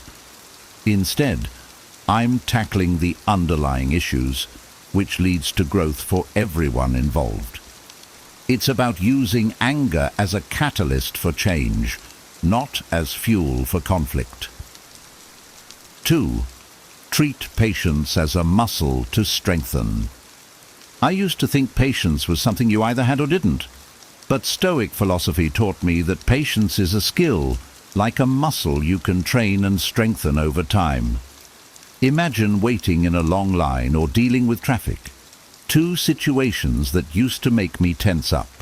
Instead of getting frustrated, I now see these as little patience workouts. Each time I choose to stay calm, it's like doing a mental rep that builds my patience for bigger challenges. To practice, I start by focusing on my breathing when frustration builds. I'll count each inhale and exhale, letting my mind settle. I might also use the moment to think of something I'm grateful for. For example, if I'm stuck in traffic, I remind myself how lucky I am to have a reliable car or to be heading home to loved ones. It sounds simple, but this shift in focus helps me turn what would have been a stressful moment into a peaceful one. Over time, these small exercises add up, and I've noticed I'm much more patient in situations that used to frustrate me. Whether it's handling delays or managing people who test my limits, patience has become a skill I can lean on. Treating patience as something I can improve has been a game changer, and it's helped me approach life with more ease and resilience.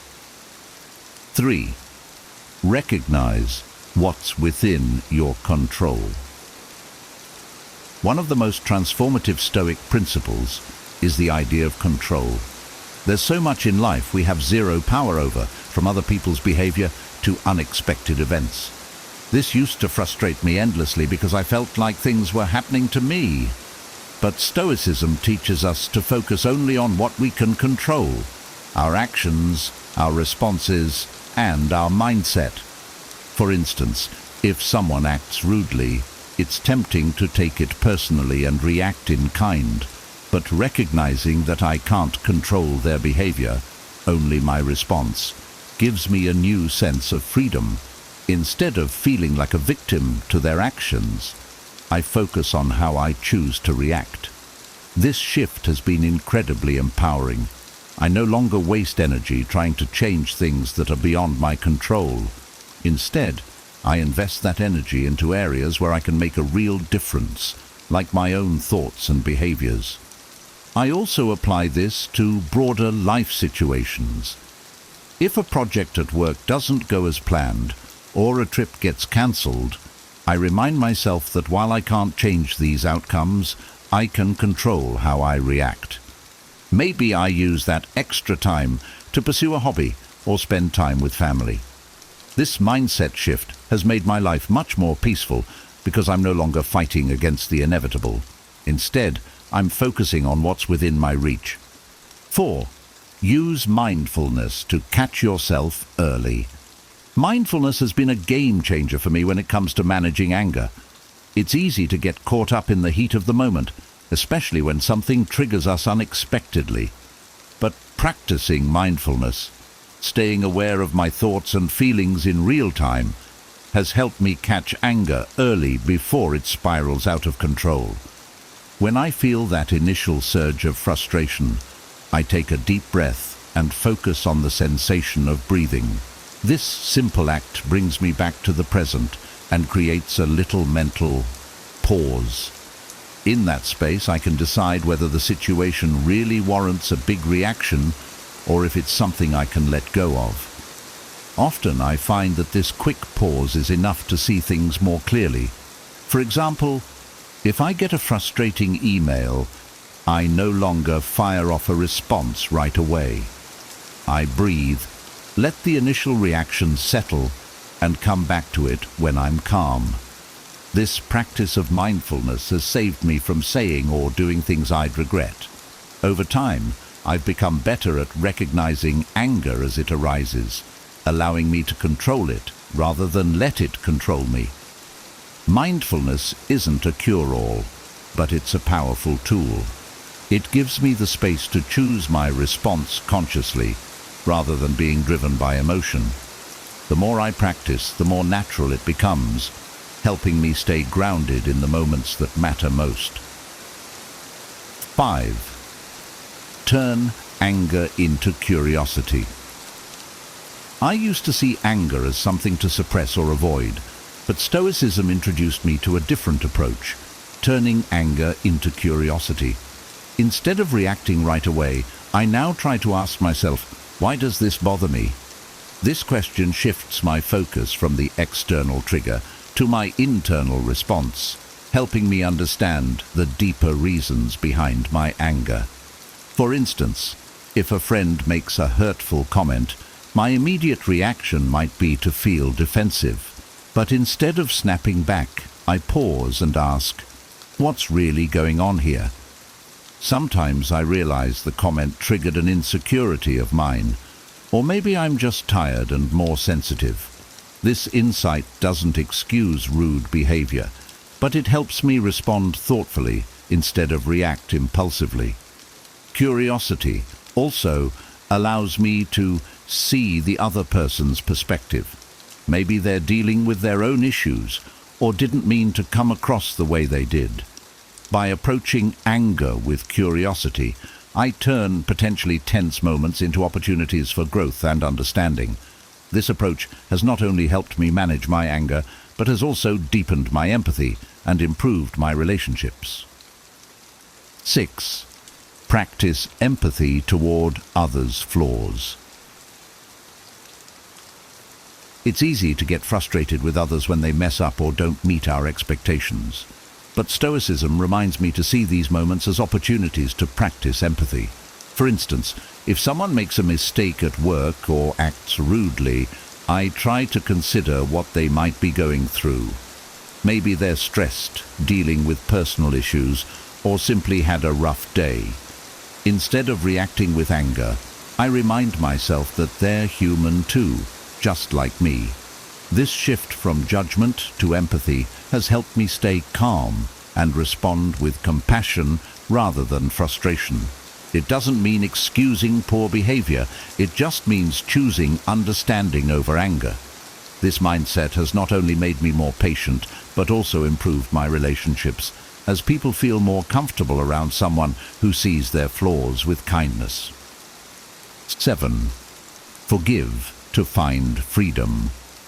Forgiveness used to feel like letting someone off the hook, but Stoicism has taught me that forgiveness is really about freeing myself.